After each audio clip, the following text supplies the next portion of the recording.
All right, good afternoon, everyone. We're going to call this meeting of the Washoe County School District Board of Trustees to order, and we're going to start with our roll call, Madam Clerk. Thank you, Madam President. President Taylor. I am here. Okay. Vice President Nicolette. Present, thank you. I am here. Trustee Church. Here. Okay. Trustee Mayberry. Here. Trustee Rodriguez. Here. Trustee Smith. Here. And Student Representative Ivy Bay Batmail. Is that right? Baltmail. Botmail. And she is here. Ivy. Thank you, Miss Ivy. We have a quorum. Thank you very much. Thank you. And Ivy, good to see you again. Welcome back. Okay, we're going to start with the Pledge of Allegiance, and I see former board president Katie Simon Holland, who is dying for me to call upon her to lead us in the pledge. Allegiance to the flag of the United States of America and to the republic for which it stands, one nation, under God, indivisible, with liberty and justice for all. All righty. Thank you very much. We are now on to agenda item 1.04. We're looking for an action to adopt the agenda. Is this the pleasure of the board? So moved. Thank you. We have a motion. Is there a second? Second. Okay, motion on the floor from Clerk Bonetto. Second, we'll take Trustee Mayberry this time. There'll be more, I'm sure. Any discussion, any public comment on this? None? All right. All those in favor, please indicate so by saying aye. Aye. Opposition? Oh, I'm sorry. I need to wait for you, Trustee Church. What are we going to do? You want to thumbs up it? Yes. Thank you, sir. Okay, just for the record, for those who may just be listening, Trustee Church is joining us via Zoom. Thank you, sir. Okay, all those in favor, we've already done that vote. And there are no opposition, so the motion carries. Let the record show that it is unanimous. It is unanimous. Okay, we're going to go on to the consent agenda. Consent agenda. Before we go any further, do we have any public comment on anything we do have? Why don't we go ahead and take that? Katie Simon Holland for consent agenda item 2.20. Welcome back, Madam President. Thank you, Madam Dr. Taylor, President. Oh, geez. It's very nice to see all of you. I'm just here for a quick comment on item 2.20, which is approval of the agreement with PBS Reno to implement the Ready to Learn program to improve literacy through workshops provided by trained facilitators in all Washoe County District elementary schools. And I'm a member of the PBS Reno Board of Directors, and I just wanted to say I'm a recent board addition to that group, and I just want to say what an impressive organization it is and how much they do for the Washoe County School District and for our Washoe County students. So just wanted to encourage you all to support that item. Thank you. Thank you, Ms. Simon Holland. No other public comment on this item? That's all I have. Okay. All right, seeing no public comment, I didn't receive any advance notice from any colleagues that may want to pull a consent agenda item for further consideration. If there is, that is the pleasure. Certainly, if we haven't deliberated it before, this is that time. Okay. All right, seeing none, then looking for a motion, if it is the pleasure of the board, to approve consent agenda items 2.02 through 2.32. So moved. Motion on the floor by Trustee Rodriguez. Is there a second? Second. Your turn, Trustee Smith, and seconded by Trustee Smith. Any discussion? All right, seeing none. All those in favor, please indicate so by saying aye. Aye. Aye. Thank you, sir. On Zoom, any opposition? The motion carries. Let the record show that that is unanimous. That is unanimous. And I just really do just want to make this comment. Thank you for staff who were here for those consent agenda items in the event that there were questions. We will see as we get towards the end of the school year a little closer, we will begin to see a higher number of consent agenda items, just FYI, as we get towards the end and people are closing up things and spending final dollars and making final plans to get ready to go into the next year. So just as a note of a reminder for those who have been here before and for those it's your first time ending the school year, they'll be a little higher now than they usually are for consent agenda items. Okay, we're going to go now on to our budget items. We only have one, budget item 3.01, and I see our usual suspects. Our CFO and Budget Director, Mr. Mathers, Mr. Basel. This is a presentation by staff and discussion by the board regarding the district's fiscal year 22-23 tentative budget for all district funds. This is process and status, possible action to direct the superintendent to analyze and report back to the board specific budget issues, items, or other changes to the district's fiscal year 2022 to 23 budget process, and approval of the fiscal year 22-23 tentative budget. And of course, this is for action. Mr. Mathers? Thank you very much, Madam President, Trustees, Superintendent. So as you all know, we are required by law to file a tentative budget with the state by April 15th. And so that's why we're here today to talk about the tentative budget for next fiscal year that starts on July 1. I will give a very brief update of kind of what's transpired since our last meeting in late February, and focused on the general fund, of course. And then Jeff will carry on with a little bit more detail on where the tentative budget stands, and then talk about other funds, special revenue funds, internal service funds, enterprise fund, capital funds, and then we'll talk about next steps. So in terms of the general fund update, in late February we talked about the meetings we were having with departments, the analysis we were doing. We asked departments for just their most critical needs so that we could consider that as part of the budget process. There were also opportunities for budget savings that departments we hoped would identify, and they did. And so that work has been completed. There were no changes to our revenue estimates between last month and this month. We still expect basically flat enrollment for next school year, and of course the per pupil funding for Washoe County School District at $7,318 per pupil is set. So that doesn't change. So that's what's happened behind the scenes over the last month as we've completed those meetings. The proposed tentative budget in front of you, just to be very clear, does not include then at this point any proposed new positions for the general fund for fiscal year 23, or really any material changes between when we last spoke in late February.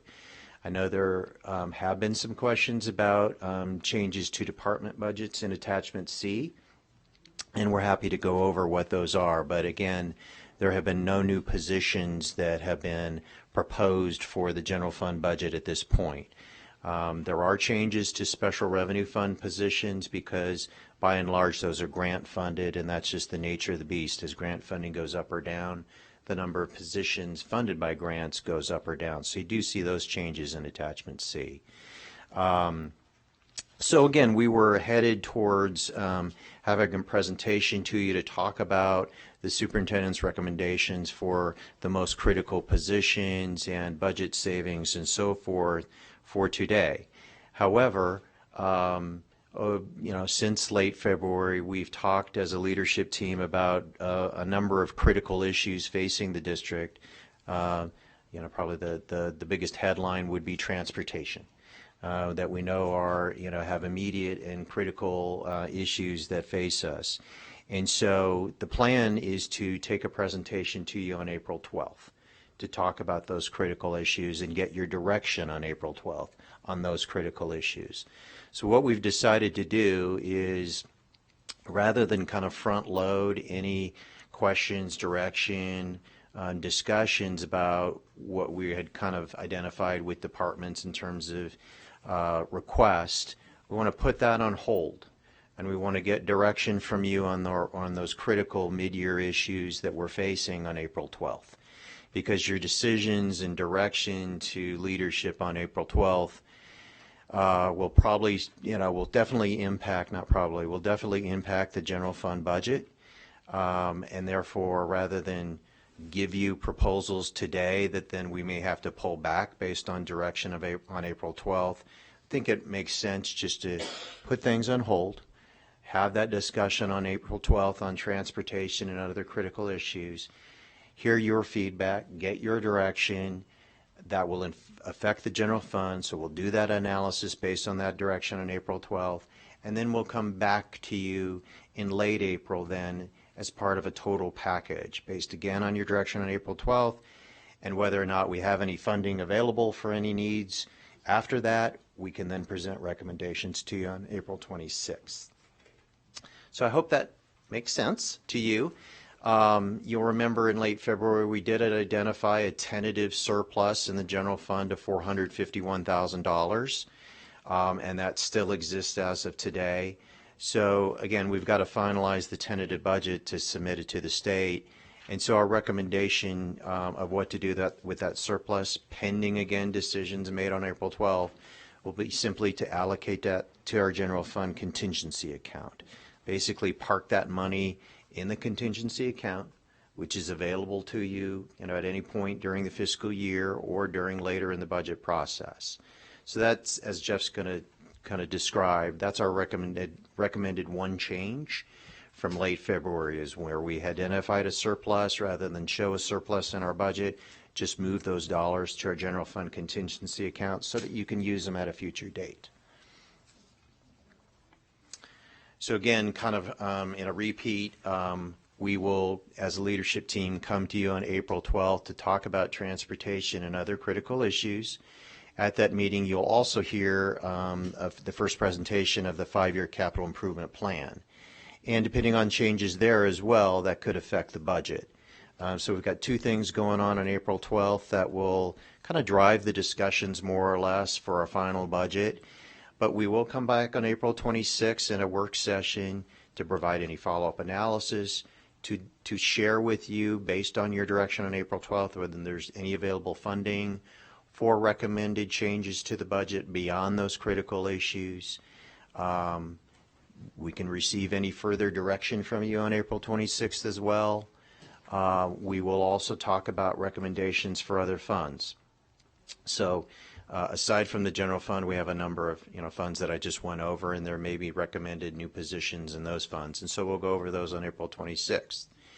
And then on May 24th, again, we can continue the dialogue and analysis as directed by you. We are required by state law to have a hearing on the tentative budget at the tail end of May, so we'll do that. Then our intention will be to finalize budget changes and recommendations for the final budget that is due to be submitted on June 8th to the state. So we've still got a couple meetings where we can work through issues in a work session environment and have it ready to finalize the budget. One thing I did want to make clear, though, is that, as you all know, we're going to have a new superintendent next fiscal year, and so there may be changes based on that person's philosophy or direction or whatever, recommendations to you. So one thing I did want to make clear is, again, we have a general fund contingency account, and that provides the ability for the board to use that money based on, again, discussions with a new superintendent. So although we can't increase the total size of the general fund budget after June 8th, unless we augment the budget, like we've talked about before, we can move money around, and so we can move money out of the contingency account for other needs we may have. So June 8th is kind of the end of the budget process for sure, but it's not necessarily the end of budgetary discussions. So that brings you up to date on our plan for today. It's a very short presentation. I probably spoke more than Jeff's going to speak. But I wanted to stop there before Jeff kind of proceeds with his discussion about whether there are any questions about the process. This will be a time, just if there are any questions on really the recommendation from Mr. Mather, that we wait until after the April 12th. We also have one of those two budget, I have them on my calendar. We have the 15th and the 18th. We have two, that's right, two virtual budget forums, one for staff and one for the community, where we'll be able to, one, share information with them, and then get some input from them as well. So that gives us an opportunity to, allow for that participation as well. Okay. Seeing none, well, so let's go right ahead. For the record, Jeff Balzo, Budget Director. So on this next slide here, went too far, sorry. We revised this slide yesterday to more clearly show the difference between our ongoing sources and uses and our one-time savings and uses. So this first section here, or the top section, shows our ongoing revenues and our ongoing uses. You can see the preliminary budget that we presented back in February. That's that $451,000 budget surplus. In the tentative budget, we moved that from being a surplus up to the contingency, as Mark went over earlier. So with our ongoing revenues and uses, this shows a structurally balanced budget for the tentative budget. Then, as we discussed at the preliminary budget meeting as well, in the one-time savings and uses section, we had a one-time savings for textbook purchases because we'll be utilizing ESSER funds to pay for textbooks. So that's that $3.1 million there. And then there was a one-time cost for a COVID differential for our Washoe Education Association. That was $6.3 million. So that's a one-time use of our fund balance of the $3.1 million there. So when you look at this budget in totality, it shows a $3.1 million deficit, but our ongoing sources and uses are structurally balanced.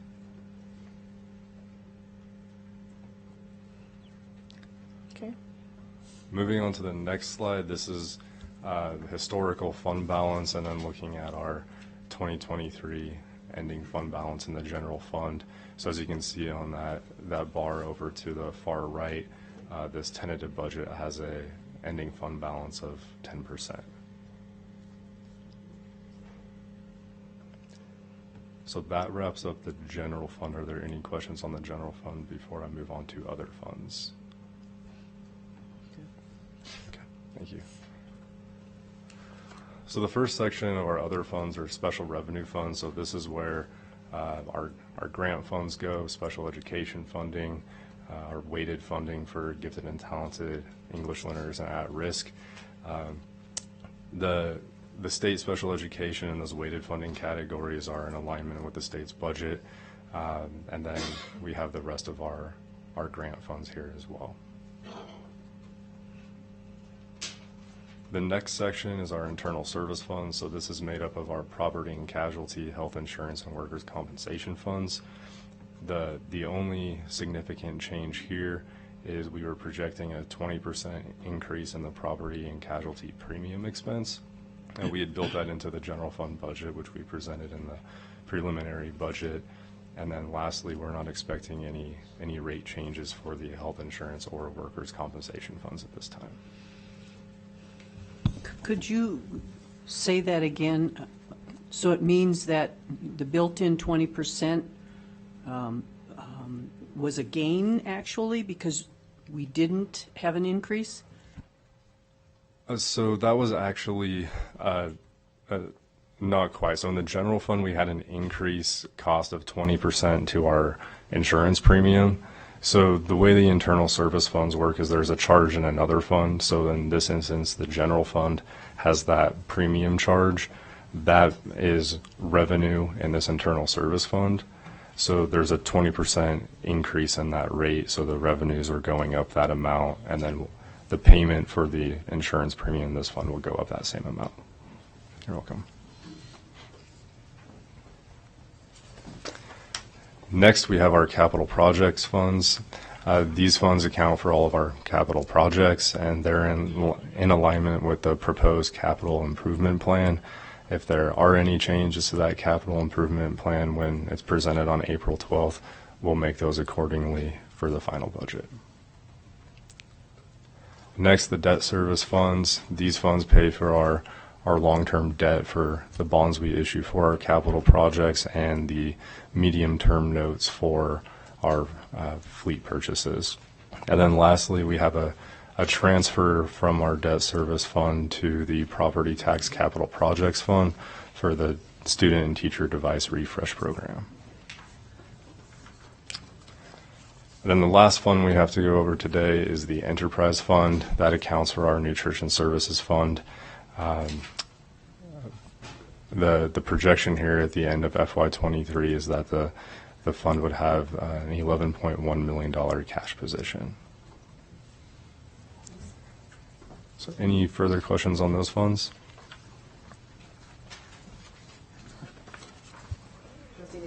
Vice President Nicolette? Thank you. Cash position, and tell me a little more about that, please. Absolutely. So there's a difference here between the funds ending net position and their cash position, and the difference of how much cash they have on hand versus the net position is they have long-term liabilities for pension and other things that count against that. So that's why there's a difference there in cash and this ending net position. Hopefully that helps. Okay. This last part here is the next steps and timeline. This is very similar to what Mark went over, so I won't repeat all that. But we do have some decisions we'll make on April 12th. What that direction provides will impact the rest of the budget process moving forward. Okay. Yep, All right. that's the end. Well, before we go further, and we know this is an item for us for the board. Is there any public comment on this, JJ?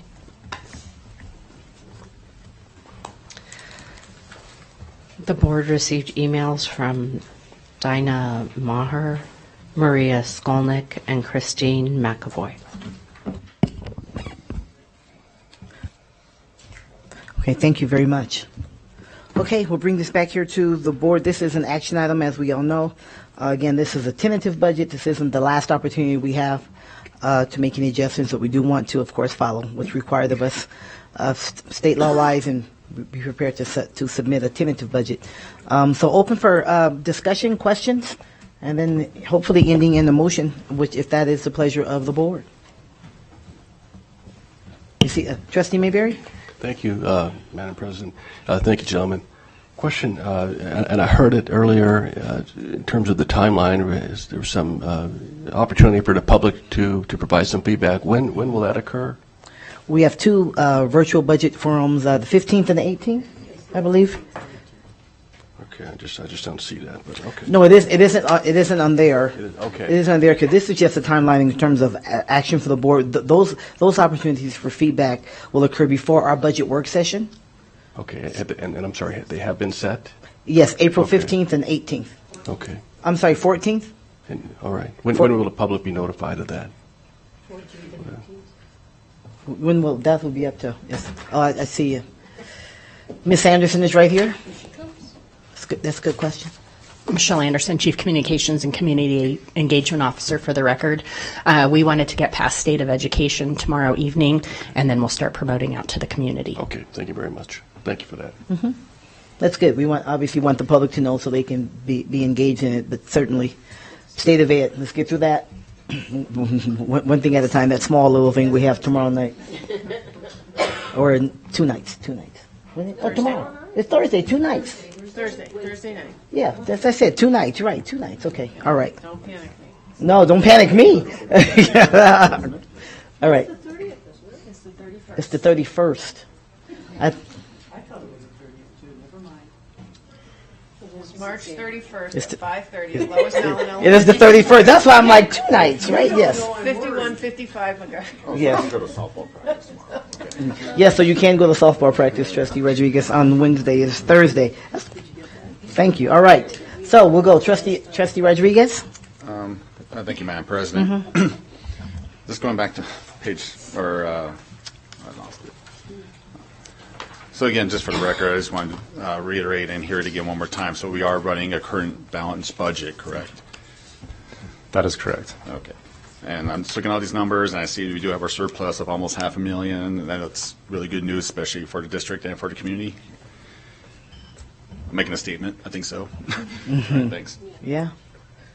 You know, I almost jumped in right in the middle when we talked about submitting us having a structurally balanced budget again, because it took a lot of work, much with the leadership of former President Simon Holland, to really push and work that we get to that point and to be able to have it. What are we, 4 years in a row now?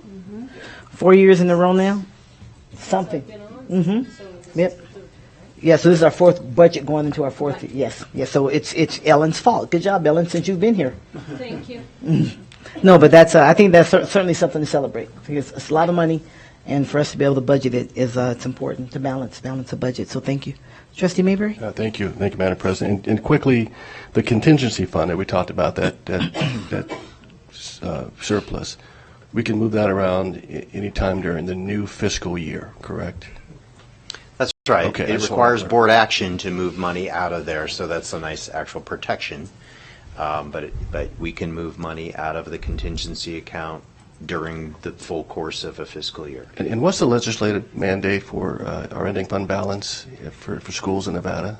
Well, there is no explicit mandate, but any local agency could be considered in financial distress if their fund balance falls below 4%.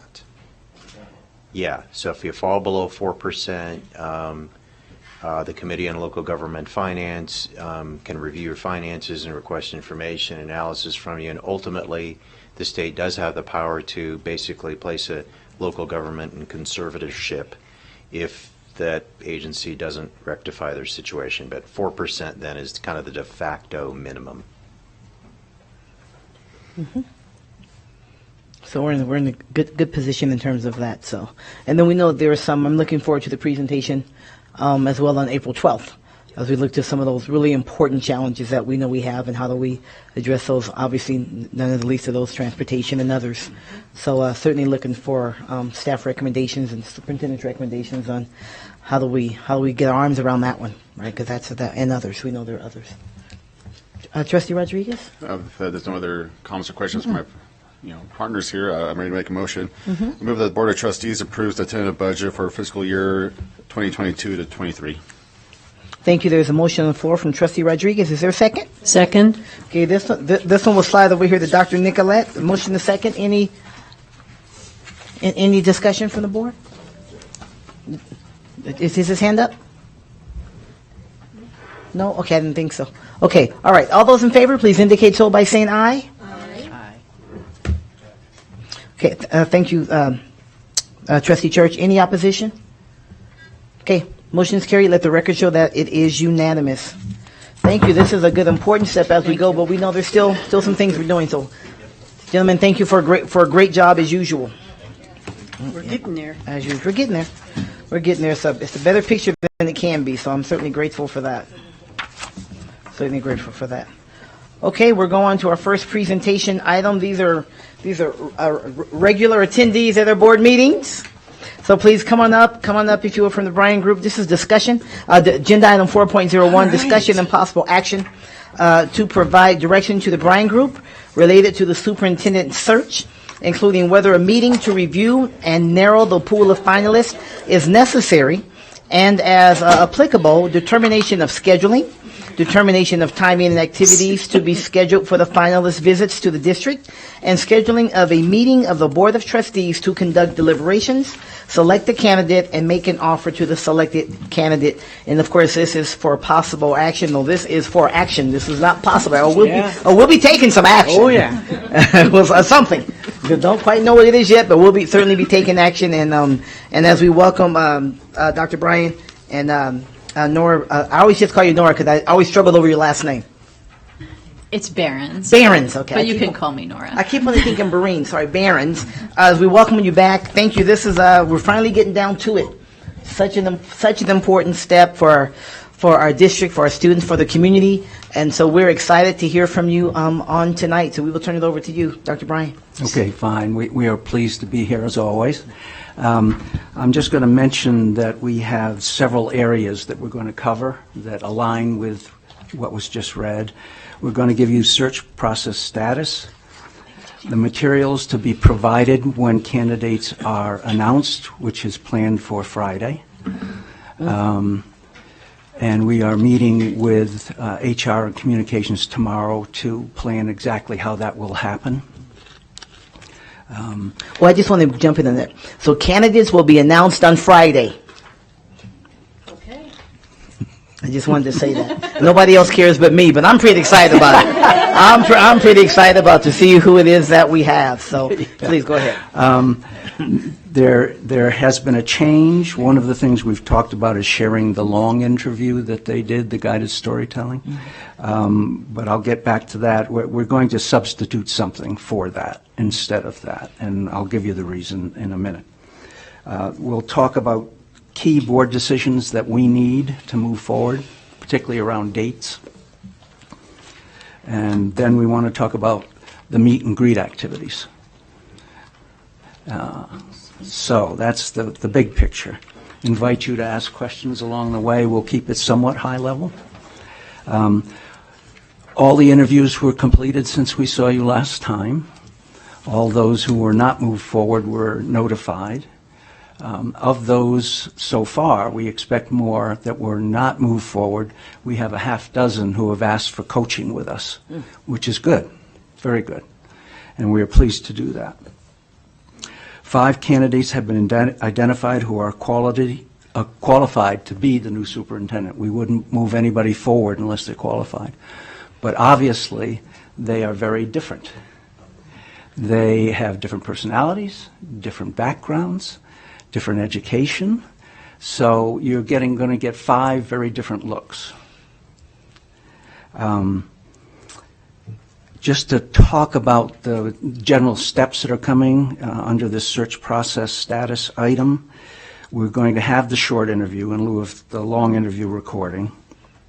We've got the meet and greet, the background and reference checks, at which point we also will be having community input for the interviews as well as all the meet and greet activities. So once you have that in hand, plus the reference checks, plus the interview, you're in a position to make a decision. So there will need to be a special meeting to have those deliberations. Any questions on search process? I'm moving on to the materials that we want to provide about the candidates. Okay, I have a question, but I see my colleagues as well, so we'll go to Trustee Smith and then Dr. Nicolette, and then if they didn't catch mine, I'll throw that in as well. Thank you, President Taylor. So when we say make a decision, does that mean bringing the 5 down to a set of finalists or making a final decision, or will you be clarifying that in the process? I'll be clarifying that, yes. Yeah. Thank you, Trustee Smith. Dr. Nicolette? Short interview in lieu of the long interview. Are you going to provide us with more information Yes. there? Yes. Okay, thank you. Okay, and my question then, if so, when so part of what we're going to be doing today is you just share with us that we're going to be able to consider the short interview, the meet and greet, background and reference checks, and you have a suggestion around not the long interview, whatever that fits in here as well. And then also we'll be able to, and you may have said this, and I may have just been taking notes and I missed it. Also the in-person interview, right, will be also something we will have to. That will be part of the meet and greet. Right. Okay. Yeah. And I'll list all the activities for the meet and greet today. Okay. Okay. Oh, okay, Trustee, yes, I see she just made sure I didn't miss it. Thank you, Trustee Church. Go ahead, sir. Just explain to me what the Friday thing, is that something we would attend, or is it just going to be a press release? Right now, we don't know whether it's press release or press conference. We're determining that tomorrow with HR and communication. Okay, we have, thank you, Trustee Church, and then Ms. Ellison's going to jump in on that from HR. Just to expand on that a bit, Emily Ellison for the record, we will be working with communications tomorrow to determine the formatting, but in any case, even if it is a press release, I don't think the attendance of the full board is necessary and also not possible because we haven't noticed a public meeting. So, okay. That answer that question for you, Trustee Church? Okay. Trustee Rodriguez? Thank you, Madam President. Before we move forward, like the formal interviews and things like that, and have our special meeting, are we going to be able to see the complete applicant list prior to that, in case there's any applicants that might spark something in one of our eyes? When you say complete, you mean people who weren't moved forward? Yes. No. Part of the process part of what happens when we ask someone from the outside to come in and to do that is that we kind of turn over to them, if you will, because remember, whenever we get it, then everybody gets it, and there are folks who apply, understanding that they will only go public if they're a finalist based upon their current positions and so on. And so that's pretty standard practice. And I know that. Yeah, sure. And there are a number of people who applied that if they weren't moved forward, do not want their employer to know. Right. And I believe from what you shared earlier, that's really an agreement or a commitment that you make early in the process to get good people to apply. Sure, absolutely. Yeah.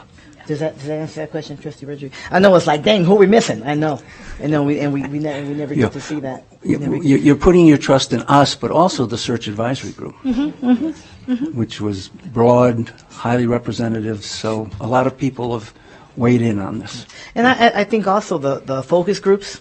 Oh yes. I mean, those comments were brought forward and considered. I mean, I think all of those opportunities for people to weigh in. We're counting on all of that, and then you had individual conversations with all of us as well. So that's the hard part, though, of this is we don't get to see who's all in the big basket. Right. Yeah. Please go ahead. Okay. When the announcement is made, the materials, and this goes to a question, that we'll be providing, there will be a document outlining the whole process that got us to this point, as well as what are the next steps. In addition to the document, you will see me on a video, a companion piece, talking head, that goes along with the document to give it more depth and richness in that.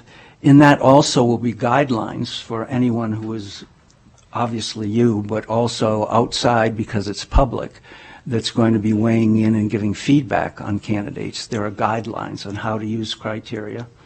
And one of the things to keep in mind is that we will be sharing in this document as well the refined material selection criteria that were used to select the 5 candidates and sort people out. And people will need guidelines on how to use that information. That isn't all truth, because there's a whole other set of things around fit. So you can have lots of talent, lots of role proficiencies, competencies, leadership style proficiencies, but that doesn't necessarily mean that you end up being the best fit for the district. And that's where all of your judgment and what the community sees and has suggestions go into the mix. So at the end of the day, it's really important to understand you have multiple sources of information to help make the decision.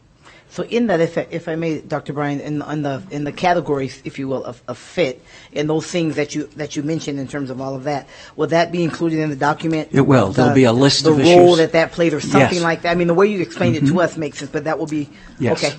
Okay, thank you. Yeah. So we talk about the document with the criteria, with fit criteria, the companion video.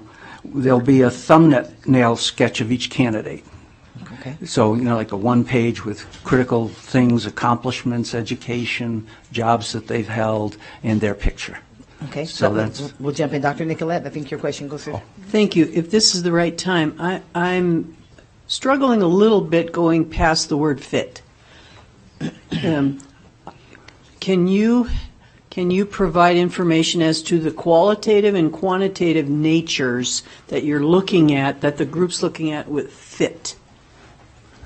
Well, there's multiple things. For example, fit issue would be, can this person hit the ground running or not?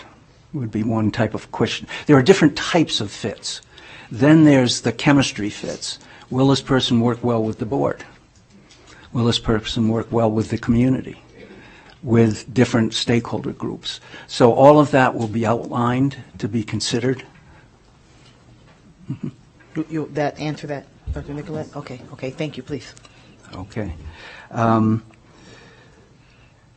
We will also be providing you from the long interview a recording where the candidates at the end of the long interview were giving the pitch for themselves, why they think that they are the absolute best for Washoe. Then you have each candidate's application package: cover letter, references, philosophy statements, and resume. We don't typically put in the transcript because It doesn't really matter, most cases. It'll be available if somebody wants it. We verify that through all our credential checks. So, Will you review that one more time? Cover letter, references, resume. and the 3 philosophy statements. Oh, okay. And I'll be giving you guidelines on how to analyze each one of those Okay. against the criteria. So this is going to school in many respects.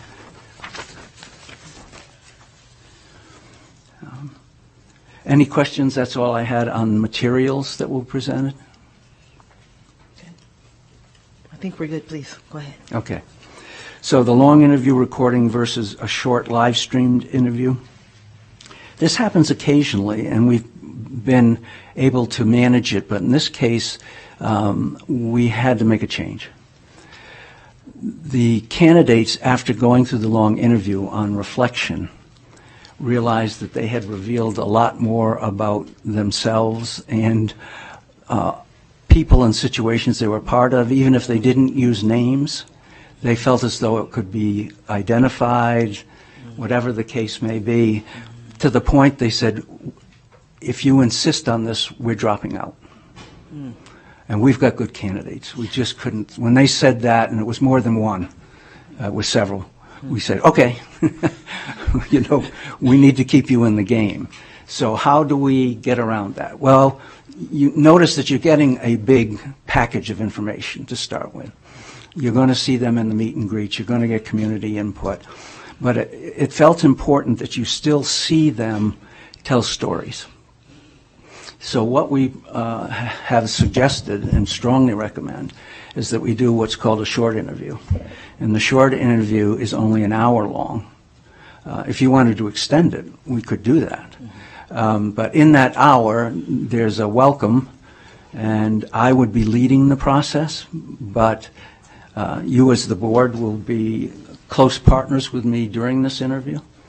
And I would take each candidate through 2 stories. And these are critical events that have happened in their career. And one's an up story and one's a down story. And after each story, you get a chance to ask questions.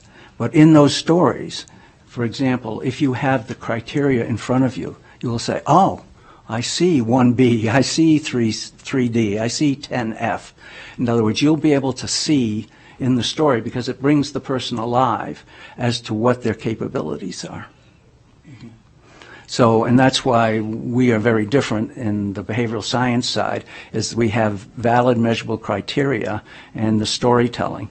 And keep in mind that we and the search advisory group were intimately involved in those 4 to 5 hour interviews with each. So they reviewed those and scored them and so forth. This is part of the process. If I may, Dr. Bryan, when you say one up story and one down story, give us a little bit more on that. Sure. I can imagine what that means, but I'd like to. Yeah, glad to do it. What we ask people to do, and we do not control the content during these types of interviews, because whatever is front of mind for somebody and what they choose to actually reveal has the most validity in terms of predicting what they will actually do on the job and what their actual skills and competencies are. So we just ask them, give us an up story, and what we mean by up story is as you think back, it's something that gives you a warm glow. It felt good, and the research around this is very simple. Anything that has an emotional component to it, or an event that's embedded in emotion, is remembered at a much higher level of detail in terms of thoughts, feelings, and behaviors. And so we ask an up and a down. Now on the up, we tell them it's totally your story, whatever you pick, just as long as it has stuck with you.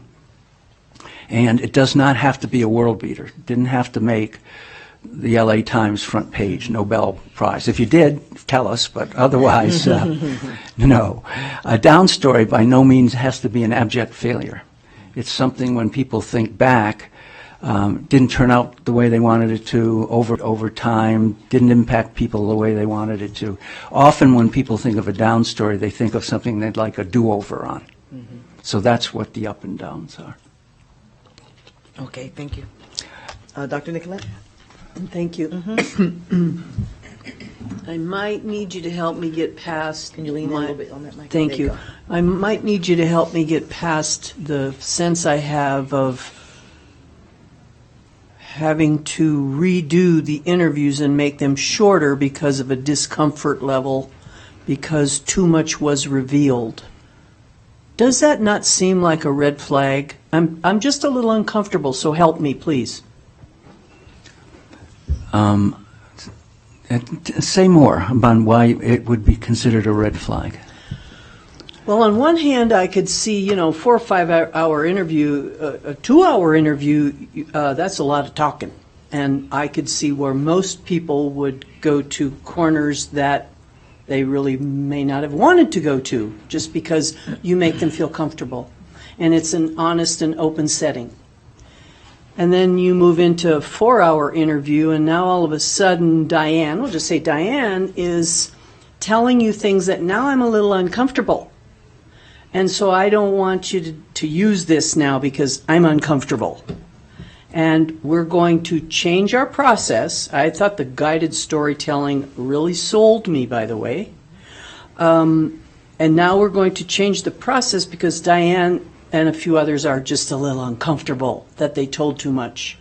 So help me get past that. I don't know that I can.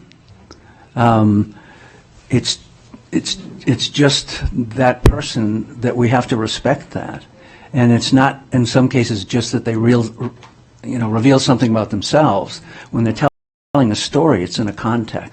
That's what I was going to add too. Is that I think it's more about the story, the situation, the other people involved. Not that they were regretting what they did or what happened, but more to be respectful to the other people in the context to which they have confidentiality. Yeah. Well, to that, I'm just going to be forthcoming that that's a red flag to me because you are in this situation where you're being interviewed for a very important job, and you crossed the line, and so now we're going to redo the process because some people are uncomfortable because they crossed the line? Well, remember, you're protecting the people they talked about as well, even if they're not using names. They become identifiable, without a doubt. So if they're telling a story, they were a superintendent in this situation and this happened, it's more important that we get the story and that we and the search advisory group get to see it in detail and run it against the criteria. You don't want things edited. And that's more important, that we are giving you, we've picked people based on that. Now, we could go back and say, let's redo all the stories. But I'd ask you to think about the time involved and the fact that if they're redoing the stories, they are in fact changing the quality of the stories. Okay, I'm going to go to, I see several other lights here, so I'll go to Trustee Mayberry, then I saw Trustee Church, and then we'll jump over here to Trustee Rodriguez, and then Trustee Smith. Oh, I'm sorry, Clerk Manettle. Her, right here. Yeah. Me. Yeah, so please go ahead, Trustee Mayberry, then Okay. Trustee Church. Thank you, Madam President. So I had the really sort of aligns with what Vice President Nicolette has indicated. If you, and this sounds like a criticism, it's not intended to be, it's just a question.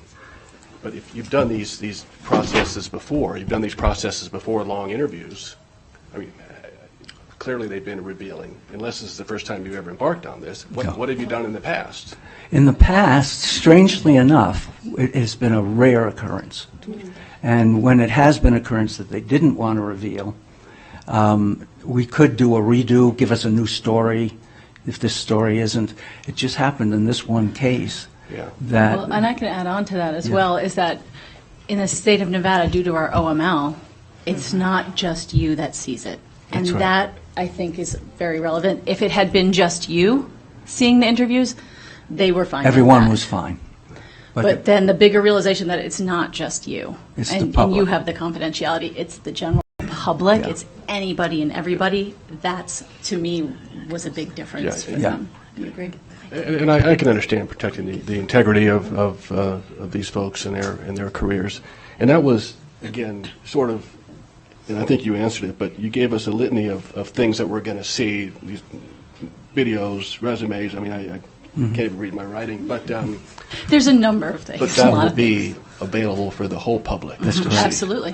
That's how it works. Yeah, yeah. Yeah, and remember, that whatever we get, everybody gets. Right. So Everybody everyone gets. can also Okay. follow along. Yep, and we'll be working with communications to get it up on the website so that Yeah. it's easily accessible. And then Dr. Bryan also talked about how we're going to get community input during the meet and greet. I think we're getting to that later. Yeah, we're But getting there'll be some information, a survey online where people can give us feedback based on everything we've provided. Yeah, it is interesting that presented a pickle just with this series of interviews for you. Well, Yeah. I think the open meeting law is understanding that helped me a little bit, because we have one of the most restrictive in the country, and so it isn't an ordinary occurrence because, and I certainly understand it. I mean, and everyone gets to see, everyone should see what we see. I mean, I get that. That's our environment, and then it's a big decision for the community, for students, for parents, and so on. But I can understand It's just different. And that all helps our me other understand the searches did difference. not have this open meeting law to deal with. And so telling people, like the people here, that if it were just the board and the confidentiality, they trust the confidentiality of the board, it would have been fine. But the minute that you said it's going worldwide, no. Yeah, that helps me somewhat a little bit, so I appreciate that context in that. Trustee Church? I just concur that I don't see a red flag here. I think I understand. Perhaps he told a story, or the applicant, male or female, told a story about having to terminate an employee for an integrity issue. If that became public, there could be some liability. I'm going to sue him for telling the whole world about my termination because they can figure it out.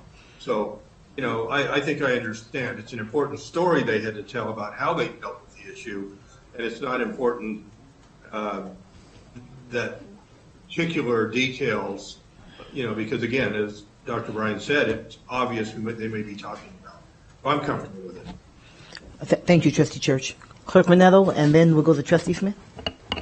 Thank you, Madam President. Well, my first thought was, if these people have something to do with education, which some may, my first thought was, there could be kids out there that are going to be exposed. And that was my first thought. And I thought, in this open meeting law, so yeah. Thank you, Clerk Minetto. Trustee Smith, it's got it for you. Okay, thank you. I saw your light come back on, Dr. Nicolette. I just have to say one more time, I understand, and we have, protecting people is major. Did the applicants know about the open meeting law situation, and did they know that the interviews would be viewed by the public? Yes. Okay, thank you. Thank you, Dr. Nicolette.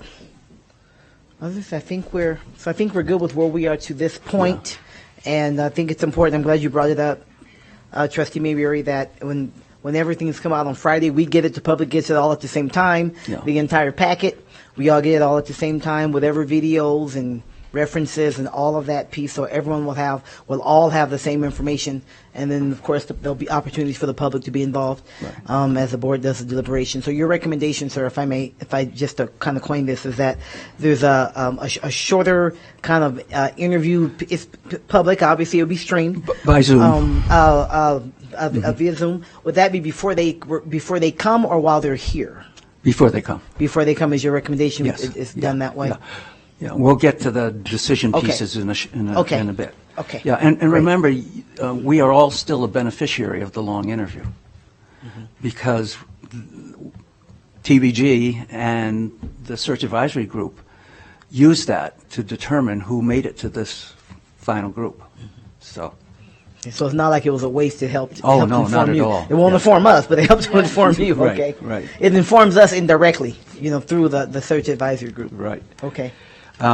So I think we talked about that, and there's a couple other things in there, with the up story, down story, follow-up questions, and then if you have specific questions after the stories, then you are welcome to ask those, and I will provide you some guidance on those types of questions that are most useful, like you don't want to ask hypothetical questions. What would you do if? Those have no predictive validity. All you want to ask is past history questions. So if you're looking for a specific incident, ask for not what you would do in the future, but tell us what you did in the past around that type of incident.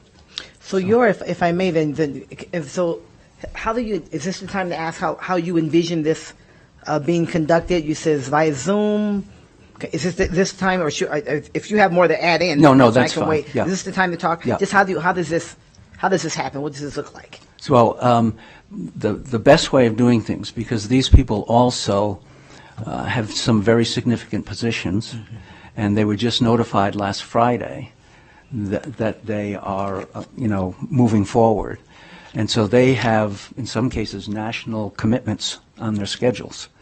And so we have to find a time, and we're going to suggest a time, that if we could do it in one day, the short interviews, boom, boom, boom, boom, boom. That's what we'd want to do. And on Zoom, and like an hour interview with 10 to 15 minutes in between, so you have time to take some notes. And it's not deliberation time per se, but it's doing one, looking at the scoring criteria, the selection criteria, and so forth. Do you see any legally, or it depends on really the detail of that? Yeah, it would depend on the detail of that. Okay. Well, so we'll certainly want to make sure that Mr. Hall is involved in what that might look like, from an open meeting law standpoint and so on, just in terms of what we can legally do, the public being able to be involved in and whatnot. I mean, there's no board action in it because we aren't taking this as informational, so I know that helps, but we'll make sure and loop in Mr. Hall on those decisions. We would assume that this was being done, as we're working out with communications, in the same way as the meet and greet, so that it's live streamed. When we do the meet and greet, we're seeing like live focus groups, in-person focus groups, superintendent, for example, with teacher representatives, but having that live streamed at the same time. So we're trying to keep the public as part of this throughout the whole process. Dr. Nicolette? She reads minds. So at what point I'm thinking of past, and sometimes that's, although you did say past history is good stuff, past, and candidates would come before the board, and there would be discussion then, and then there would be audience, whoever would like to participate. Correct. And of course that's live streamed as well. Yeah. When is that going to happen? During the meet and greet. So the meet and greet is actually a Board of Trustees meeting? I'm going to go through it in a minute. Okay. All right. Thank you. Okay. Okay. Emily Ellison for the record. I just want to offer one point of clarification that I think will be useful to you all, because I know I was stuck. When I think meet and greet, I was thinking like a defined event and we're shaking hands and it's from like 4 to 6 on a Tuesday. Think of meet and greet as the totality of activities that will occur when the candidates come to this market. So it will include some of those handshaking opportunities and some other things that Bill's going to talk about right now. Yeah. Well, that was very helpful, because I was thinking like, here's a reception, there's a time period, meet and greet, and people from the public come and they get to. Okay. We had a lot of conversation about how we were going to accomplish so much in such a short event. Probably not. Thank you for that. I think you read minds and faces. Right. Yeah, that was very helpful. Thank you. Thank you. Thank you. We're too close to this. So let's talk about the meet and greet. Okay. Since it's right in front of us. So there's some logistics around it. It starts on what we're posing is it starts on the 18th, and that's 18th. It's be the 18th, 19th, and 20th. April. And it's the only time we could get all the candidates together at the same time to be able to be here on site. Oh, so they're all here together. Yes. Oh. But they don't do activities together. There are activities in parallel. Well, one is talking with teachers, another one is talking with administrators, another one is talking with the community, and it's kind of a round robin type of thing. Okay? And the same thing with the board. They're not in front of you, it's one at a time. It's one at a time. So we have ambassadors that we're lining up to ferry people, the candidates to and from. Just thinking about the coordination and the. Right. Okay. Right. Some will be search advisory group members. Some we may need some support from HR and communications. Everything will be live streamed. Spouses have been invited, and we would, at this point in time, count on at least 4 spouses being along, maybe not for the whole time. The day starts with a late afternoon or evening of the first day. So the 18th is a Monday. It's right after Easter. And that first opportunity, because we want every candidate to have a social interaction as well. So there are, you can count all the dinners, breakfast, lunches, and even on that first night, we would have one candidate meet with 3 board members. Now, my assumption here is we don't want to have them meet with 4 because all of a sudden that becomes an open public. That would be correct, right? No 4 board members engaged at any one time. Right. So we're trying to arrange it. And of course, part of the issue here is how many you decide. We'll get back to in a sec here in terms of decisions you need to make.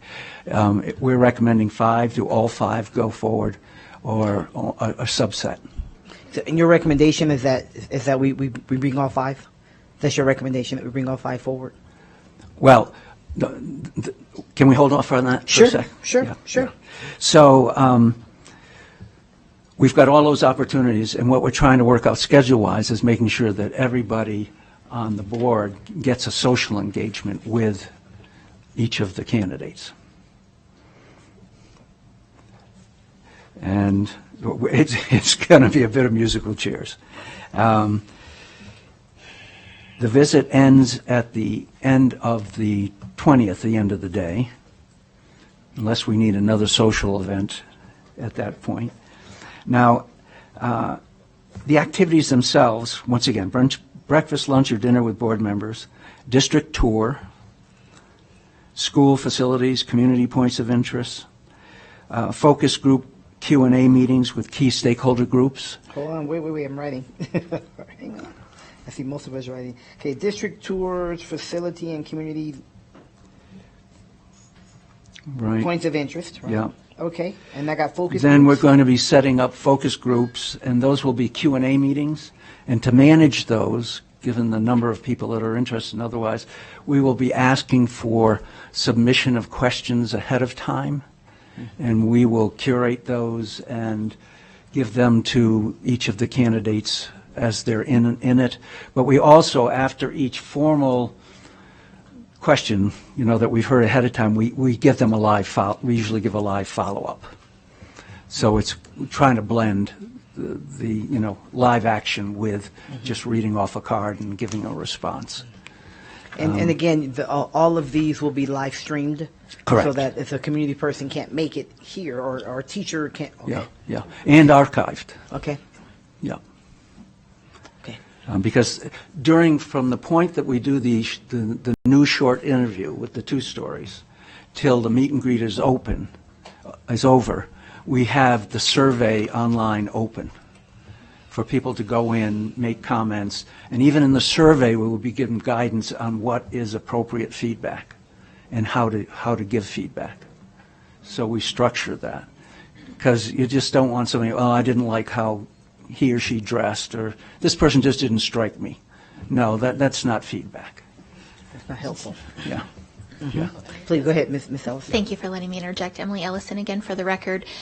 Once the agenda is finalized for the activities to occur during the meet and greet, then we'll be able to make some decisions about what portions are able to be live streamed. So I just want to make sure that the community doesn't come away with any misinformation that they're going to be live streaming meals and tours and that kind of thing. Exactly.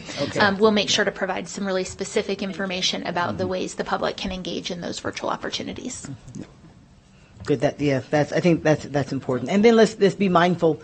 I think as to the extent that we can, when locations for various meetings and so on are selected, that we can staff it in such a way like that. But obviously, tours, meals, I mean, I don't think anyone will expect those things to be live streamed. So, so good clarification. Good clarification. And the final thing here, we had the board interview, obviously, and a press conference of some type would be happening where each one gets the opportunity to be questioned by the local press. Ooh. So that's the meet and greet, not just a handshake.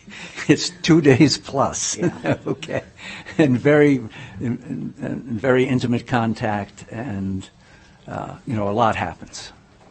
Any questions around that?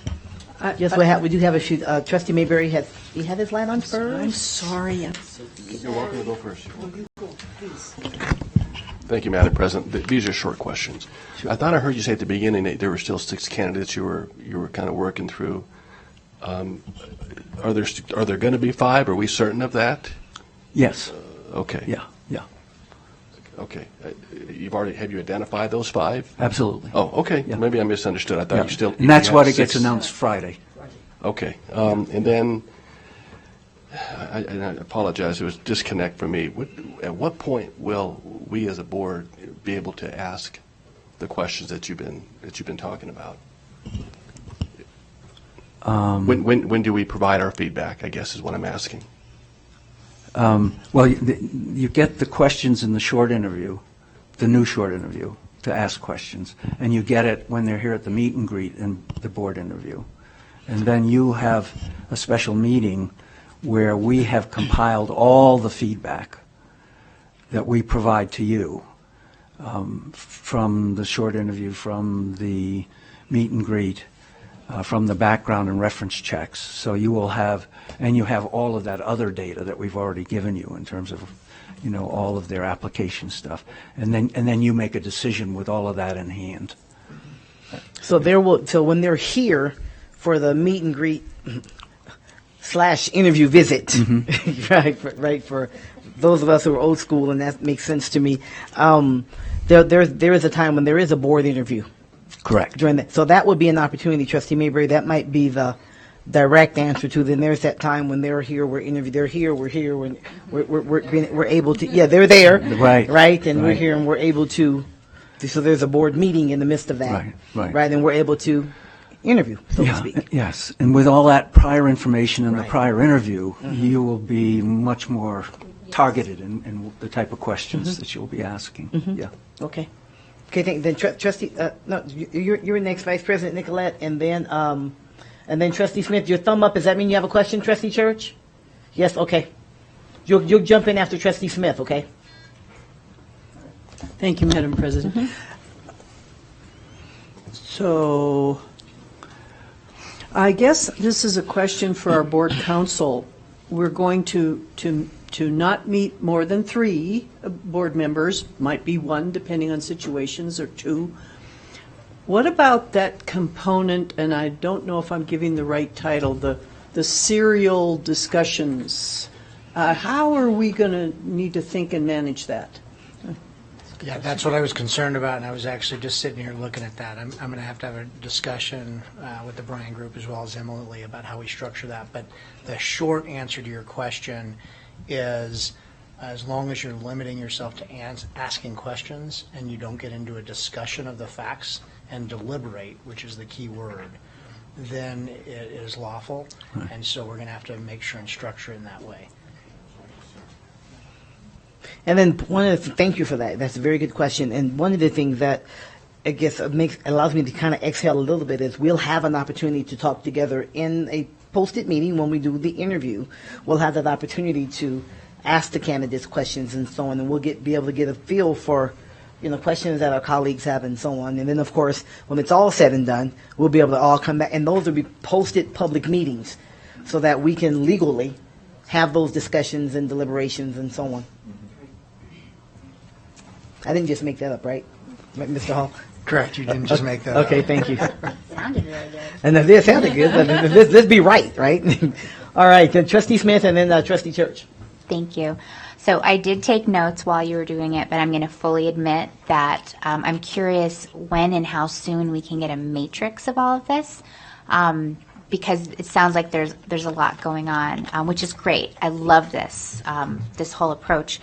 My questions for clarification is, I thought I heard that we would be doing like a Zoom with some of them, but that's different than them all being here physically, right?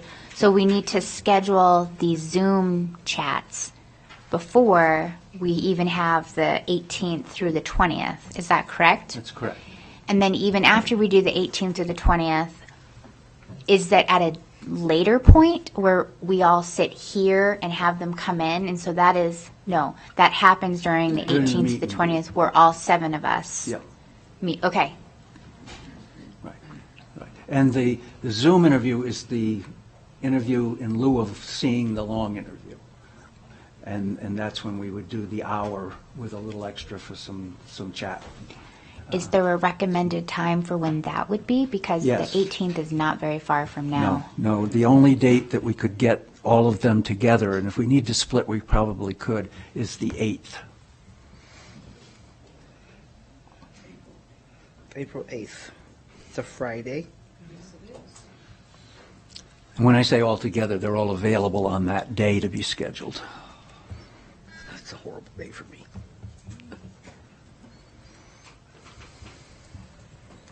President Taylor? Yes, please. To follow up on Trustee Smith's, so then by April 9th, we will need to start looking at those interviews, the Board of Trustees. No, we'll be on the interview. Oh, we'll be on those interviews. Yes. So leave the April 8th open. Yes. Which is why Trustee Smith was asking for what is that date that we may need to identify if there's one or two that. Right.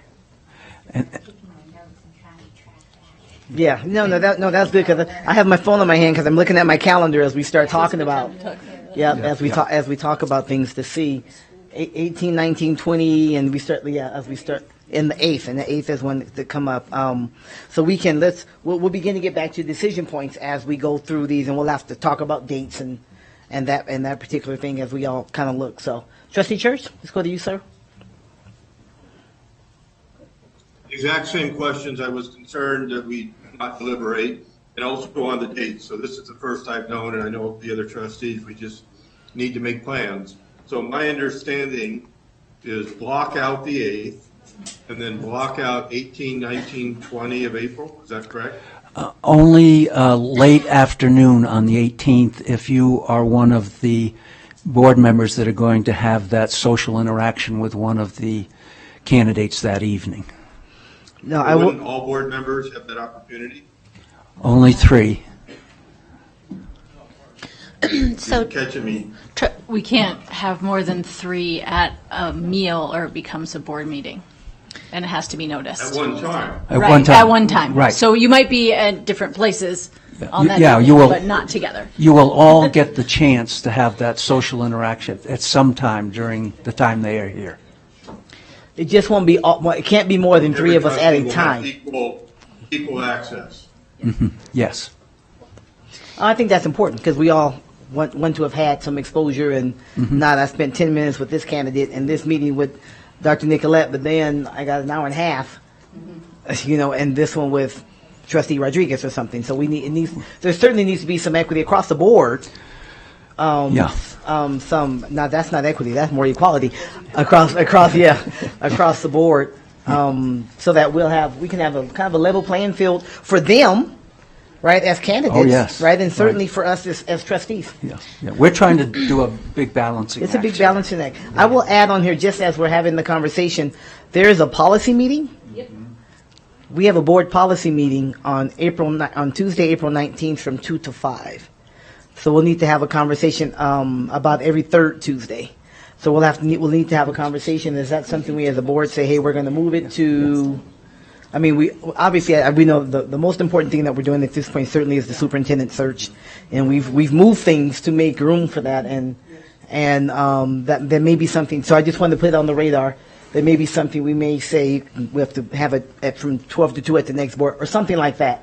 if that's the case. But I know, I heard you mention these are the only 3 days you can get all of them together. And so that doesn't sound like that's very flexible. So that's just on the radar for everyone. Okay. I do see some of us have April 20th as a board, a small group meeting on April 20th. So yeah, my other question, well, when do we make the decision? Is that April 20th, 18th to 20th, or will that be at a later date? Yeah, that's a decision for the board as a special meeting as to when you would do your deliberations. And usually it's going to be a few days afterwards because we're trying to pull together all sorts of information to give to you. My guess, Trustee Church, on that would be it doesn't end until end of day on the 20th, so it wouldn't be able to be the 20th anyway. And where there's a mechanism for the community, for teachers, students, anyone who's involved in those 2.5 day long meet and greets, right, to provide input. And so there needs to be an opportunity for that input to be compiled and then shared with us so we can take that input. Yes. Right? Yes. Otherwise, thank you for your comments. We're going to make a decision before we can get to read them. Right? And so it's going to, so we'll have to decide that here, but there's got to be a few days to allow that process to happen. Then for us to be able to come back, whether it's a special meeting or whatever, there has to be something like that. That's one of our decision points today, correct? Correct. You're going to follow up on that, Trustee Smith? Yeah, and another point of clarification. So I understand the Monday evening for whoever is on that cycle. Do all the rest of us then block out everything from morning until evening on Tuesday the 19th and Wednesday the 20th? I just want to make sure. No, we will be giving you a schedule. I'd like to interject just briefly.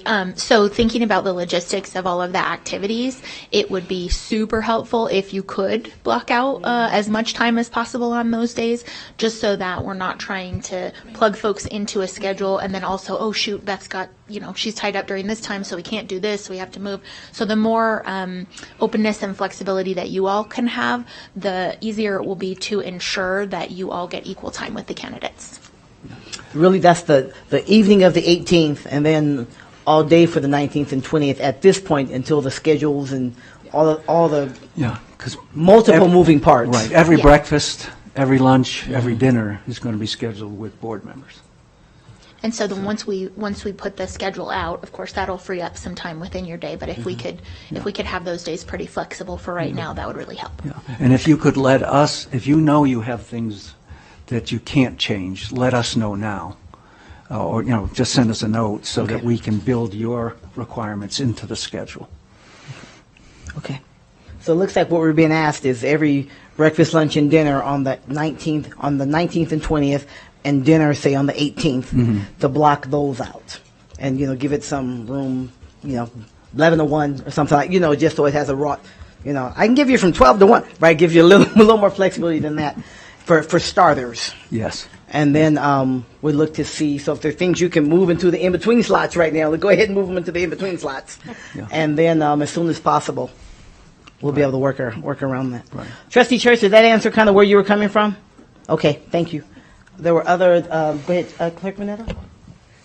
Thank you, Madam President. Well, I too, Trustee Church, have a small group meeting on the 19th, which tells me somebody else probably does too, which is about lunchtime. But we then go to the people facilitating the small group and say, we need to kind of reschedule this. Yes. And the board policy meeting, well, have to decide something. Again, this is part of our conversation for us to have the conversation, but I think we all recognize if there are opportunities that we can move other things to make room for the search, then this doesn't happen that often, thank God, and as it does, and we have this unique window for all the candidates to be here. It doesn't give us a lot of flexibility. Matter of fact, it sounds like it gives us none. And so, just my request would be, again, unless there's something else. I've got some pretty important stuff I have to move, like I'm sure all of us do. But I'm going to get on the phone and start moving stuff. Yeah, just so as much as we can, especially I'm going to try to move the day, but especially breakfast, lunch, and dinner on those times. And then however April 8th looks, if we do it all in one day or if we have to do it in 2 days, that's another time when we'll have to look at our calendars and see what can we do, how can we move things, because as much as possible, we want all of us to be able to be on those Zooms and we can notice it and so on. They will be recorded, but that's not live. It's not quite the same. Yeah, not the same. Yeah, it's not quite the same. As much as we can anyway. So, and I know it's inconvenient for all of us. I mean, we have jobs, we have families, we have stuff. I mean, Trustee Church has got businesses out of town and so on, and also it's all of us are going to have to do what we can now. Move as much as, and then if you get to something that you just cannot move, something really important, then be in contact with the Bryan Group and maybe just include me in on that, and we'll work around it. But let's just all, commit to let's do everything we can to move what we can to make room for this, because it's that kind of thing. Right. Trustee Rodriguez? So thank you, Madam President. So are we done with kind of the briefing rundown? We are. So at this point, are we kind of just discussing our availability as a board and it sounds like you have some decision points that you. Well, it was the 8th. So it was the 8th, 18th, 19th, 20th. Why don't we begin to have the conversation about those decision points? Mm-hmm. But let's take some public comment first, and then we'll look at each decision point just point by point, and go from there. Mm-hmm. Katie Simon Holland. Right.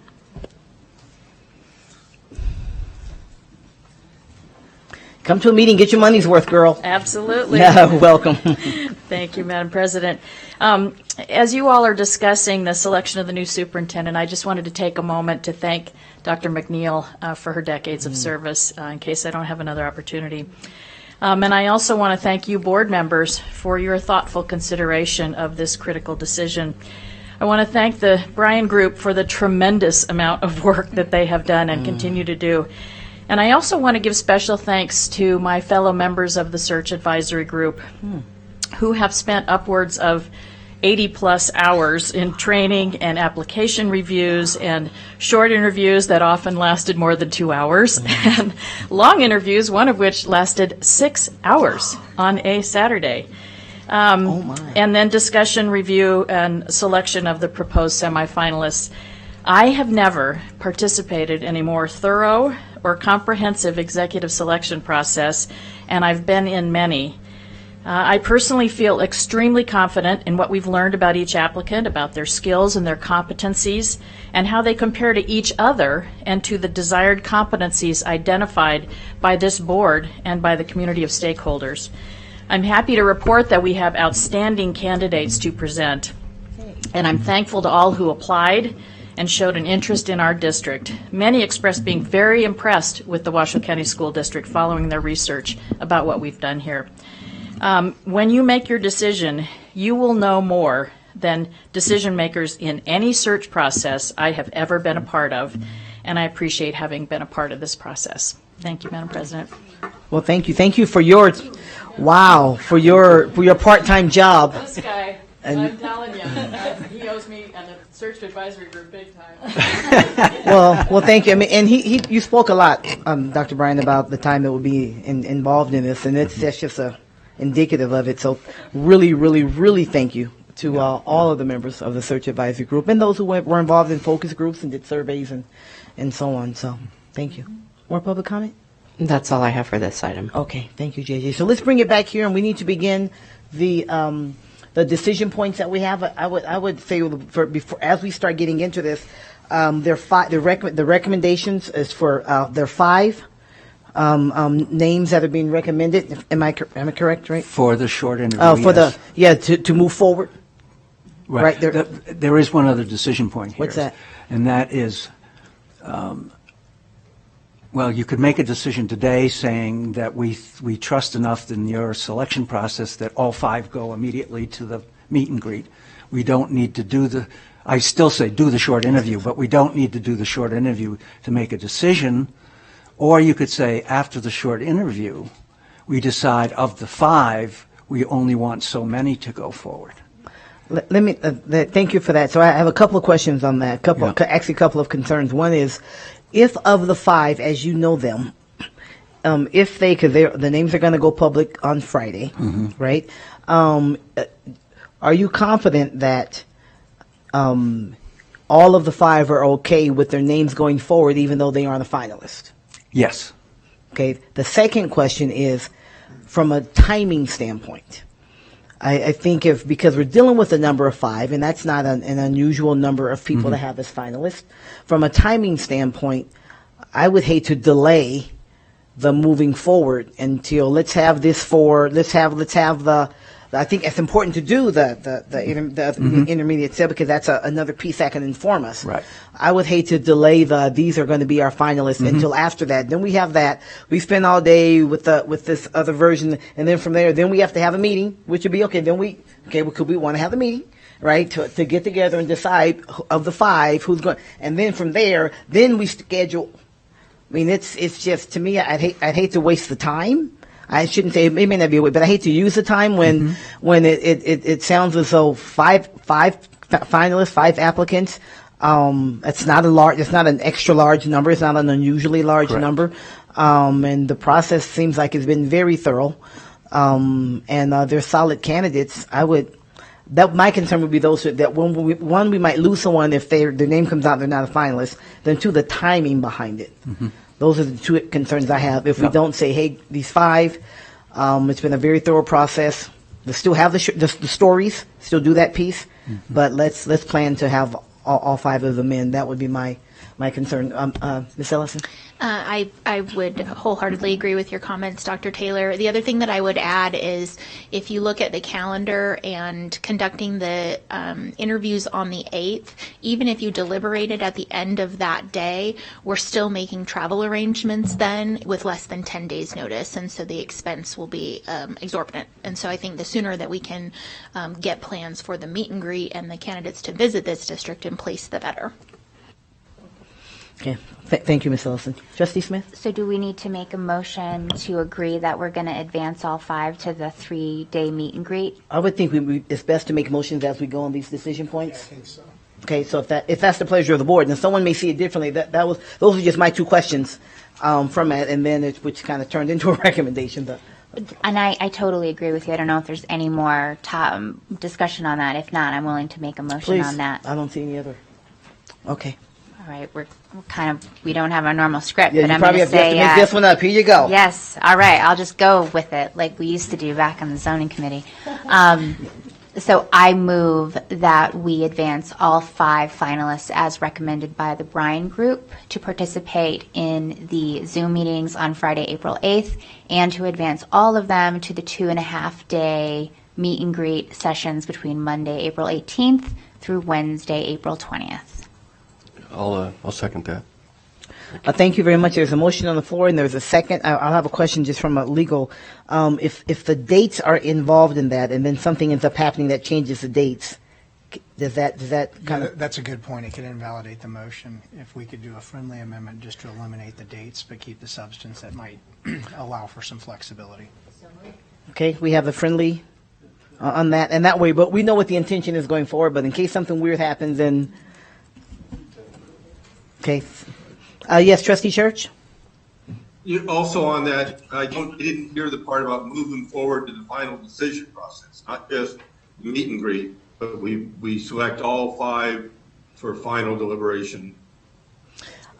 We can certainly add that in. I think in my mind that would be a different motion because we're going to have to set up a date to have that as a special meeting and can be covered there, but it needs to be included at some point. It doesn't matter. It's whatever's the pleasure of the board is. If it's now or if it's we set a meeting to deliberate after all 5 candidates after the finalists have done their meet and greet. So I think your intention is let's just make sure we have it on the books that's what we're going to do.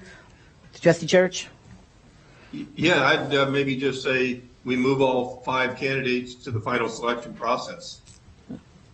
Okay, friendly. What does that do? What does that look like from a? I don't think it doesn't look like they care one way or the other. What does that look like from a? That may have been. Can you read us what we have so far, JJ? That the Board of Trustees advances all 5 finalists to the Zoom meeting short interviews and then the meet and greet process. Okay, and the piece that you think is missing is Trustee Church? I didn't hear what JJ said, but to the final process, or we just move all candidates to the final selection process, which all that's part of that process. That's up to the motioner if you think that's necessary. You want to include it. It's really, please. We could, but I fully admit I'm not entirely clear on what happens after the meet and greet, 2.5 days. So I could totally be open to that, but I guess I'm not exactly sure what that looks like on the other side. Like, do we have to meet and deliberate separately and then bring everyone back for like a decision meeting? No. No, my understanding, and please correct me if I'm wrong, my understanding from what I think I've heard is that based upon the motion, should the motion pass, then the 5 candidates as recommended would go forward for the Zoom interview process, as well as the extended, the 2.5 day, using your motion, the words of your motion, 2.5 day meet and greet. And then that's based upon the motion. And from there, one of the decision points we need today is for us to decide a date for a special meeting when the board will, in fact, do what Trustee Church is talking about.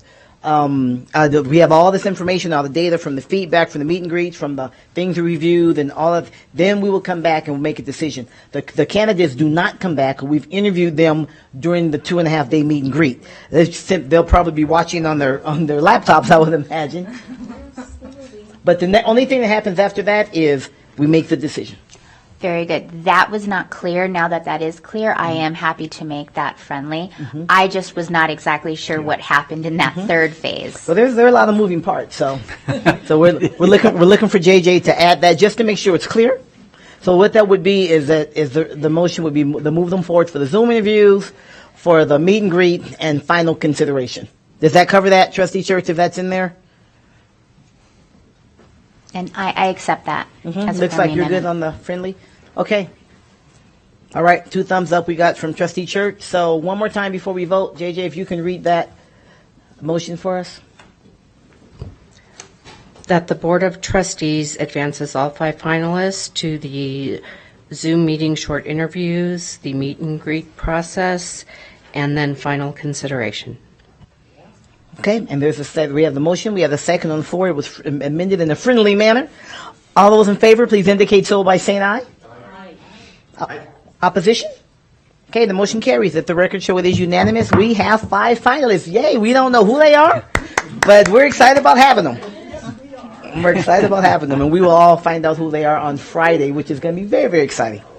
All right, yes. And President Taylor, I wanted to add what I love about this process is that I think in making this decision and making that friendly amendment from Trustee Church, we're really showing a lot of consideration and respect for all the time that they've put into it, and that we are going to learn about everyone, our community will learn about everyone, and we won't be, there will be no attrition, like everyone will get that opportunity. So I feel like it's a really respectful process for these 5 finalists. Thank you. I think so too, and I think it gives us, to me, it puts us in the best position to hang on to these great candidates. Yes. They see that we're moving forward. There's a step we could have taken, but we didn't. It's still going to be included, respecting their wishes about the confidentiality from the longer interviews, subbing that with something so we don't get cheated, so to speak, and nor does the community. But keeping that we're having dates. We're going forward, and we're in that season, and we want to keep these good candidates that we have. So. Okay, next decision point you need is around, you said April 8th, I believe? Around April 8th, the actual date? Yes, for the Zooms, for the short interview. Now, and those would be just to make sure, want to make sure from a legal standpoint. So would those be open meetings? Yeah. Yes. Okay. Yes, that part has to be. Okay, thank you. And we had planned on agendizing that as a special meeting. So once you all take the action, we'll work with JJ and Mr. Hall to do so. Okay, now are we sure they're all available? Do we need to give us a little flexibility in case we have to bleed a little one way or another, date-wise? They're all available on the 8th. There's a possibility that 1 or 2 could be available on Saturday, the 9th, but I would have to confirm that. Okay, so do we feel comfortable with staying on the 8th? Yes. And then it's an hour piece, so that's a 5-6 hour day, and it'd be say an hour and a quarter, so you have a little time between each one. Okay, so that's a 7-hour day. By the time it's all done, have a little break, and so on. Okay, that's what we're looking at. And they're actually and if someone I know there's some things I have to move on that day. So if someone runs into something really that you cannot move, then let's be in touch with the Bryan Group right away. Certainly right away. So let's as we do a motion on this, as everyone's nodding, give a little flexibility in case there needs to be a change. but just ideally, if something like ideally April 8th or something like that, so that if, I don't know what might happen, but anyway. Yes, like something like that, then we can, if we have to say, well, okay, maybe we have to do 2 on Saturday because of whatever, right? Hopefully we won't. April 8th is what we're shooting for. But again, I don't want to tie your hand. Yes, Trustee. Just to reiterate to you, I'd really appreciate a schedule sooner rather than later. I mean, I'm sure everybody does. I'm already going to have to cancel some things on April 8th. So, because it's, thank you. And I think for the note I'm making myself is the days I need to clear really is April 8th, and then April 18th for dinner. So we can all note these, at least until we get some specifics. And then April 19th and 20th, all day. I mean, breakfast, lunch, and dinner, right? That's what you've asked. For you. Okay, yes. for the board. Well, one day we have to have all of you together For board the interview. For more interviews. Oh, yeah. Board interview, So we just better say all day on the 8th. It would just be better on Yeah. the 19th, on the 8th, the 19th, and the 20th. Yes. Okay, so 19th and 20th. All day, and we can narrow that down as soon as possible, and then they may create some opportunity, but as best we can. That's what the request is at this point. Trustee Rodriguez, and then I'll see you, Ms. Ellis. Yeah, I just want to be forthcoming. I don't know if I'm going to be able to do all day on the 8th. So I'm just putting that bug in everybody's ears right now. So I don't know if I'm going to be able to do that. I could probably do afternoon, evening, and a couple of hours. Saturday would be ideal for me, but just letting everyone know. And it'll be recorded, as always. And since there won't be a decision point at that point, it'll just be an opportunity for interaction. So you'll be able to review it and be up to speed with everyone else. I forgot about that. So we aren't using it as a So let's decision. pretty much count on the 8th, and if someone can't make it, if you have something you cannot move or something, because we know that people have jobs and that those things like that happen. If so, then if you miss an interview or something, then we'll watch it on Zoom. That's the best. That might be the best. Now on the 19th and on the evening of the 18th and the 19th and 20th, for the meet and greets, I think it's more of a request that everyone really do all that we can to clear those up completely, because those are the actual visits here. But there's also a little bit more time for some maneuvering if we need to be able to maneuver around those as well. So. Correct. Okay, so now looking for a motion around April 8th for the short, I guess, what are you calling them, Dr. Bryan? The Short storytelling interviews. Short storytelling interview, if that's the pleasure of the board. And then these would be on Zoom. There'll be a special meeting, be on YouTube, not Zoom. They'll be on YouTube, and so the public will be able to participate, at least to watch as well. So, is there a motion on, if that's the pleasure of the board, that we do the short story interviews, the short story interviews on April 8th? So moved. Okay, you good with that, JJ, on the so moved? Okay, is there a second? Okay, moved by Vice President Nicolette and seconded by Clerk Manetto. April 8th. We know it's going to be a special meeting. Be live streamed, and if any of us cannot move something, then we'll pick it up on Zoom. We'll pick it up and watch the recording. Shouldn't be on Zoom, on whatever it is. We'll watch the live stream, although it won't be live. Okay. All right. Any other discussion? None. All those in favor, please indicate so by saying aye. Aye. Oh, sorry, I almost cut you off. Sorry, Trustee Church. Opposition? All right. Motion carries. April 8th it is, and if you can't do something, then we pick up on Zoom. Okay.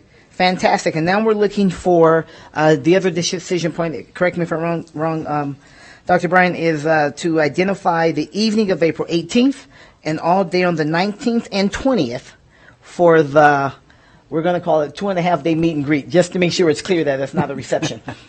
That's right. Point of clarification. Yes. So April 19th is when we have our board policy meeting? Is that right? Yes. That's when it's scheduled. Scheduled. So what would be the process to canceling that for now and rescheduling it? Yes. I can do that. Okay. All right. Thank you. Mm-hmm. No, I mean, because we had the conversation, and I saw the tenor of the board, and in that we decided that if there move small groups that may need to be moved because of that, then right Okay. Madam President? Yes. If I might add, because that time is already blocked on your calendar, as we work with the Bryan Group to schedule, for example, the interviews that'll occur while the candidates are here. Oh, that might be a great time. We already know you have a big chunk of time, so we might just tack on to that and get all of that done during that window. So That's, you know what, Emily, that's good. Rearrange time. Yeah, that's it. It's a little different. Of course, we have to find another place for the policy committee meeting, but, and small groups, but, we can do that. Yes, Trustee Mayberry. Thank you, Madam President. What time would the days end on that Tuesday and Wednesday? What's end of day, to your knowledge? Well, it'd be after dinner. The formal stuff in terms of like the focus groups would be close of business, 5 o'clock. Okay, and then there's a dinner. Then there's the dinner. We have to feed them too when they're here, Right. huh? Yeah. Yeah. Yeah. But with the dinners, we would probably only be doing 2 of the 3 nights because or could we do all 3 nights? Because we can only have 3 trustees together at a time, right? Right. But that's why it's so important, to Trustee Mayberry's point, that we get a schedule as soon as possible, right? Right, but remember, there are 5 candidates. Yeah. And now that you've told us it's 5, we can schedule. Yes. Yeah. See, there are 5 candidates, so we can all be at dinner and not have so that because there are 5. And that's how we'll do it, and then it'll be up to them to move around. So we have different people doing different things because there are 5 candidates. So if there were 3, we could still do it because there wouldn't be more than 3. So, Yeah. Mm-hmm. okay. And I know. Yeah. Yeah. Make sure you get some gym time in before those 3 days. All right. All right. So looking for a motion, if it's the pleasure of the board, around again the evening of April 18th, and then all day, which just means after dinner, right, on the 19th and the 20th for the 2.5 for the extended meet and greets. Yes, sir. Trustee Rodriguez. Thank you, Madam President. Just a quick question, either for the Bryan Group or for the board. Is our student trustee going to be included in these dinners and stuff like that? I don't see why not. To me, that's because whether it's Ivy or another rep from, she's telling us before we say that, because I think we all want them to be included. Go ahead. Yeah, I think there's definitely an opportunity to include Ivy. I think there are also some students that have participated in the search advisory group that we would want to include in some of those events. I would say that because it's a role, right? But please go ahead. Let's hear from her. Student trustee Ivy. I know I'll most likely be there, and I'm sure Victoria will come along with me. So I know we will both be there, and I'm sure there's other students who I know are on the search advisory group, and I have a feeling some of them will be there too. Thank you very much. I think it's important. That's what the great thing about having the student advisory council, right, for the board, and having someone with the position here that is calling upon them, and we certainly want that student voice, and this is a leadership opportunity for the student voice. When you said, I just looked, and I hope that means them, and you asked it, so I'm glad you did, because absolutely, that's part of the trustees, part of the trustees. So very good, very good. Okay, motion if we're ready at that point. Yes, something, Nora, you want? I just want to say something to him for a second. Go ahead. Oh, okay. A motion, if it's the pleasure of the board at this time, for the evening of the 18th, and then all day the 19th and the 20th. So moved. So moved. There you go. I was just waiting for a so moved. JJ's already written the dang motion, so she's already written it, so she's good. Is there a second? Second. Okay, we have a motion on the floor, and then by our clerk Manetto, a second by Trustee Mayberry, that we identify the evening of the 18th. And all day on the 19th and all day of the 20th for the visits here, the extended meet and greets. So, meet and greets. All right, no more discussion. All those in favor, please indicate so by saying aye. Aye. Aye. All right, fantastic. Opposition? All right, the motion is carried. The motion is carried. Let the record show on that. That is unanimous as well. And then just in that, inherently, since we just had some discussion, any things that we've had scheduled as trustees on those in terms of our meetings or small groups and so on, then we'll ask the superintendent to work with staff and help get those rescheduled and so on. And I know the staff will work with Ivy, you and your group, the student advisory group, to make sure that once we get a schedule that you can be involved in all of those processes as well. And great, thank you for the recommendation, Ms. Ellison, that we utilize the board policy meeting time as a time for interviews, and at least build upon that because we've blocked that time anyway. And I think it may be the final, I think, but even if not, where we have come back now and have the special meeting when we actually make the selection is when the board deliberates with all the things that we've learned and we've got the feedback that we've had that we've given them. Certainly a few days to go through we've had the visits would be Monday night, Tuesday, and Wednesday. You need a few days. You're asking people to submit their input and so on. So you need a few days to gather all that and kind of organize it in whatever way that makes sense, and then get it to us. We need a little time to review it. So what's lead time wise? You have a recommendation for how many days you may need to turn that? I'd like to have 4 or 5. So if we were like looking at the following Monday, something like that. That would be helpful. Following Monday or Tuesday. Okay, well, the following Tuesday is a board meeting. And the work session at noon. We certainly want to give ourselves a few hours. By then the interviews have happened and all of that. That's deliberation time. Yes. Does our staff need a certain amount of time in order to process this information? And could they make that recommendation? Is 4 to 5 days enough for you? Just want to be sure. Well, I think the other end of that is they'll be doing the work for the 4 to 5 days, but the staff work is now they have to get packets ready, and make sure and get it posted with whatever the appropriate lead time is and so on. So there is certainly a consideration from that. So. Emily Ellison for the record. JJ and I were just looking at schedules, and that certainly would give us enough time, and we know that your calendars are quite full as well. So if it makes sense to tack that deliberation discussion onto the agenda or onto the meetings that are already scheduled for the 26th, that may be something to consider. So what that may do for the 26th for each of us is extend that day. Maybe instead of we have the work session at noon, maybe we do the board business in the morning, or maybe because that's something we certainly want the public to be able to weigh in. They would have already shared their comments, but there may be members of the public that want to come and give their public comment. Mm-hmm. So how does that look for everyone? Because this is where we're making this determination now. How does that look for everyone if on the 26th, that's another day that we're blocking? We know that makes it, because it's during the day, so it makes it look more difficult for a student to be involved. Student trustee Ivy, please share. If you want to excuse us from school, I'm sure that's okay.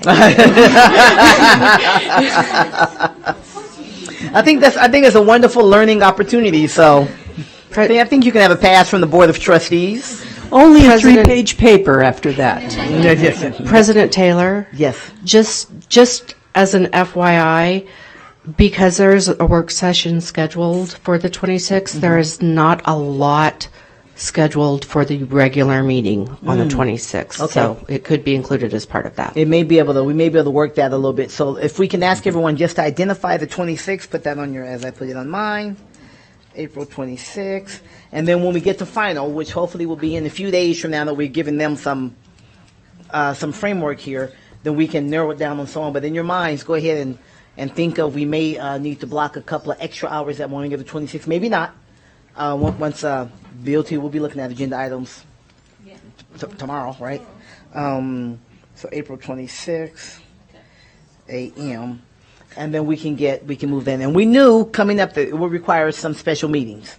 And we've been discussing that for a while. So hopefully we will be able to catch everybody, especially during the meet and greets, and obviously for the deliberation. We need that, and then all of us will do what we can around those Zoom meetings. Are there any other? Oh no, we need a motion on that. Then we did not decide that we're gonna either include it or have a special meeting on the 26th. Should we do that to make sure we kind of codify it that's well? And that was part of the motion anyway, part of your original motion. So looking for a motion from my colleagues, if that is your pleasure, that we identify April 26th as a time when we will either have a special meeting or we will at least make the decision around that's our goal. We put it as a goal because crazy things happen, right? Make a decision around the hiring of the superintendent. Okay, we have a motion from Trustee Rodriguez. JJ, you are already ahead of me and we had the motion. I see how you do it now. That's why you're so good. She writes stuff in advance. She sees where we're going. I see that now. It took me almost 8 years to figure that out. But I see you now, JJ. All right, there is a motion on the floor that we identify the 6th as our goal for making the decision on hiring our new superintendent. Is there a second? Okay, there's a motion on the floor. Trustee Rodriguez, seconded by Clerk Manetto. Other discussion? Any additional discussion? Okay, seeing none? All those in favor, please indicate so by saying aye. Aye. Aye. Opposition? All right, the motion is carried. Let the record show it is unanimous as well. Okay, any other decision points? I tried to write them as you were going through it, and I tried to capture them all. Did I miss any? I don't think so. No, I think we're good. Okay. All right. Well, again, to the Bryan Group, thank you. Thank you so very much for all the work. Oh, we do have something. Did you say a problem? Hang on, no, I gotta just make sure we don't have. We just need confirmation from you on the activities to be included in the. Okay, there's one of the other. Okay, activities to be included on the meet and greet. Okay, so your recommendation around that? Thank you, Ms. Ellison. We can decide. I think you mentioned them, but let's just go through it one more time. We can codify it if we need to. Sure. Please. There's the social over meals with the board members, no more than 3. Okay. There's the district tour, school facilities and community points of interest. Oh, that's right. That's right. That's right. Then there are the focus groups, the Q&A meetings with key stakeholder groups, the board interviews. One interview. Yes. Well, per candidate. Per candidate. Right. Okay, so meals of board of trustees, and district the tours. press conferences. That's right. Oh, here it is, Mike. I wrote this before. It's right here. Okay. Okay, so we have the board interview, we have the press conference, we have meals with the board of trustees. We have tours of facilities and local points of interest. Okay, got it right here. And focus groups. And then for those who, if they can't take advantage, can't be a part of whatever, an opportunity for questions to be sent in Yes. in advance for the candidates to ask. So just as a quick review, we're looking at facility and community district tours around school facilities and community points of interest, focus group Q&As with questions able to be submitted in advance, meals with the members of the board of trustees, the board interview, and a press conference. Is what I've listed. Did I miss anything? No. Okay. Okay, so that's why they need 2.5 days. Yeah. And that's why we're going to be busy during that 2.5 days. Okay? So that's please, great Trustee Smith. Thank you, President Taylor. Particularly around the topic of the local press, just as a point of clarification, would we be following the same press credential approach that we normally take with our Friday briefings? And I would especially want to make sure that we invite our Spanish language partners so that we have different options and different community communication channels with that. Thank you. Great question. Certainly not my area of expertise, but we'll definitely lean on our partners in communication and not reinvent the wheel. So whatever we currently do, we'll continue to follow. And I appreciate that, because the reason why I wanted to clarify this is that journalism in and of itself, there can be wide interpretations of that. We do have a process for the Friday briefings, which is why I brought that up, not to dictate the outcome, but wanting to be clear, because journalism in and of itself could be construed widely in the community. Thank you, Trustee Smith. Michelle Anderson, Chief Communications and Community Engagement Officer, for the record. The media briefings on Friday are completely different. This would have a wide net and would be open up to all news outlets. Thank you, Ms. Anderson. And we'll certainly lean on the communications team and staff to do what you do for press conferences. I'm sure there's already a protocol and so on in place for that. And I'm sure there'll be a time restriction, or they know what to do. And certainly will be a time restriction because we have 5 candidates, right? Mm-hmm. And so they'll be able to manage that as they ordinarily do, because we do want to make sure that it's open, and so that we can get good press coverage from all of the candidates. Yeah. It's going to be an exciting time in our community. I mean, I understand where you're coming from, because there's going to be a lot of interest there's going to be a lot of interest in wanting to come and ask questions and dominate, and we really can't have that. We need it to be spread around. We need to make sure that we do what's best for the candidates as well. Because remember, we're checking them out, but they're checking us out too. Thank you. You know, I have done a little bit of research on this since this is my first superintendent search, and this element of it is very unique to this process. I am not actually aware in any of my research seeing anything like this, so I think that this is yet another way that we're really inviting in our community partners, the press, to really be a part of this, so I think that's great. And now no one will say, well, you should have asked this question, because now our local news partners will also have that opportunity to ask questions too. Thank you. Awesome. Okay, so looking for a motion to approve the activities as listed. Again, district and facility tours of and as well as for community points of interest, focus groups with questions able to be submitted in advance, meals with the board of trustees, a board interview, and a press conference are the items that we've listed and included. We know spouses, all of those things. Looking for a motion to that effect, if that's the pleasure of the board. Okay, moved by Trustee Rodriguez. Second. Seconded by Trustee Mayberry. Seeing no further discussion? All those in favor, please indicate so by saying aye. Aye. Opposition? All right, the motion carries. And then just finally, just as a reminder, there's also a survey online open the entire time that the candidates are here for community members to share their thoughts and so on. And there's some criteria on that. I didn't like that shirt. You know, we need a little better input than that. That might be helpful, but so I appreciate that. And our work is now just beginning. Trustees, we have a lot of work to do to make sure we're ready, but this is the single most important thing that we do. So thank you so much for your care, for your work, for the work of the SAG, right? Yeah, and the support of staff. Yes, and certainly the support of staff. Ms. Ellison, you and your team, and Ms. Anderson, you and your team, and all of them. So thank you very much. All right, we're good. So let us know. You kind of have what you need, right, from us, and then we're looking for schedules as they're available. Even if names aren't in there quite, at least we can block spots, and then we can, at least for those of us that work in a balance and some of us are retired. That can do that. Right? Police. But others of us are working stiffs and need to work Stiff on some for other sure. stuff. So I do have a question. The Friday excitement. How are the Board of Trustees going to be informed? Do we just have to sit by the TV? I think Miss Anderson's putting something that we were told, right? Did she walk out? I think they were just told that they're putting some, now that they know what we're doing, right? I don't know what she has in mind, but.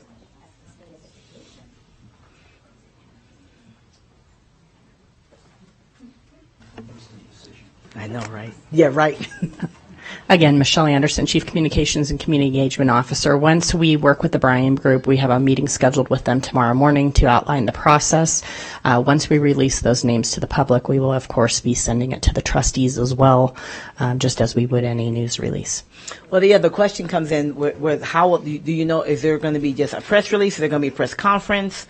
Have you decided yet how you want to release them to the public? Has not been decided yet, Okay. but my guess would be that it would be a press release, not a press conference, as we don't want to be swaying any of the community members by over-elaborating on any of the candidates. Okay. Well, yeah. So we'll find out. We'll get the press release, and everyone else does. So as we typically do. Okay. All right. Thank you. Anything else from us? Okay. Well, thank you for your work. These are very exciting times. Very exciting times. We can't thank you enough for getting us to this point. Let's go hire a superintendent. All right. Yes. Yeah. Thank you so much. We appreciate it. Thank you. Yes. Yes. All right. We are at the 2-hour mark, so why don't we take a break? Right. Let's just take a 10-minute break. Usually our dinner break is around 4:30, so we'll just take a little 10-minute and come back. School economics instructional materials and the approximate amount of $400,000 using the Elementary and Secondary Education Emergency Relief, or ESSER 3 funds. This is for possible action, and before us is our Chief Academic Advisor, Dr. Parks, Director of Secondary Curriculum and Instruction, Ms. Fox, and Ms. Sarah Brown. Okay, K-12 Social Studies Facilitator. Okay. All right, Dr. Parks, turn it over to you. Thank you, Dr. Taylor, and good evening, Board of Trustees and Superintendent McNeil. I'm going to give a little bit of a formal introduction. Stole my thunder a little bit, but I'm going to take it back. I'm sorry. Go All ahead. right. So, yes, we have another part of our talented team here from the Office of Academics, and today we're going to be presenting to you on our economics textbook adoption. So I'm going to turn it over to the incomparable Kendra Fox, our Director of Secondary Curriculum and Instruction, the savvy Sarah Brown, our K-12 Social Studies Facilitator, and the ever-efficient Ellen Badger, our K-12 Instructional Materials Facilitator, is here if you have any questions regarding the textbook adoption process. And yes, she has forgotten more about textbook adoption than you'll ever know. Okay. Take it away, the incomparable. That was way better than my introduction, so. Thank you, Dr. Parks. I almost thought he was going to say incompetent. I was like, oh, what?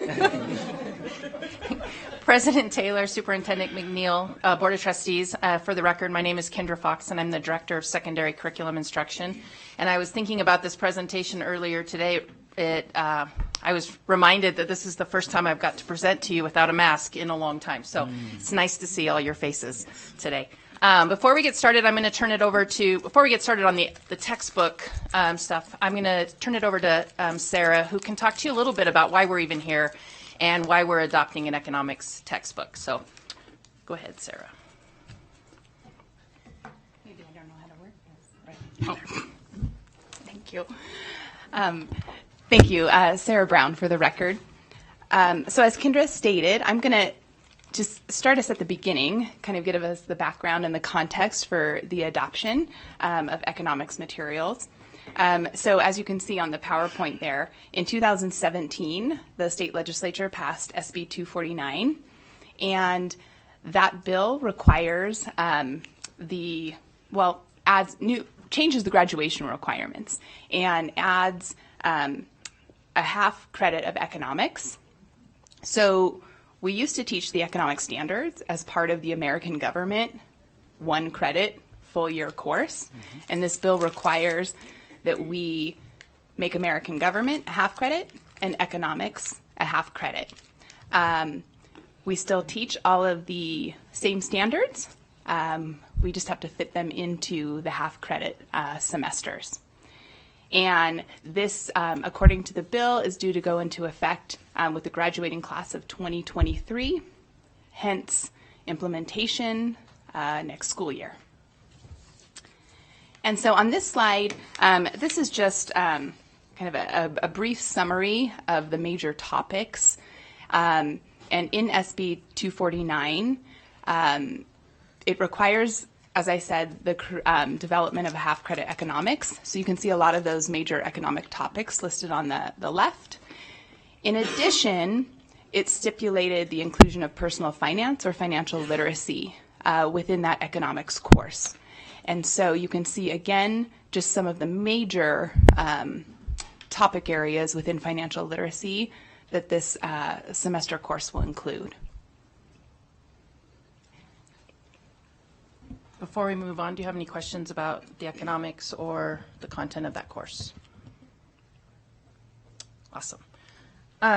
This textbook adoption, I've been doing this job for 12 years, and we've had multiple textbook adoptions, and this is one has been completely different than any of the rest that we've done. And that's for a couple reasons. One, we've never adopted textbooks for a brand new class, something that we have not officially taught before. We've taught it here and there and within another class, but we've never taught a standalone economics class. So that was one challenge. The other challenge is, as I spoke, for those of you that have been on the board for a while, and when I presented about the FOSS K-5 adoption, at the time, we had multiple materials to choose from. Well, this time, we had one material to choose from. And that changed our process slightly. We still followed the process, and I'll explain all of that, but it did change some things that we would normally do one way or the other. So with that, we do have our board policy for instructional materials and our Washoe County School District regulation. Another thing that's important to note is that the state has paused the process. Because as I told you 2 years ago, they flipped the process and they approve first, and then we get to pick from what they've approved. However, there's been some issues with timelines, and district needs, what NI needs might be different from what we need, and so on and so forth. And so there's been a little bit of just kind of back and forth with the state trying to problem solve, and so they brought in WestEd to help them refine their process.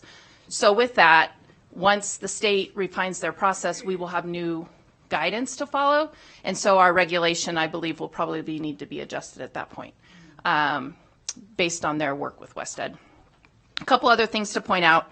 The NAC, those 3 NAC, Nevada Administrative Code, those are really good to take a peek at some point, because they really outline what we need to do. One of them, the very first one, talks about what your committee has to look like if you were forwarding a new program to the state board. So if you're saying, we don't want to adopt this program and we want to forward something new to the state board, that NAC tells us exactly what our committee needs to look like in order to forward something to the state board. In this case, we didn't have to forward anything to the state board, or we weren't allowed to forward anything to the state board because there was only one approved, and that was the one we had to choose from. The last NAC there in the list is states that if you don't have a formal committee that's highlighted in that first NAC, that you should put your materials out for public review. And we do that regardless. We always have done it. We always put it out for public review and let anyone who wants to look at the materials. Prior to COVID, we had people come in and thumb through the materials and take a look. We actually didn't have very good success with that. And since COVID, we've gone to an online format, and we had over 200 people look at the materials. So I'll go into a little more detail, but while I was on this screen, I wanted to highlight those things. If you click on the very last link, you'll learn more about the NDE's process, and it does say on there that they're paused for right now. And I got an update from Dave Brankamp at the state yesterday, and he said they're hoping to have an answer for us by the end of April, because we have a lot of adoptions coming up. So we're excited to get started with the new process. The question you asked that you're waiting an answer on is, what's the question? Oh, when are they going to be complete with their revision? When is WestEd going to be done with their work and ready for us to know what the new process for us to follow is? So hopefully by the end of April.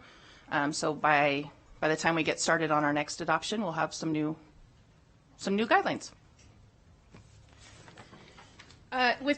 Within your board policy, these are the main bullets that we look at when we're adopting text. They need to be obviously aligned to our standards. They need to have a balanced approach. They need to be culturally relevant. They need to provide teachers with the tools that they need in the classroom.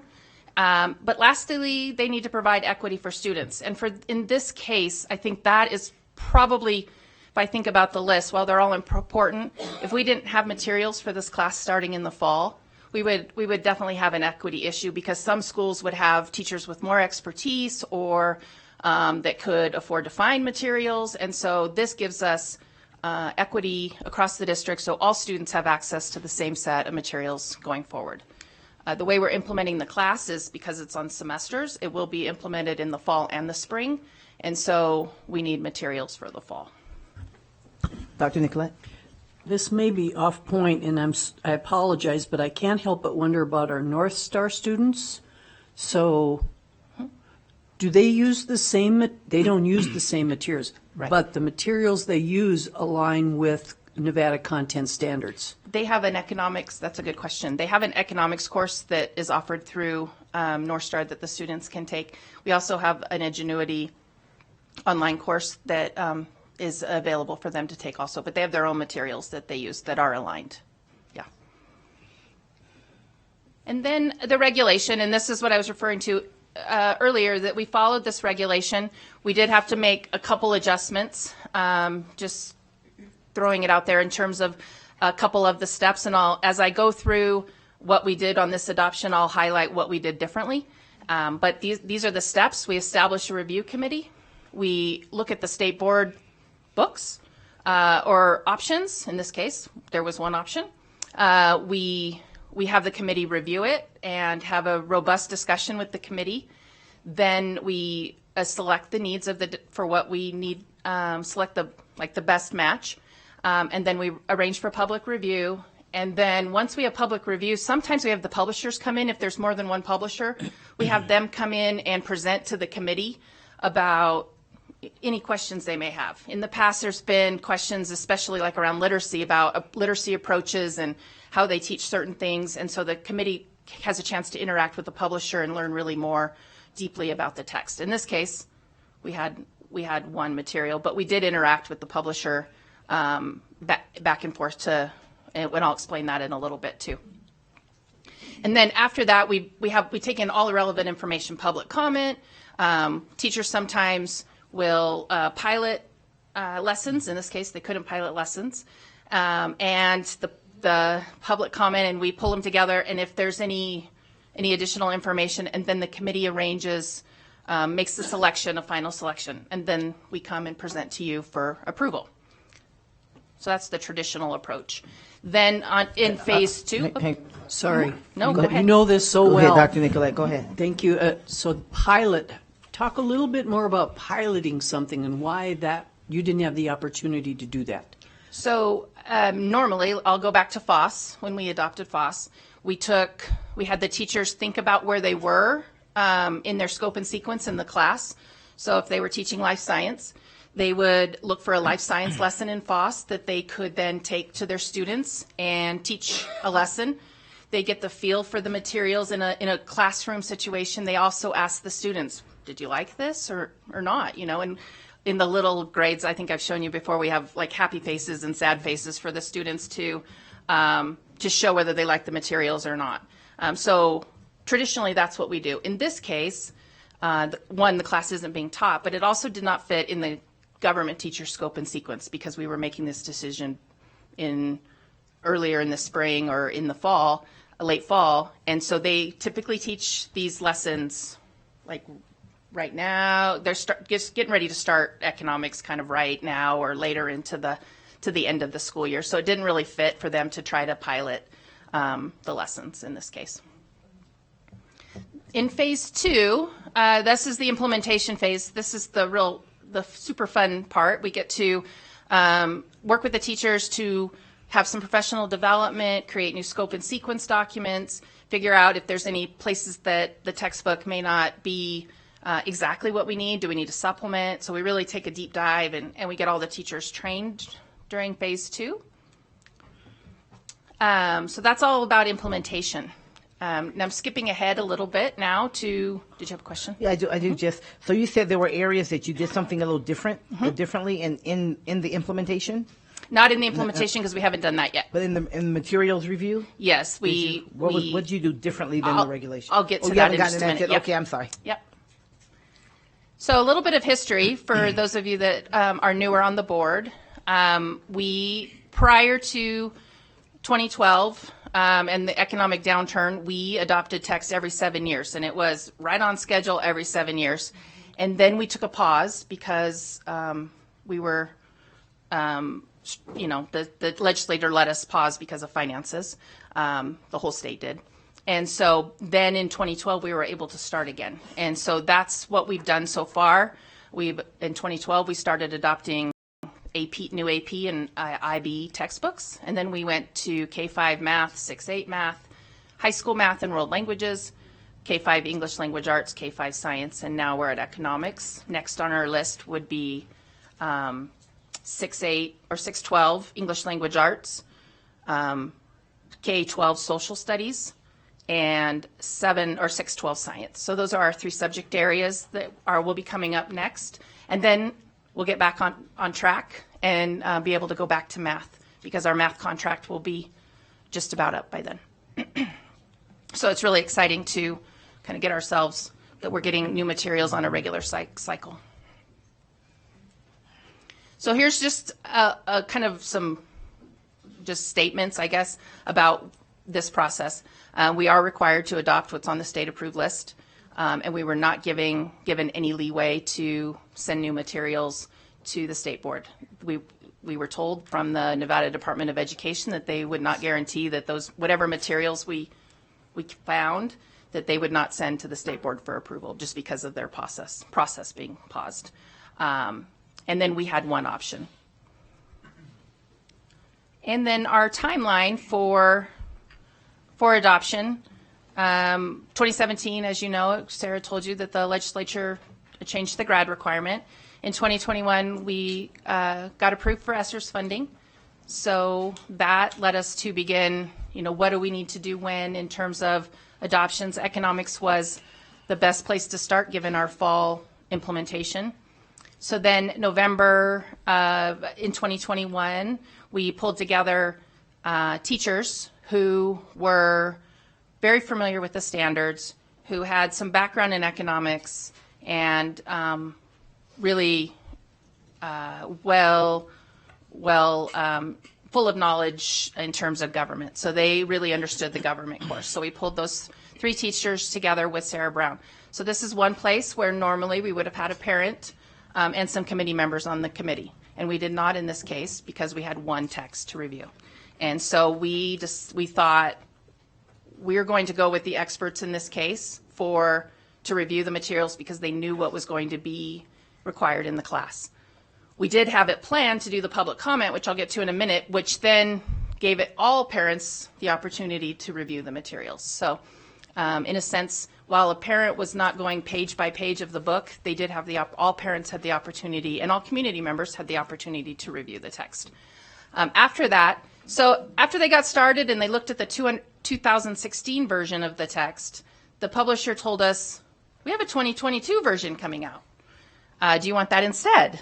And so we reached out to the Nevada Department of Education, and they allowed us to ask Pearson, or they call themselves Savvis now, but it used to be called Pearson, to do a compatibility study. So I included the compatibility study in your board doc so you could see where Pearson or Savvis went through and compared the 2 texts. So essentially the texts they're different copyrights, but essentially the content and the meat of the texts are the same.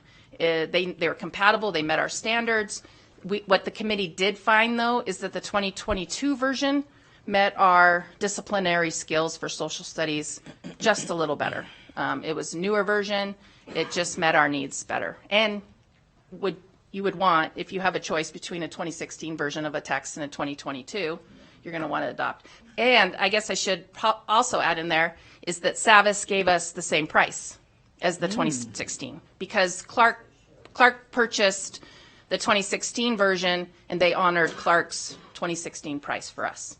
So that was wow. Really a sell for me in terms of saving us some money. And it was a good text. So we submitted the compatibility study to the state and received approval in February. And then we started, we put the materials up on our website and had public comment online. Communications sent out a press release and posted it on their social media page.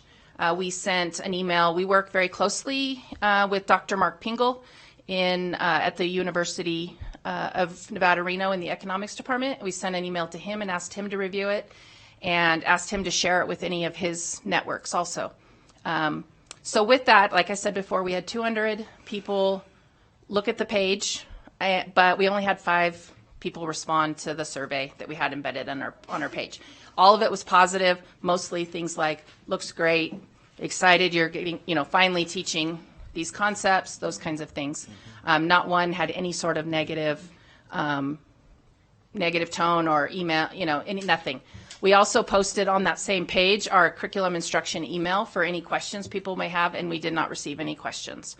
So, and honestly, it's still on our website right now, so anyone could go and take a look at it if they're interested. The password's still there. People can go and take a look. It's open for anyone that is still curious about what the materials look like.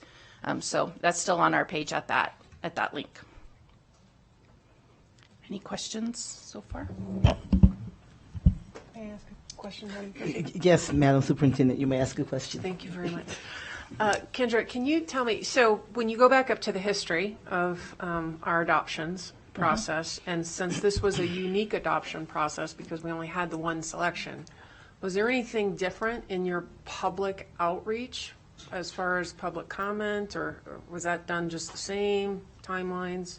Yes, it was done exactly the same. The only difference is in the past, maybe out of 5 times, maybe 3 out of the 5 KOHs reached out and had me do a phone interview with them.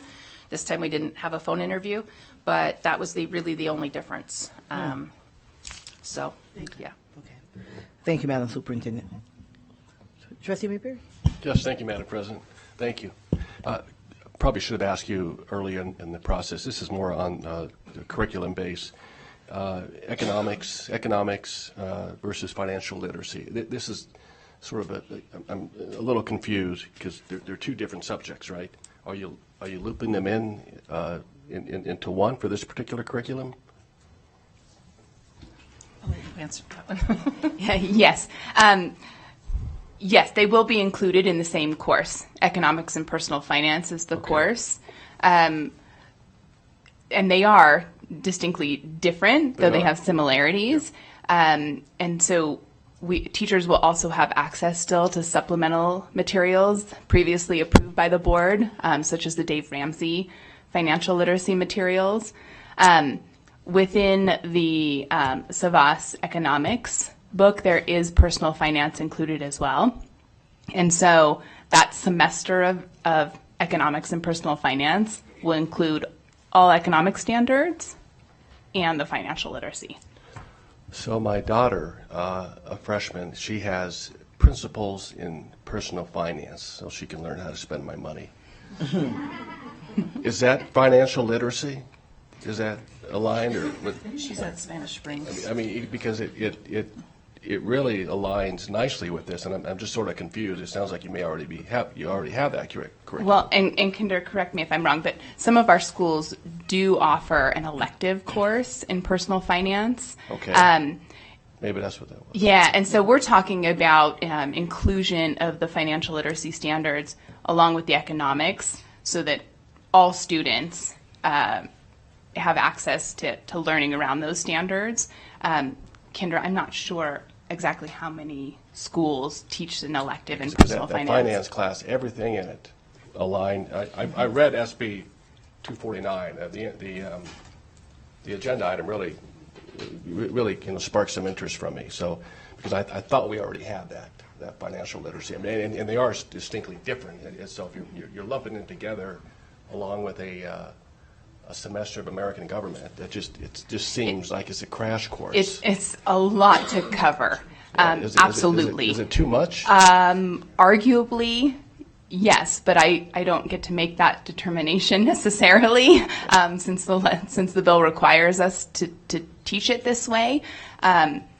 There are schools who have opted, as you've mentioned, to teach an elective, but I think that's determined site by site. Yeah, So some of the college students that I teach at the community college level, I mean, they already, some of them don't have some of the basic knowledge on our system of government. So the only trepidation I have is it just seems to pack a lot into 1 year. Well, if I can be absolutely honest, there's a lot of trepidation by our teachers as well, because there is a tremendous number of standards, right, and that we have to include within both now a consolidated half semester of government and a semester of economics that includes financial literacy. There's just not really any way around it, and I think the trickiest part for us right now is figuring out what are the most essential pieces of information and standards that we're hitting within those areas. I think in an ideal world, we could offer an elective in personal finance for all students, but it's not part of the core graduation requirements. Okay, thank you. To answer your question about schools, I think there's maybe 3 schools that do a personal finance as an elective, and then there's another handful of schools that do it within their senior seminar class that they have. So they do things like the FAFSA and a lot of those kinds of things, and why you should not get a credit card the minute you graduate from high school, and those kinds of things within their senior seminar course. I know there's a handful of schools that do that too. So, and maybe I could just make one other point, is that the financial literacy standards have been included within the social studies standards at the state level, and so we're required to include those within the social studies core classes versus an elective course that's a standalone that might also touch on those standards, but they're not embedded within the core. Is that? Yeah, and a lot of this is based on the state standards, right? I mean, to some degree, correct. We're somewhat handcuffed. Yes. And also, I think it's good to know, too, that financial literacy isn't just taught at the senior level. I believe it starts at third grade with things like needs and wants and works its way up. So the students get a little bit of it each year, ideally, so that it's not completely new for them when they get it as a senior. Well, thank you very much. We're going to go to our student trustee, Ivy, and then we'll go to Dr. Nicolette. I wanted to know, kind of out onto Trustee Mayberry's questions, but I know for next year, because I'll be a senior next year, and will kind of be the first class who has this program and requirements to fulfill. I know the We the People program covers both credits. Is that because the We the People program meets all the requirements for both econ and government?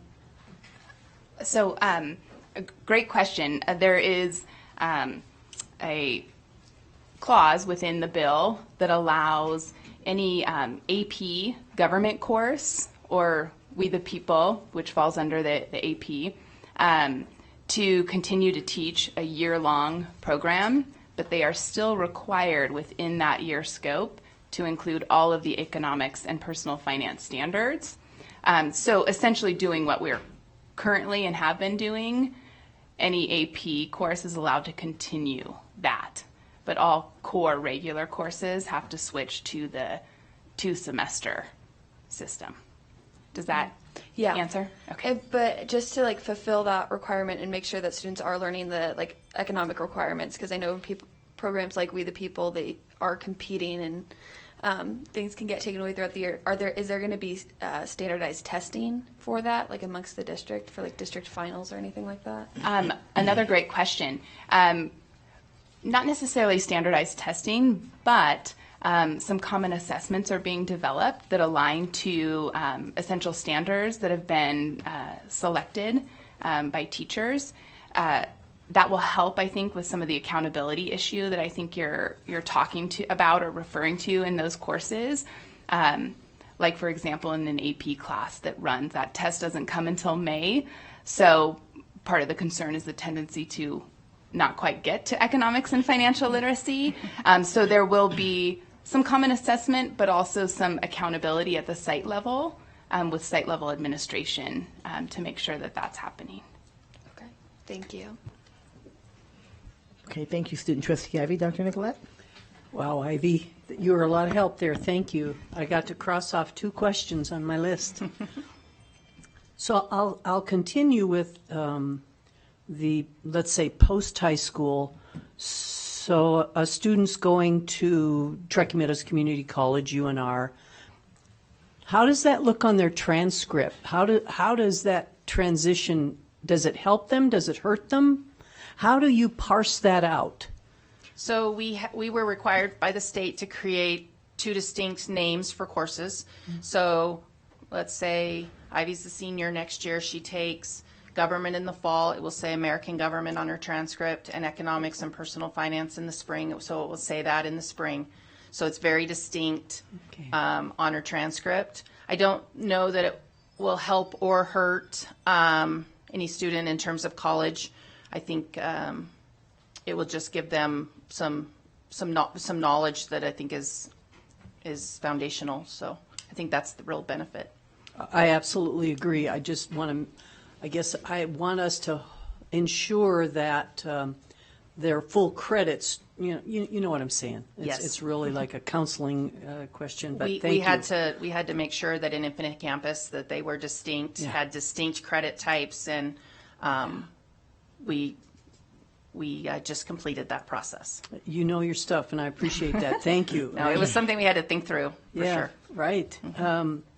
And did you help the state, and did you advise them as to how they needed to think through that?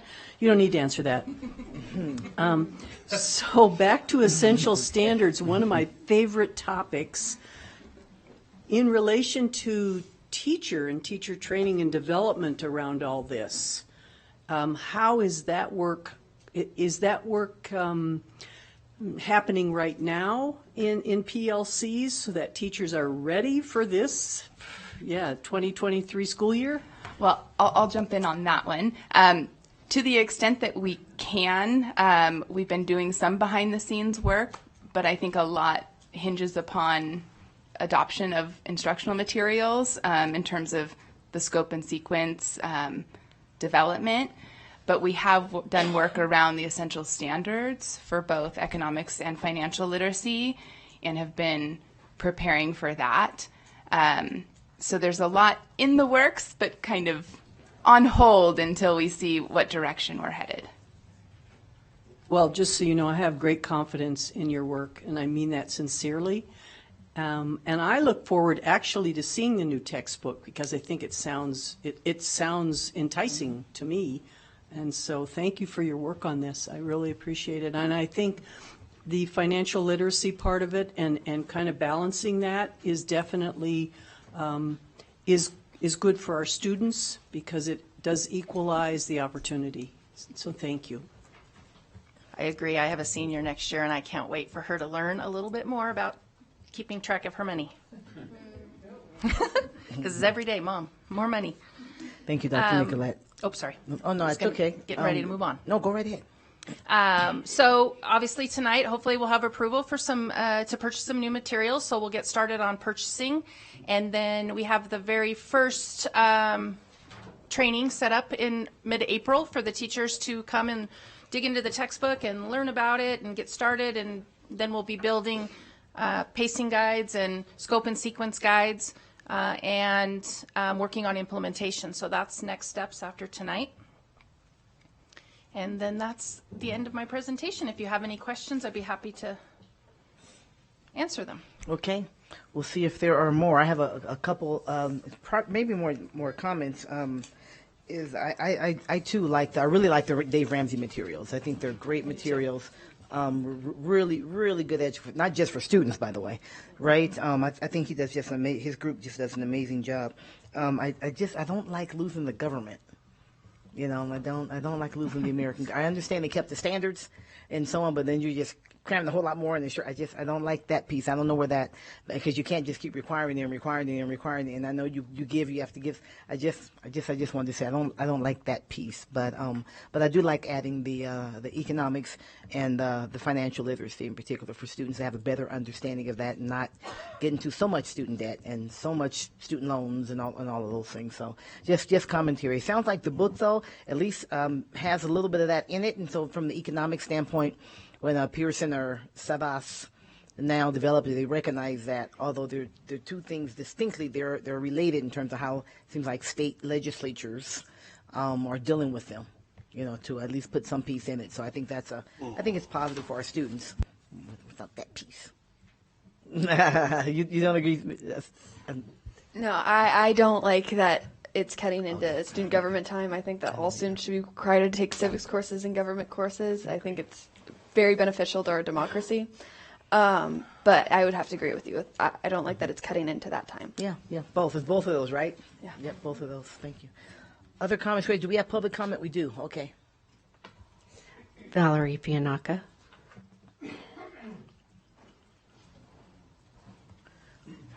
Welcome, Ms. Fianaka. Thank you. Untangle myself from all my cords. I, too, agree with Ivy. I wish that this were a full semester course, of one credit course, and I think it should be a math course. I don't think it should take anything away from social studies. I also, from listening to all this discussion, I think I understand one thing. that our state holds Washoe County and its curriculum hostage with federal and state dollars. It seems to me that you don't have a choice in this, and I don't like that. 11 years ago in this district, we had a class called Practical Math at Spanish Springs High School, and I believe it was a test course at that time. I think it was floated as a test at Spanish Springs High School, maybe at other high schools, I don't know, but I had particular experience at my school. And it was very successful because it taught kids everything that was on that list that you just showed us about financial literacy.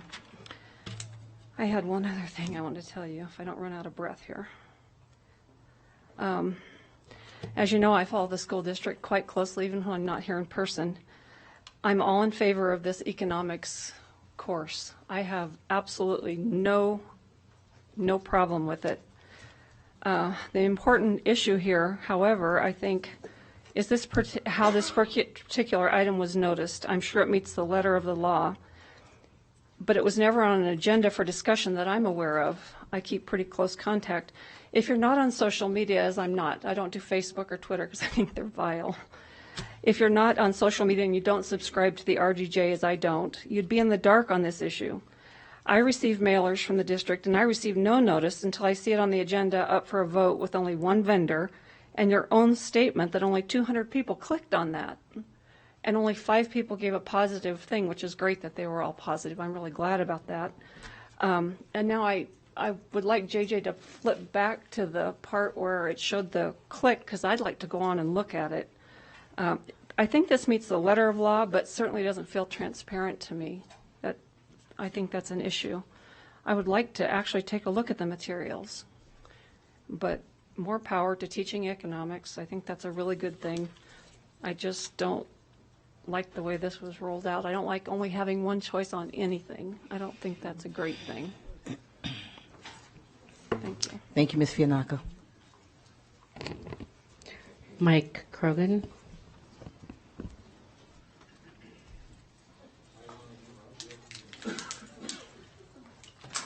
Welcome, Mr. Krogan. Thank you. My name is Mike Krogan, and I live in Midtown Reno. I'm kind of running through several questions that follow the questions that you yourselves have registered here. I guess I can start by saying this is a rush job that really gets educators into trouble, whether they sit on a board or they teach in a classroom. What this course sounds like to me, the title of it might be Teaching Economy by Irony. We're going to teach kids with a $400,000 project cost without any shopping, comparing, cost analysis, putting out bids. I understand the rush job from the state and the boundaries that put on us, but I would also encourage the board to notify the state what is going on where the rubber meets the road, and maybe even go so far as to ask for an exception. What's the legal term for that? When there's a law and you want to get a temporary exception to it. I would really encourage you to do that. Let me advocate a little bit also, not only from a student perspective of how to learn economics or not to learn it. I'm, as a former teacher, I worry about being handed something on Labor Day and said, do a good job with this new stuff. So I think part of the exception to the rule, to the law, to the state mandates might include we need time to in-service our teachers and use some of that $400,000 to give a teacher in a high school sort of the lead position on how to handle this material and let that teacher pass on what he knows to his fellow teachers. Those are just some of the complaints I would have, concerns I have, and they're complaints, and maybe some solutions. Thank you. Thank you very much. The board received emails from Dinah Maher and Christine McAvoy. Thank you, JJ.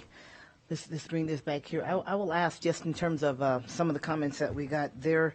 I know that we're on a schedule, right, for when it needs to be refurbished. Is there an extension opportunity? I don't know. The challenge, of course, is we don't know how long that might be, and that may. So, can you talk through that a little bit? Can you say some more about your question about the extension in terms of class?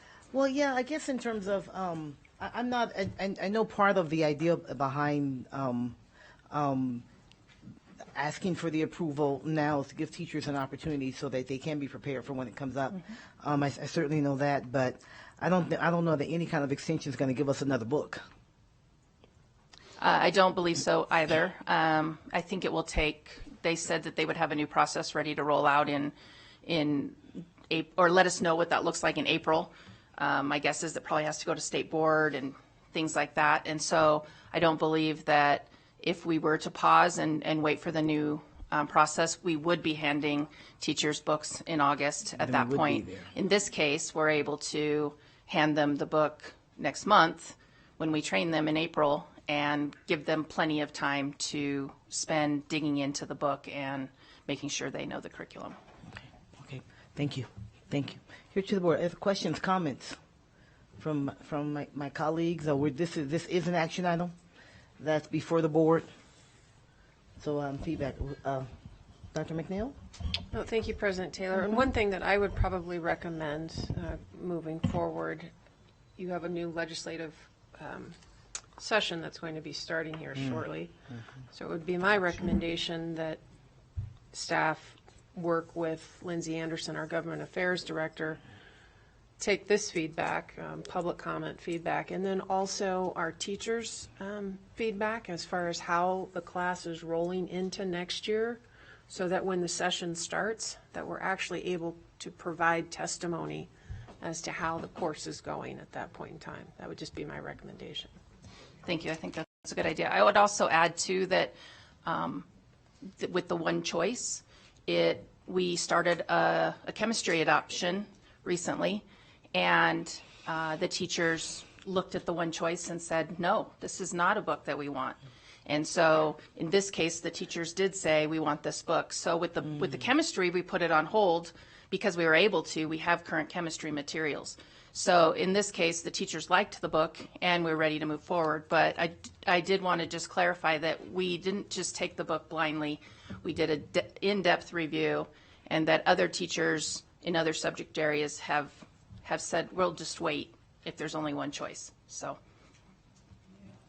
No, I appreciate that. I think that's noteworthy. And then also we know that when the state regulations come down, we aren't likely to get, okay, it's supposed to begin at a certain point. We aren't likely to get, though, but that's okay, though. We'll just wait. That isn't typically how NDE works.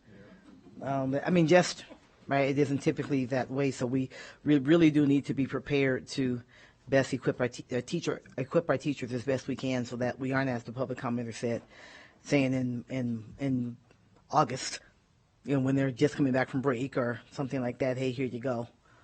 We do want to give them the best opportunity that they can. Other questions, comments, or looking for motions? A pleasure of the board. This is, as stated in the presentation, unless something changes, which at this point isn't anticipated, and you've had conversations with NDE about the book and so on, and they haven't said, oh, you know what, this might not be happening, then this is something that we will need to begin to offer in the fall. So it's that's where we are, as presented, and maybe there may be some movement if there's some pushback after implementation from across the state, as the superintendent chairs. So looking for the pleasure of the board. Dr. Nicolette? I guess I do have a question. So this book, Savas, is a 7-year adoption then? And so the $400,000 isn't for textbooks, it's for teacher materials and training? It's for textbooks for 7 years, so, and online access. So they give us enough textbooks for, I think we're purchasing 2,500 or 2,600 text physical copies for kids, plus at a 1:90 ratio teacher materials. but it also affords us online access to the textbook for the full 7 years. So students have it both hard copy and online for the full time. Okay. Thank you, Dr. Nicolette. Trustee Mayberry? As sort of a follow-up to that, thank you, Madam President. Mhm. So a follow-up to Vice President Nicolette's comment. So with this adoption, would that trigger the this curriculum of sort of the reduction in American government and consolidating economics and financial literacy?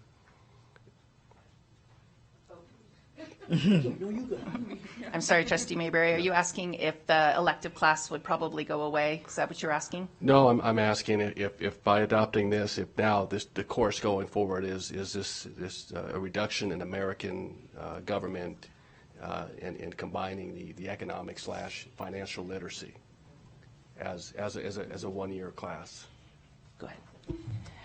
Yes, that has to go into effect next year for the graduating class of 2023. Okay, I just want to clarify that because I know we're also, as it reads, it's a purchase of ESSER fund in $400,000. Right?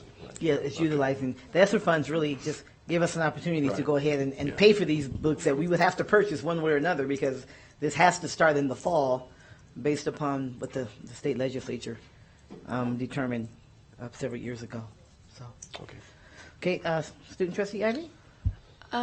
Would the students be able to, or like if we adopt the materials now, and then the requirements change, and later on, like say in 5 years, they say, okay, we're now going to require a full term of government, we would keep the materials, right, and then just like change the credit, kind of thing. Yeah, it's maybe hard to predict hypothetically, but I don't believe the economic standards would go away, and so I think that regardless of any changes down the road, they would still be instructional materials that are useful and used. In an ideal world, our legislature would give us a 4th year, but that's wishful thinking. Okay. And then another question was, would like the state be able to see how many students did dual credit instead of taking economics at the school? Because I already have students coming to me telling me that they're avoiding this entirely and just going to go to TMCC. Good question, really good question. So if they go to TMCC, they still have to take an economics course. Really? So I hate to tell them. But the cool thing about if they take dual credit, they could take a 3-credit poli-sci class and get the full experience. And then TMCC has really graciously developed a 1-credit economics class to satisfy this curriculum, the needs of this curriculum for us. And so if a student did take dual credit, they could take the 3-credit poli-sci and this 1-credit economics, and they would essentially get 1.5 high school credits as a result that way. Okay. So it's a good option, but they don't get out of taking economics. Okay, thank you. Good question, though. Okay. Trustee Smith? If there's no other discussion, I feel ready to make a motion. Please, go ahead. And before I do, I want to say thank you. There were a lot of questions with this. I read absolutely everything in all of these emails, and I think that was great. So thank you so much for being responsive to our community and building that into your presentation as well. Very helpful. All right, with that said, for item 4.02, I move that the Board of Trustees approves the purchase of high school economics instructional materials for approximately $400,000 using elementary and secondary education emergency relief ESSER 3 funding. There's a motion on the floor. Is there a second? Second. Okay, we have 2 seconds. We'll take the second from Clerk Nicolette at this time. Any discussion? Any further discussion? I'm sorry, Minetto. Did I say Nicolette? I'm sorry. I tell you guys all the time. Yeah, right. You just look like twins. Okay. Clerk. It's because you guys switch roles. That's why. Okay, Clerk Minetto at this time. Okay, any further discussion? Seeing none? Discussion? I do. Please, yeah, just go right real ahead. quickly. And this is not a reflection on the great work you do. I'm going to be voting no on this item just because I have a lot of trepidation on the reduction of American government and just this compact curriculum, that I think we're cutting some of our students short.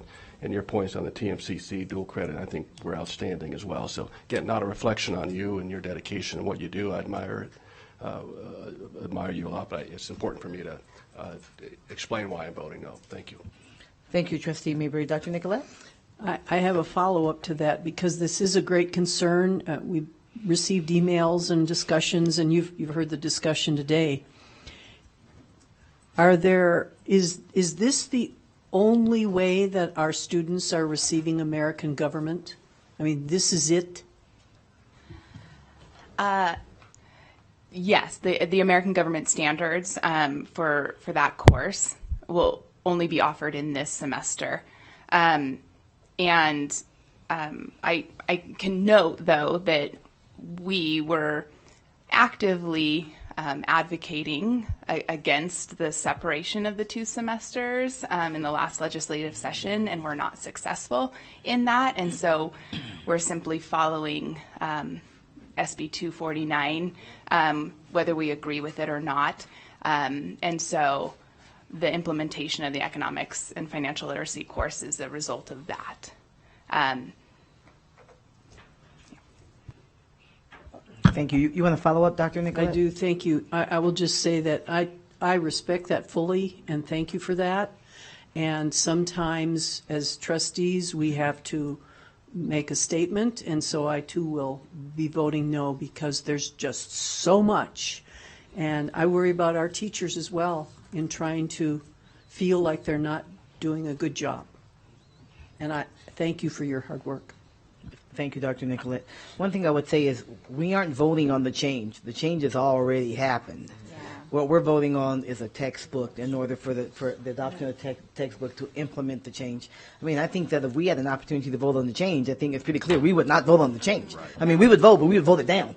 I don't think I think there's agreement that we don't want to see the reduction. So I just think it's important to note, just for the record, that we're not voting to reduce the teaching of government at all.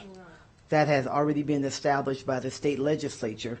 I don't think any of us, I think that you can tell by the conversation that there's certainly at least the vast majority of us, without taking the vote or anything like that, because it's not on the agenda, would not want government reduced. I mean, I think that's very clear. I don't think the students want it that way. Obviously, I think those in the trenches that are doing the work want it that way. I don't think we want it that way either. So I want to make sure the record shows that this is not a vote to reduce that. That determination has already been made at the state level. It's state law. And it's okay to make a statement. That's really I'm absolutely not against that. I don't want the record to show that the board just voted to. No, we did not. We did not. That was already determined for us, unfortunately. And with that, regardless of what we vote, we have to start teaching it in the fall, and teachers will either have a textbook or they won't. Mm-hmm. And that's kind of where I feel like we're kind of stuck in that. That's my own commentary on that. I'll just go on order this way because that's how I saw the lights. Okay, Trustee Smith, Trustee Rodriguez. Thank you, President Taylor. I will be keeping the motion, but I appreciate the clarification because that is really in the spirit of the motion that I made in recognition exactly what President Taylor articulated. One thing that I would like to add, I'm not exactly sure about the diplomatic ways of doing this, but I trust it will happen, that I do agree with many members of the community that one option is not a choice. So I wouldn't even use the word choice. Mm-hmm. If there is a way to provide that feedback to the state, that these are not environments or situations that we prefer to be in, because again, one option is not a choice. Nonetheless, it's a requirement we teach it. This is simply the only option that we have, and we are approving textbooks right now, so I will be keeping my motion. I appreciate that. And I do think it's helpful for me is that it's not a bad choice. It's just the fact that we don't have a choice, right? Based upon the feedback that you've shared, it's just the fact of not having a choice. It just doesn't feel like that's where we want to be. So, can I comment on Trustee Smith? I have given him that feedback, but I will reiterate that from you also. I appreciate you saying that. Mm-hmm. Thank you. And thank you, because I think that's an important message as well. Yes, thank you, Trustee Smith. Trustee Rodriguez. Thank you, Madam President, and I respect my fellow trustees' decisions and their stance, and that's part of the democracy. Mm-hmm. And just kind of piggyback off of Trustee Smith, I agree, and the public as well. One choice is not really a choice. I do appreciate you went through the process as if we did have choices, and I appreciate the feedback and comments from our staff and the public and whatnot. So at least it's a good decision, not really a choice. And I kind of just want to remind us, coming this next session, I mean, I do believe it's part of our job to advocate for our district as well, talk to our relationships with the legislators. I know many of us have relationships with so many men and women and state senators, so we can bring our concerns to our relationships come this next session. And I do appreciate you guys advocating for, you know, keeping governance and everything together. And I'm there with my fellow trustees. I don't think it's great to sacrifice one for another. So I do know coming to next session, I would plan to bring this up. So again, I do appreciate you guys and respect. Absolutely. Thank you, Trustee Rodriguez. Trustee Manetta. Thank you, Madam President. I feel that the same as everybody. But I feel like if we don't adopt these books, we're going to be leaving our teachers real high and dry, and to talk like an old lady. And I don't think that's a good choice. Thank you. Thank you, Trustee Manetto. Is there any other commentary, any other discussion? Good discussion. Good talk about how we feel about it and what our thoughts are, and then sharing. You know, it's important to share. I voted this way, and this is why. And I think that's a good thing. Okay, seeing no further discussion, all those in favor of the motion to approve the textbook adoption as recommended, please indicate so by saying aye. Aye. Opposition? Aye. Yep. No, I saw your thumb up. I got you the first time. I didn't forget you this time. I saw your thumb up, so you're in it. Please. Any opposition? Okay, as stated. Thank you very much. Let the record show the motion passes 5-2. 5-2. So thank you so much for your work. 5-2. This is what we're going to do. We appreciate it. Thank you. And you have our feeling on it, and I know you'll share that. What we will do is we'll take a dinner break now, but when we come back, we will do the naming. We'll take the naming agenda item next. We know there are several who have come for that as agenda item 4.04. We will take that next after a 20-minute break. Thank you so much for your patience, and we will be right back.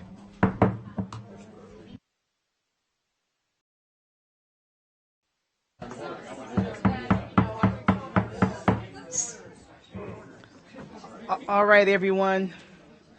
Thank you so much for allowing us that dinner break. We're better, happier, and after we eat, so that's a good thing for everybody.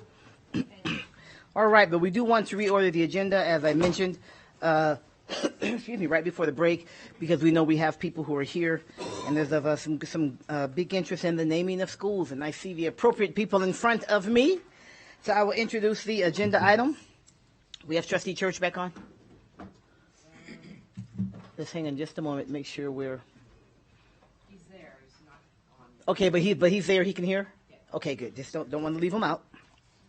Okay, so we're going to jump down then to agenda item 4.04, presentation, discussion, and possible action to select the official name of the new Southeast Reno Area Elementary School from among the following, as recommended by the school naming committee: J. Wood Raw, Rio Wrangler, and Sessions F. Buck Wheeler. This is for possible action, and we are definitely after 4 o'clock. And before us is Ms. Anderson, Chief Communications and Community Engagement Officer, Ms. Fredrickson, School Naming Committee Liaison, and Ms. Lothar, School Naming Committee Chair. Thank you for your service. I mean that. We appreciate that. Who am I turning it over to? Ms. Anderson? Yes, thank you, President Taylor, trustees, Superintendent McNeil, thank you so much. Michelle Anderson, Chief Communications and Community Engagement Officer, for the record. As you've already done the introductions, as with me, Samantha Fredrickson and Miss Lisa Loader. We are excited to be here this evening, to present the recommendations of the School Naming Committee in order for you to make and select the official name for our new Southeast Reno Area Elementary School. I'm going to pause for because I neglected. There's a disclaimer that one of our trustees needs to make. I want to just do that at the very beginning. So please forgive me. Please, Trustee Mayberry. Yeah, thank you for the reminder. Thank you, Madam President. I do want to. I saw some legal counsel. I do want to disclaim pursuant to NRS 281A. .420, I'm disclosing that I work with Nick Raw, the grandson of J. Wood Raw. However, I do not have a commitment in a private capacity as defined by NRS 281A.065 because I do not work for, nor do I have a continuing or substantial business relationship with Nick Raw. per NRS 281A.420. 4A, the independence of judgment of a reasonable person would not be materially affected by this relationship, and my subjective independence of judgment is not materially affected by this relationship. As a result, I'm making this disclosure, and I plan on participating in and voting on this item. Thank you, Madam President. Thank you very much, Trustee Mayberry. Again, my apologies for the interruption, but we should do that at the beginning to make sure that's on the record. So please, Ms. Anderson, continue. Absolutely. So again, we're excited to be here this evening to provide the presentation. We're going to go through the process and the explanation as to why the recommendations are coming before you this evening. Before I even start, though, I would like to thank Ms. Loader and the entire naming committee for their service and their work on the committee. I also would like to thank Ms. Frederickson for all of her work with the committee. And last but definitely not least, the community, because I think we would all agree that community input is vital anytime we're naming a school, as it's obviously the neighborhood, it's their school. So up there is our nice rendering. So as you know, the new elementary school is currently under construction on Green Pasture Drive off Rio Wrangler Parkway in South Reno. It's located in the Damani Ranch Planned Unit Housing Development. I have to say it holds a little special place in my heart as a native Nevadan. Growing up down in South Reno, I actually rode my bike and would play out in that field, so it's kind of cool to see a new school that's being built in that area. The school will help reduce overcrowding in South Reno and is slated to open in August of 2023. And then, as we all have on the calendars and on the district site, we are excited to be celebrating the ceremonial groundbreaking on April 15th. And I'll turn it over to Ms. Frederickson. Good evening, everyone. Samantha Frederickson for the record. So to name this school, we followed the process that we have followed for, I believe, 6 schools now that we've named, which is pretty exciting in the past few years. So we opened up a survey on January 6th. That was the initial nomination survey. So that allowed the community to nominate any name for the new school. So that was open until January 20th, 2022. And we did target outreach to Southeast Reno since that is where the school is. So we sent connected messages to families at the schools down in that area. We did a media advisory. We posted on social media. We had it on our website. We received 135 survey responses to that survey, which encompassed a total of 46 unique naming suggestions. So there were quite a few repeat names in the survey. On February 2nd was when the school naming committee met to create the semifinalist list. So the semifinalist list involved the school naming committee picking 10 names out of those 46 unique names that had been initially submitted. And then it also included 4 rollover names, so names that had previously been on a finalist list for you all for previous schools. As per board policy, those names roll over and automatically are added to future semifinalist lists. So it was a total of 14 names that were then sent out as semifinalists. So that was also sent out to the community to get their participation. So we had a survey that allowed the community to vote on their favorite name out of those 14. That survey was open from February 3rd to February 17th. And again, similar outreach was conducted to Southeast Reno, so we sent it to those families and staff at the schools down there, as well as posting on social media, posting on the website, issuing a media advisory. The survey, it's important to note also, was just one part of what the committee used to make their final recommendation. They look at the survey, they look at the letters of support that come in, they look at the public comment that is at these meetings on February 2nd and at the March 2nd meeting. So it was just one part of what they ultimately used. So the survey responses, you can see here, we had a total of 3,766 community members that answered the survey. I have the breakdown there just to see how many were students, how many were staff, how many were family members of students, and how many were community members, just so you can see the breakdown. And then these are the initial survey responses. And I'm not going to read out all the numbers, but you can see of the 14 semifinalists, sort of where the community ranked these semifinalists. And I just want to chime in on this one. So at the March 2nd meeting for the naming committee, in consultation with me, Ms. Fredrickson presented to the committee the information so that the committee could make the best decision possible, and they had all the information in front of them. There was a social media campaign. Many of you may have witnessed it on social media, where we had a a community member who was a former trustee that had requested people vote for Mr. Michael Lansbury as an elementary school. He encouraged his followers to vote as often as possible.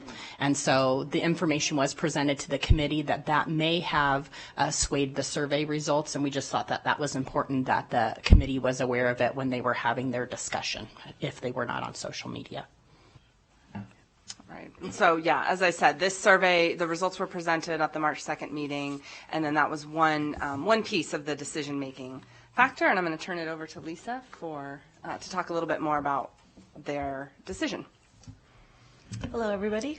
Madam President and the trustees. My name is Lisa Loader. I was serving as the chair of the school naming committee, and it was a pleasure to do so. And I also want to thank the community for their input, because that's really what matters, I think, is what the community thinks their schools should be named, and to highlight and pull up the people who are important. So the school naming committee met on Wednesday, March 2nd, to review the community vote and determine our top 3 finalists that we recommend to the board today. To determine our top 3, we took into account not only the community votes in the survey, but we also took into account the public comment and the public speakers that came to visit us and share stories with each of the nominees that we received, and also letters of support. And those include letters of support that we received recently, as well as the letters of support that came with the nominee that were considered automatic semifinalists, such as Sessions S. Buckwheeler. So we considered all of his support that he came with in this process. So the committee members scored and ranked the finalists to come up with our top 3. And the top 3 that we're presenting to you today are Jaywood Raw Elementary School, Rio Wrangler Elementary School, and Sessions S. Buckwheeler Elementary School. Jaywood Raw, thank you, maybe you should do this. Yeah. I can't handle both. So Jaywood Raw got the top points at 12 points from the committee. He presents with a lot of school district experience, 37 years, from 1952 to 1989. He was a teacher at Sun Valley Elementary School. He taught industrial arts, and he was most known, and the stories that I hear, was he was a vice principal at Dilworth and then a principal. A lot of really wonderful stories from his experience there that we heard. He retired from the school district in 1989 and passed away in 2011. Mr. Raw also served in the U.S. Navy as a naval aviator during World War II, which we also heard from the community. We heard stories about his service, so that was all heard by the committee. Our second choice was Sessions S. Buckwheeler, and he got 7 points from the committee. He was a teacher in the Washoe County School District. He was a finalist several times before. I'm sure you are familiar with that. He was a science teacher in the district for 30 years. He served as the first executive director of the Nevada Fish and Game Commission, which is now the Nevada Department of Wildlife. Mr. Wheeler was selected because we were impressed by the public comment, the letters of support, and we know that he came to us as a finalist from our last voting process, and he came with a lot of support from there, from that point as well. And our third finalist is Rio Wrangler Elementary School. And that received 6 points from the committee. The committee wanted to include this geographic option as a finalist to consider, and Rio Wrangler received the most points from the community out of all the geographic possibilities that were put forward to the committee. And that's also obviously one of the closest sizable thoroughways near the school and where it's going to be built. So we thought that was a good name, and the community, again, voted most votes for that one out of all the geographic names. That concludes our presentation of the 3 top names that we're presenting to name the school after in Southeast Reno. Are there any questions? I do see questions, but can we take public comment first? That'd be okay?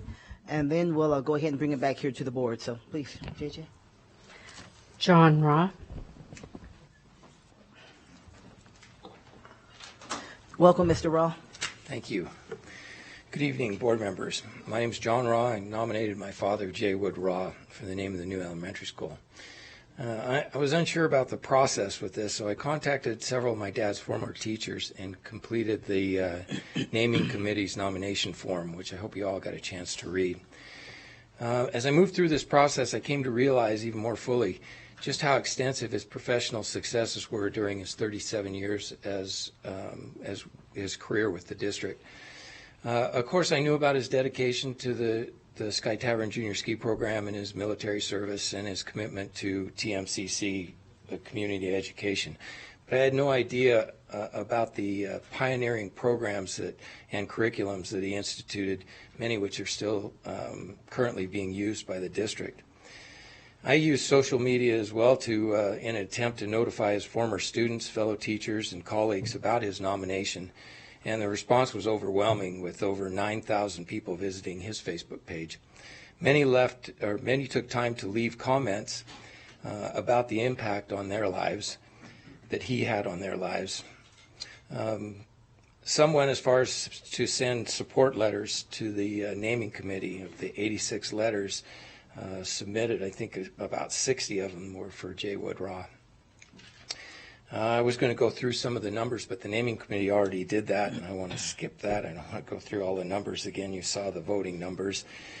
But quoting former Washoe County School District Superintendent Marvin Moss from my father's obituary in the RGJ, Mr. Moss said, and I quote, "As a teacher, he was outstanding. There was none better," unquote.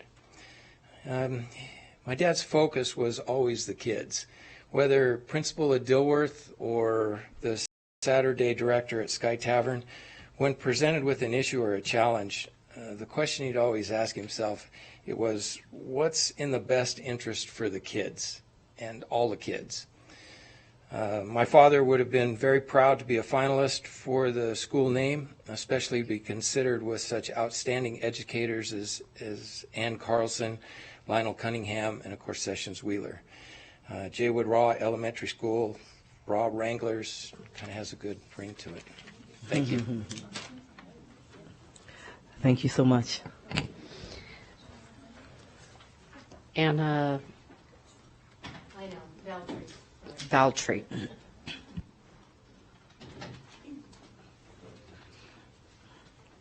Welcome, Ms. Feltry. Yeah, thank you so much.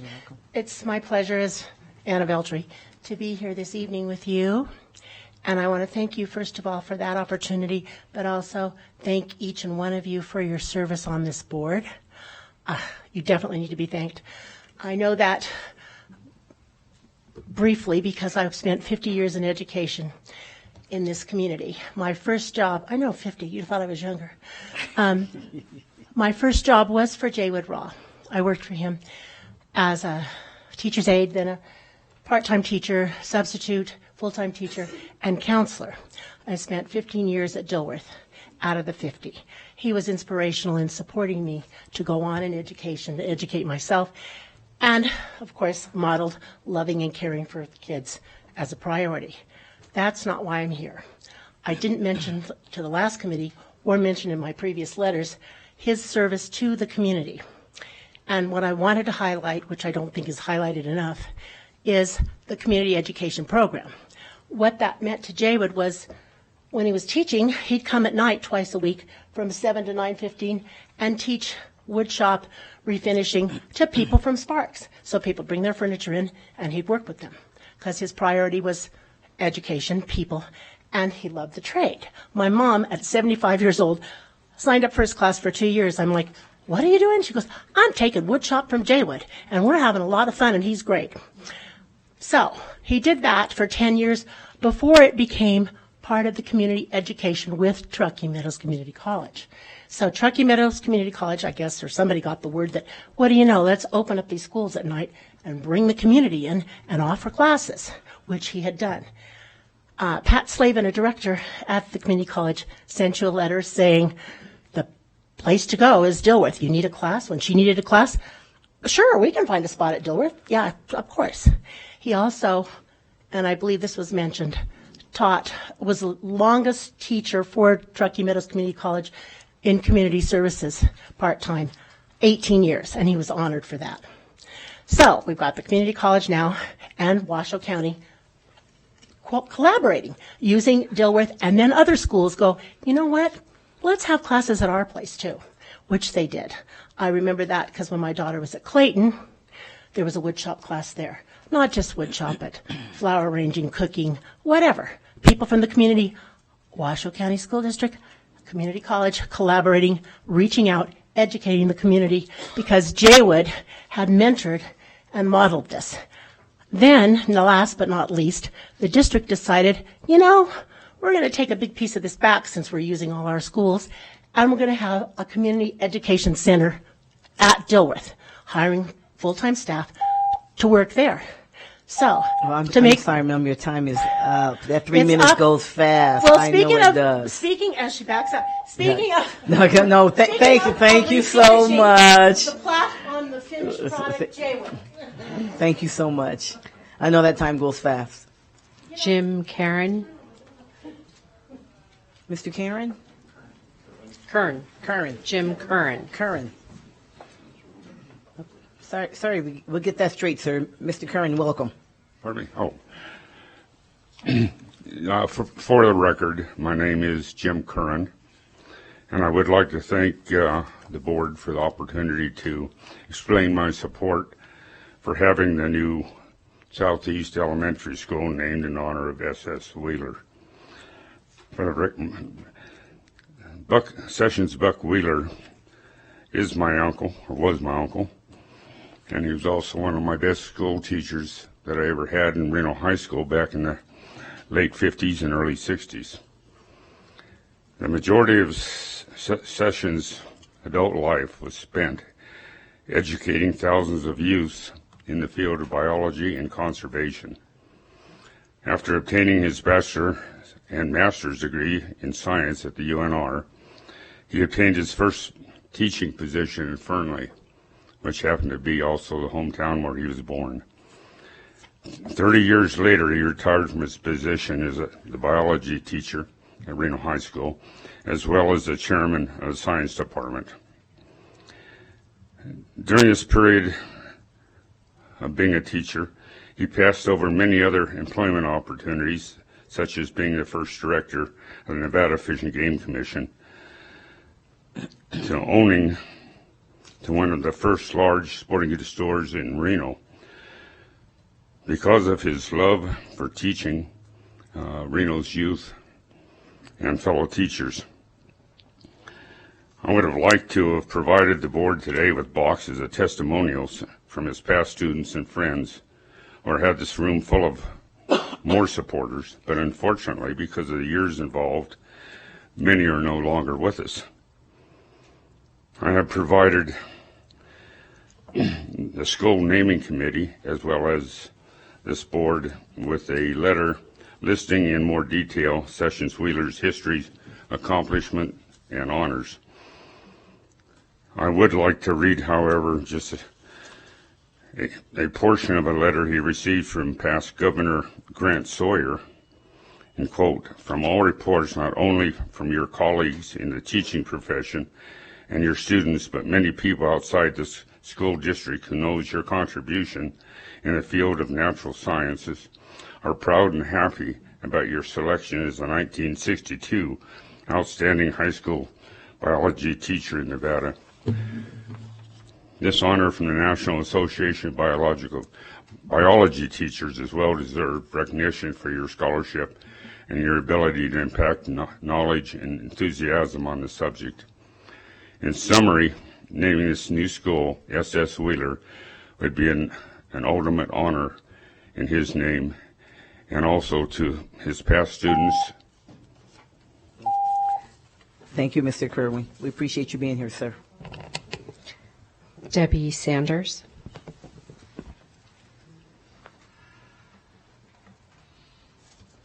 Welcome, Ms. Sanders. Hi, thank you.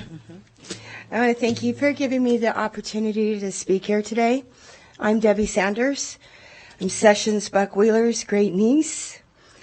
Even though I live in Utah now, I am and always will be crazy about Nevada. Uncle Buck's, my granddad's, and my Graham's, and my dad's love for Nevada grew within me. And in turn, my own daughters bleed Nevada blue. That's the way our family is. I came here today to explain why naming the new school Wheeler Elementary is the best choice. You see, children are curious. They want to know who, what, why. They will wonder why their school is named Wheeler Elementary.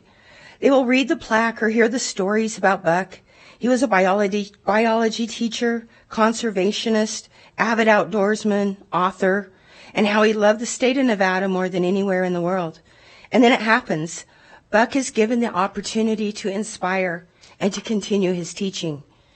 His teaching career opens up their curiosity. What is biology? Well, off to Google they go. Biology sounds fun. Learning about animals, bugs, snakes, and cooties. Dreams begin growing up of becoming a biology teacher, zoologist, wildlife biologist, or even a microbiologist to cure our world's crazy diseases. Buck was an author. Some children will wonder what books he wrote. One was about Pyramid Lake. That sounds like a cool place. And so the kid goes home to their parents and says, I want to see that pyramid. This could very well be the beginning of many family adventures, family memories, and family bonding. And children like to dream, and dream big. A child wants to grow up to become important or famous. Buck Wheeler is in the Nevada Writers Hall of Fame. And any Hall of Fame sounds pretty important to a kid. And so the dream begins of becoming a famous writer. To hear that Buck was chosen to lead the Nevada Day Parade once, well, kids love to be first in line, to be the leader, and all kids adore parades. So they begin to dream. Let Buck Wheeler plant the seed for these dreams. Even adults can still dream. I can see it now. Wheeler Elementary with a huge mule deer buck as their mascot. Or to be the Buckaroos, a nod to the buckaroo and Mustang heritage of the state. And of course, the school colors, Nevada, silver and blue. You see, by naming the school Wheeler Elementary, you're giving Buck Wheeler the chance to continue teaching and inspiring our future generations.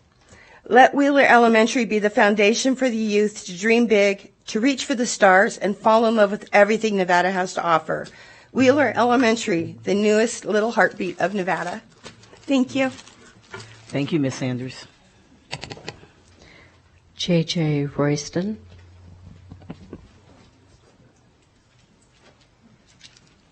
Welcome, Mr. Royston and company. Ladies and gentlemen, thank you for allowing my sister and I to speak tonight. My name is J.J. Royston, and this is my sister, Kinsley Royston. We are Jay Wood's great-grandchildren, and as students, we can only imagine how cool it would be to have a principal roaming around the halls on roller skates. Jay Wood was part of the school district for 37 years, and a few of his accomplishments include a prenatal development program, a birth curriculum, a computer lab and computer registration, a high school vocational construction project, and a decision-making and value clarification course. Jay Wood also spent 40 years volunteering for the Sky Tavern Junior Sky program and was a member of the Reno Elks program for 47 years. He held many food drives and was on the board for foster youth services, and over the years he donated over 10 gallons of blood. But what I am most proud of is his 23 years service in our military. Jay Wood served in the Navy and flew aircrafts in World War II. Jay Wood's sons served in the community as paramedics and then firefighters. His grandson is currently a firefighter in our community, and I would like to follow in Jay Wood's footsteps by joining the military once I'm old enough. I'm not sure which branch I would like to join just yet, but I am interested in the Marines or Navy SEALs. I hope you choose Jay Wood's name for the new school. Thank you for your time, and have a good evening. Thank you, Mr. Worston and Ms. Worston. Hank Vanderbeek.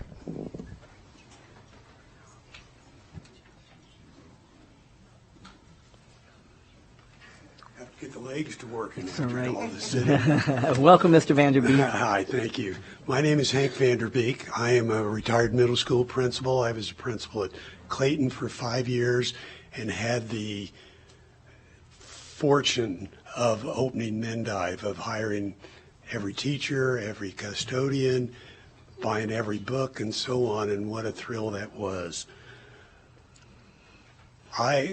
Whatever success we had at Mendive is a large part of what I learned from Jay Wood and working for him for a total of 8 years in 2 different stints, and then 2 years in my first administrative position as his vice principal. He was someone to learn. He would, if you came in, hey, what do I do here?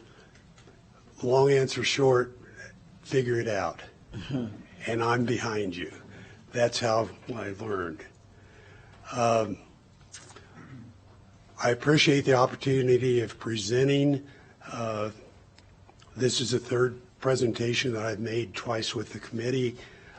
So I've tossed that speech. That's old. I want to show the excitement that I really feel in my heart for this man. I'm going to present you with 2 different analogies on my main point. First one, in about 20 years ago, I got to watch the time. About 20 years ago, I went to a workshop in San Diego on PLCs. The district had not started. I'm showing my age, I know. But one of the speakers said, I'm drawing a blank now, went down to get a cup of coffee at Starbucks, and they said, I'm sorry, we don't have any coffee. And he said, what do you mean? I can see you run out of swizzle sticks, or I can see you running out of cups or something like that, but you are about coffee, and you can't run out of that. I think you can probably see where I'm going with this. Then also, we in education, in Washoe County anyway, do not have a Hall of Fame, as the last speaker was talking. The only pseudo Hall of Fame that we really have are the buildings with people's names on them.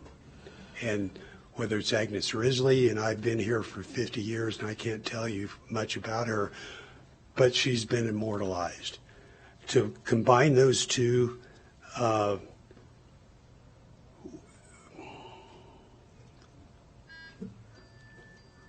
I'm hearing bells. I'm sorry. That's okay, Mr. Vanderbeek. Thank you so much. Okay. Gary Lucetti.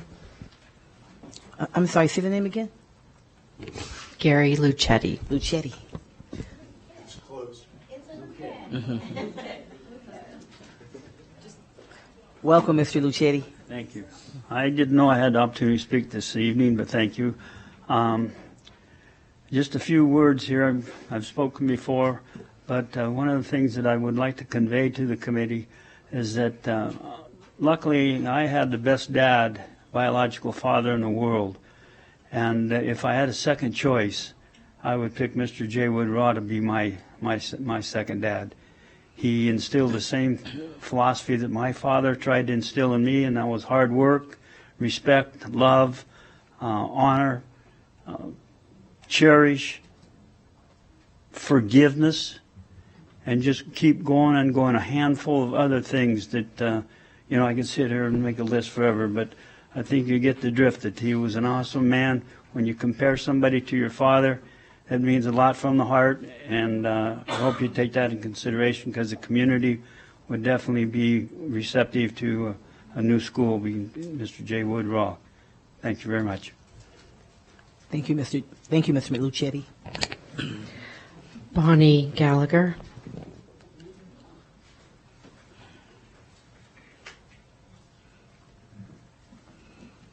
Welcome, Ms. Gallagher.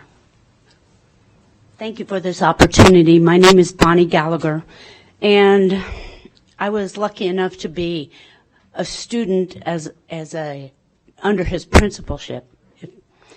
I was lucky enough to be a student in his adult education classes, and to be a student of his on the ski hill, where you just learn so many things from him. Like Mr. Lucetti said, he shared so many words of wisdom. Jay Wood's basis for his decisions, always the bottom line was, will it benefit the student? Whether that student was K through 8, whether that student was an administrator that he was mentoring, a teacher, a kid on the ski hill.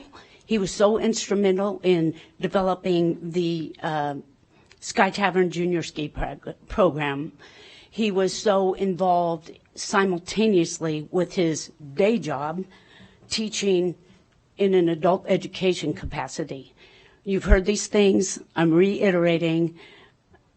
His sense of humor, which was an integral part of his personality, was a trait that allowed him to encourage the individual or bring an entire group of people together as a team. He could find something to make it fun. He also was an innovator. If you had a problem, he usually could bring you in as part of the resolution to the problem was the person who had the problem. He included you, and you learned from that, and then you shared it. So the work he's done just carries on in our community. Those of us who were lucky enough to work with him still see the effects he had on this entire community.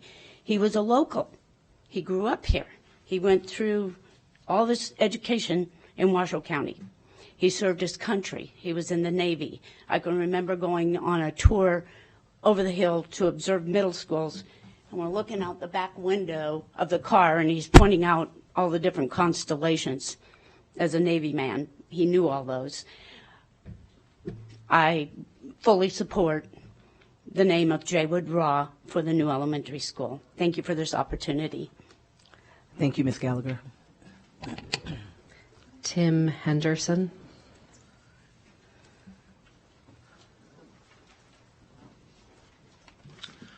Hello, my name's Tim Henderson, and I'm requesting that you name the new school after Sessions Wheeler. Sessions Wheeler was my great uncle. We talked. His name was, I think, the first runner-up when you guys were naming the Marcy Hurst School. So that's why you've heard of him before. He was a teacher, and also started the Fish and Game, but he was also an author. He authored 9 books all about Nevada. And he was the third person inducted into the Writers Hall of Fame, which is it's a big thing to be able to get into the Hall of Fame. As the executive director for the Flashman Foundation, he spent millions. He was able to spend millions of dollars building places like the Flashman Planetarium. They helped fund Sky Tavern, which we've all been hearing about, the Desert Research Institution. They put funding in for the Carson City Museum, and also they helped build the agricultural school at UNR. The things that he did happened back in the 60s, 70s, and the 50s. He ran around. The group he ran around with were Bud Beasley, Ed Van Gorder, which schools are named after, Lincoln Chet Piazza, and his good friend was Robert Laxalt, who was a very famous author. Having a school named after Sessions Wheeler would be a great way for his legacy to live on for many generations. He and his wife, my aunt, did not have kids, so the Wheeler name has stopped. It's ended. But having a school named after him would allow his legacy to live on and on. But it's not just about the name, it's about the person behind the name. And as my cousin had talked about, my brother and I, who live here, are willing to go to the school, go to the new elementary school every year and talk about who Sessions Wheeler really was and everything that he did. You know, being a biology teacher, being an author, or even working for a nonprofit. And that would really, I think, inspire those kids to do well in their future. Again, I believe Wheeler Elementary has a really, really good ring to it, and I like the idea of the Buckaroos. Thank you. Thank you so much. Bill Henderson. Welcome, Mr. Henderson. So, I'm Bill Henderson. I am the executive director of Sky Tavern, so the Raw family are all my best friends. But I'm here about my uncle, about Sessions Wheeler. You know, I've been here before talking about him, and I will be back here again if I have to be. He was a conservationist, an environmentalist, a philanthropist, an outdoorsman, and an educator. And those are traits that are good, solid Nevadan values. Then that would bring the name of a school, that would do good for a name of a school. Having those things, the pillars of values of what he was brought down to kids is just, it's so important. I'm just throwing away this, but he was a constant teacher. And what he believed in more than anything else was Nevada and how great this state was. He taught us all some pretty important lessons. We were coming back when I was a little kid from Tonopah, and we ran into something that's very uniquely Nevadan, which is the tarantula migration through Mina. So I'm in 6th grade. I convinced Mom and Dad to stop, pick one up because I knew how to do that because I had Uncle Buck as a family member. Brought it to school at Hunter Lake. Took it to my class in 6th grade. My teacher thought it was cool. Took it to my brother's 2nd grade class. He thought it was cool. Made it to kindergarten, the youngest brother there, where I was met by Edwin Van Gorder, who was very afraid of spiders. He put it in a coffee can, taped it up with an entire roll of tape, and punched holes in the top and told me to get home, where I was met by Uncle Buck. We then drove back out to Mina that night while he explained to me the birds, the bees, how I had upset the entire world. I just messed up everything, and we let the tarantula go so that life could go on the way it was, the way it was meant to be. I don't know if he found his true love out there, but that's what we did. So in all the naming meetings I've been to in the last 3 years, one word is said over and over, and that's honor. I'm asking you to create Wheeler Elementary not to honor him, but to let Sessions Wheeler continue his life work of educating, exciting, and stimulating kids. He roused me enough that my life's work is taking care of a very small part of Nevada, and I'm furiously defensive of it if you've ever been to any of the city council meetings, because he instilled that in his entire family, is to take care of Nevada. And being a Nevadan is something awfully special. Thank you. Thank you, Mr. Henderson. Thank you for not bringing the tarantula tonight. We appreciate that.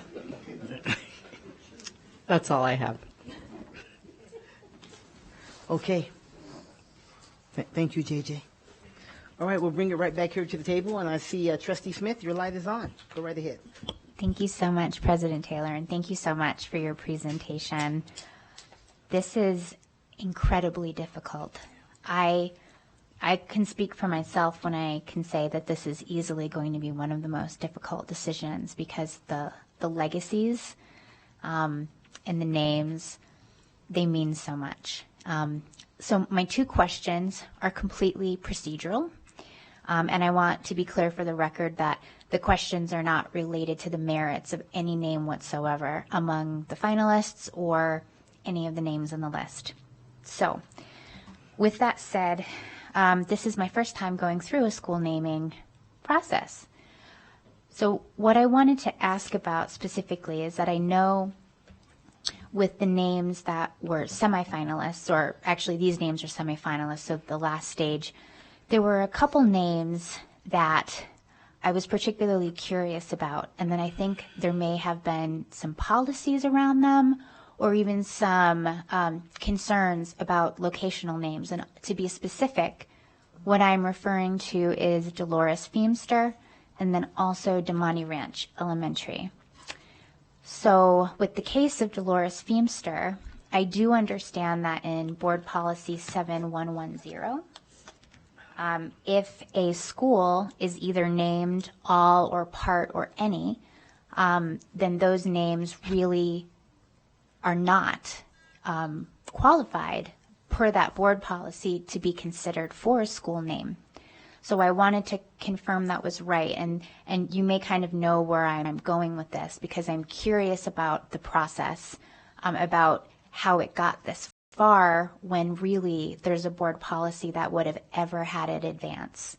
The second name, and you can kind of answer together if you're okay with that, is that I understand reasonably so that the Damani Ranch Elementary School, that there were some concerns around that because we have Damani Ranch High School. Totally makes sense. So what I was wondering is, either in this process or going forward, if you could explain if there's a mechanism through which maybe right at the nomination level before we get 5 levels down, is there a way that we could be more aware of what advances when really there are, reasonable locational concerns or a name that could never be because of an existing board policy?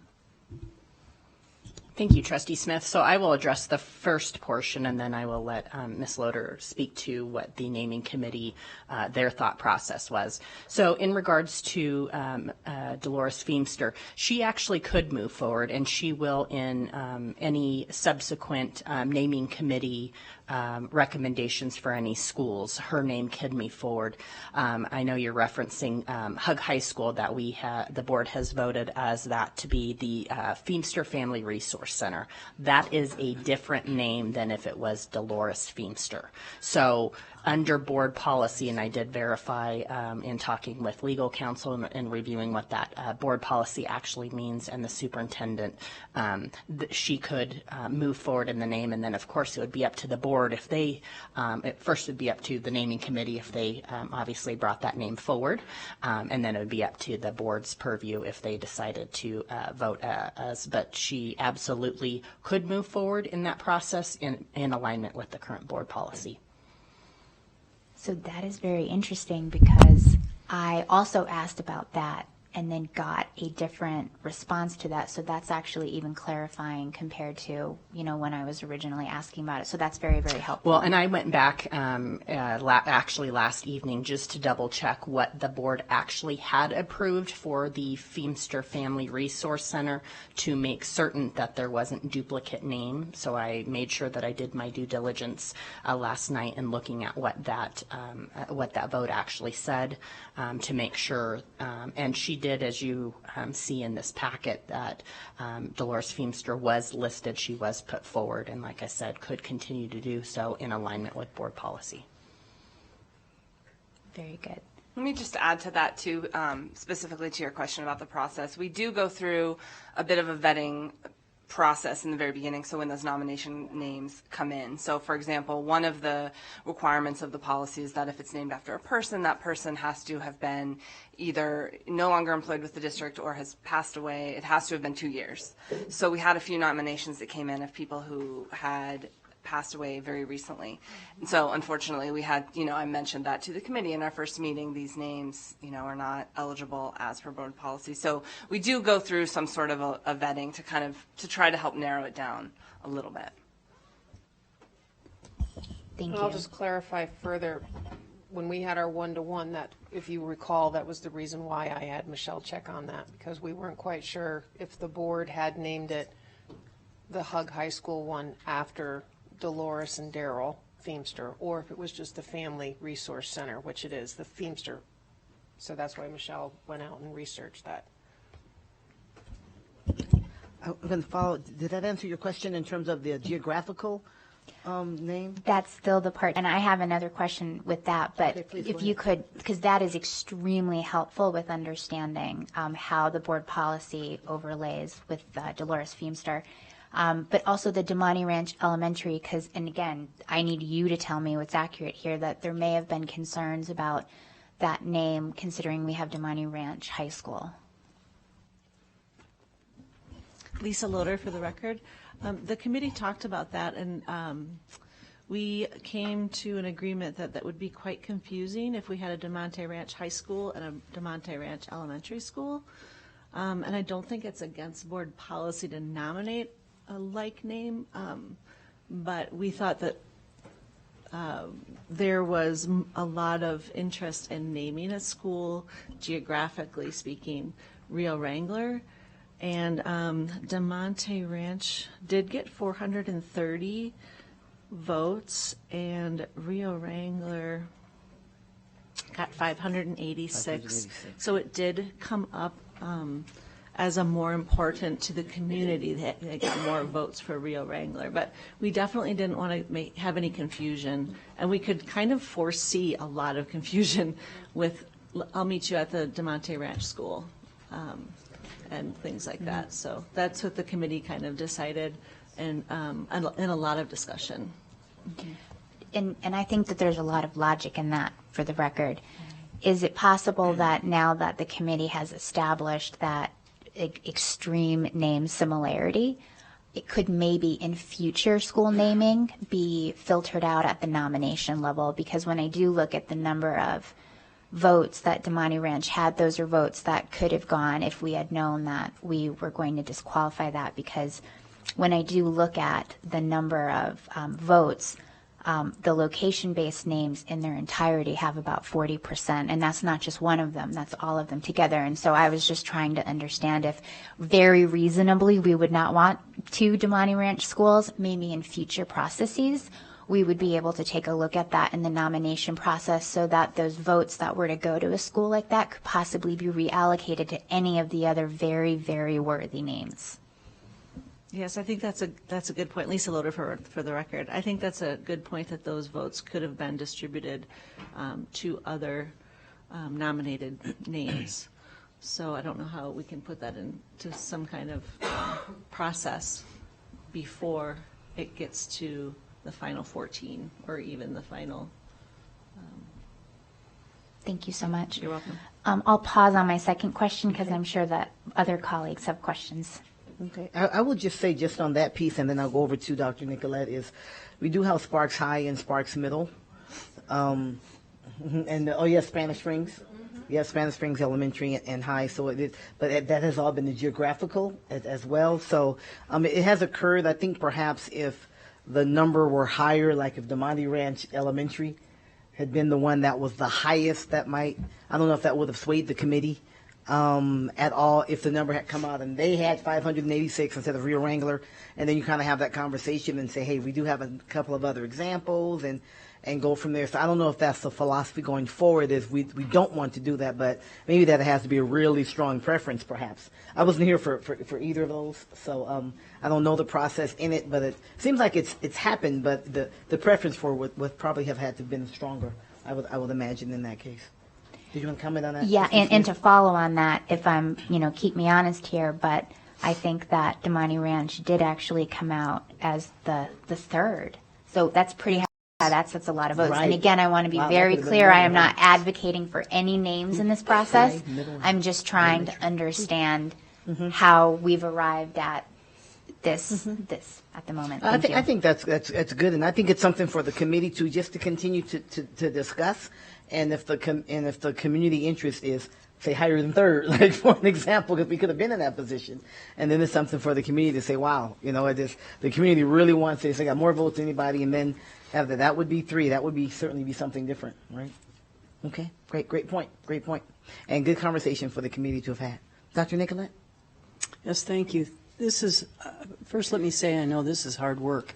This is emotional stuff. This is close to the heart, and that always makes it a little more challenging. So to that, I fully reviewed the 257 pages of comments, and no names, of course. And I love how you numbered them, so everybody has a number.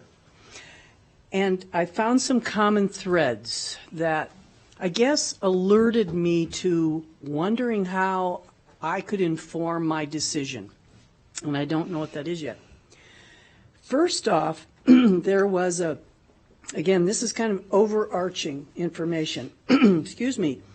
There was many comments about name confusion. And in those categories, there were the Damani, the desert, all those things that could be confusing. Along with that was, well, I'll move on. There were, I thought this was kind of cute. These must have come from parents and grandparents, I'm certain, maybe teachers. You know, we want to keep the names rather simple because we want it to be simple for children, you know, and so let's keep the names simple. The other thing that came up for me was that the name that received the most votes, and that was Michael Lansbury, 709 votes, was not in one of those three choices. Now, I heard what you said, and I understand your thinking in that you looked at letters, you looked at surveys, you know, you looked at public comment. Nonetheless, part of me thinks that when Mr. Lansbury's name is not one of the three choices, we are ignoring the survey. Now, I know you mentioned the social media, as did it was mentioned before in public comment that there was social media championing. I would call it championing. So we essentially do not know how much championing happened. And of course there would be. If I would hope that if we were going to name a school Diane Nicolette, that my family would at least champion, you know? And so I'm sure a lot of that happened, and I'm not judging that. That's human nature. I'm a little troubled by the fact that the number one name, 709 votes, is not in those final three. So, and there was some other comments about, and this again is not a judgment. I'm trying to make sense of how it informs my thinking. It was quite prevalent not naming schools after people. And sometimes the comment would be because of what's going on nowadays. You know, Robert E. Lee School, they're changing the name, and those kinds of things that are happening. And I'm not saying that we should let the political climate make the decision for us, but I read that quite a bit in the comments in the 257 pages. So if you can help me understand how you came to these decisions that kind of omitted some other information, that would be helpful. Thank you, Trustee Nicolette. I appreciate it, and I appreciate your thoughts, because it helps us all think in different ways to come up to the best decision. And so when the committee saw that survey and then had our meetings and heard the public comments and read the letters, I thought it was interesting too that the survey votes were so high, and that was very impressive. But we didn't hear anything in public comment. So I think that all considering public comment, the letters coming in, and the surveys all together is what we talked about. And then the survey, the very high votes in the surveys didn't seem, as we had our discussions, it didn't seem to present a strong recommendation for Michael Lansbury, because we didn't hear a public comment and we didn't get any letters in for Michael Lansbury. And so that's why we thought it was a little suspicious about this campaigning that we heard about. But even putting that piece to the side, I think if you only get all survey votes, but nobody comes to speak for this name that they're presenting, or nobody writes a letter, that speaks a lot to the conversations that we had in our committee meetings. So we considered having some strong input in all three areas, and what really rose to the top when we considered all three areas. Does that answer your question? It does, and I understand your thinking. I guess for me, I'm a little uncomfortable with with an assumption, but I understand the three variables you're talking about, and that's evidence. Yes, thank you. Trustee Nicolette, can I just chime in, because I just want to make sure that I get it on the record, because obviously we as staff members, both Samantha and I, obviously Samantha works as the staff liaison and I'm the chief for this naming committee. We wanted to make sure we did not influence the naming committee, because it is a committee that is made up of community members. So we just stated as simply as fact that we wanted you to be aware that there was this social media campaign asking people to vote more than once, and that we allowed the committee to make that decision independently. I just want to be very clear that we weren't trying to sway a vote in any way, because I do think all the names that you see on this list are obviously very deserving, and I think like I said, having been here during that time, what Michael Lansbury, the unfortunate incident that he was involved in, I think is significant. So I just want to make sure that I have that on the record, that it was just stated as a fact to the committee for the committee to make their decision and have their discussion. So you bring up a really good point. The ability to vote more than once, that was across all the applications, all the choices. It was just, so you could, in the survey, vote more than once?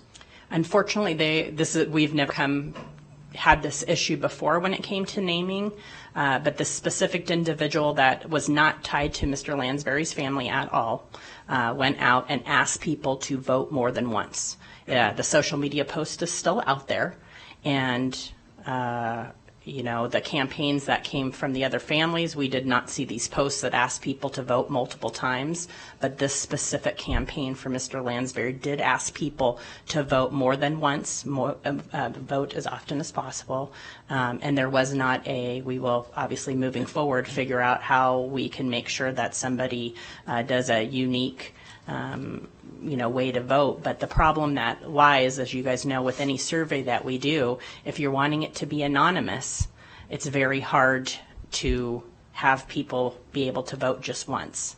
Because if you're not asking people for their name when they're voting, or you're not asking for an email address or some sort of registration, that is very hard to do. We'd have to obviously work with IT and our survey department to make sure that we're able to do that. So unfortunately, yes, people could vote on this more than once. For any of the options? Names, for any of the options, yes. There was no way to control that. That's very informative. Thank you very much. Thank you, Dr. Nicolette. I'll just share a little bit about where we are, and then I see Trustee Smith wants to jump back in as well.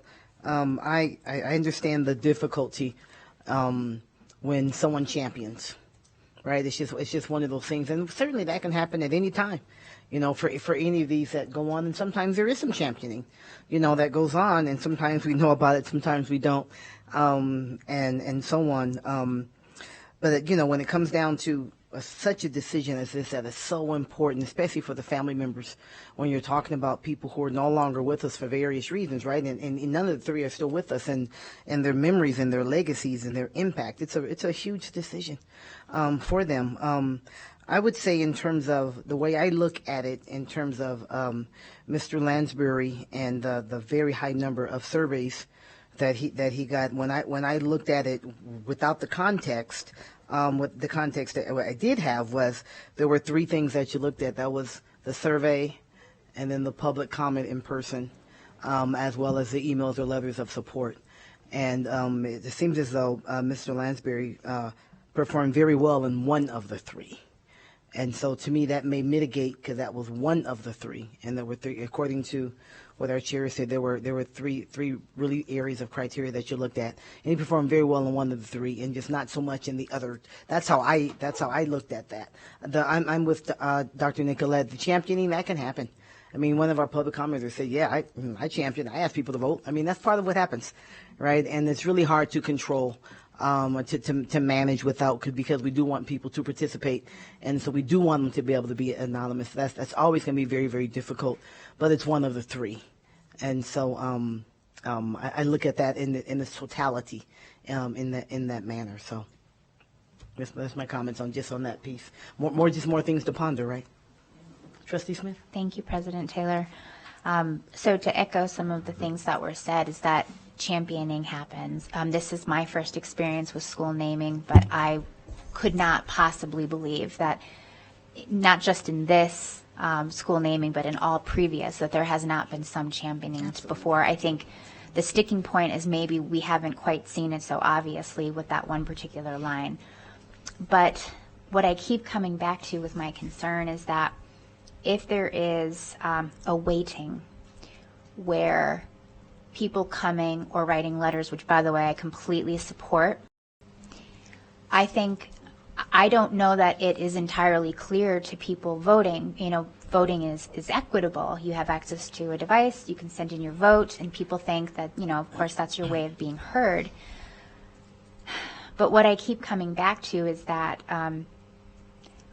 maybe there wasn't so much of an awareness. People thought they voted, and whoever had the highest number of votes could possibly move on. And I'm also not saying you have to strictly follow a survey, because this is how we could someday end up with like Schoolie McSchoolface or something like that.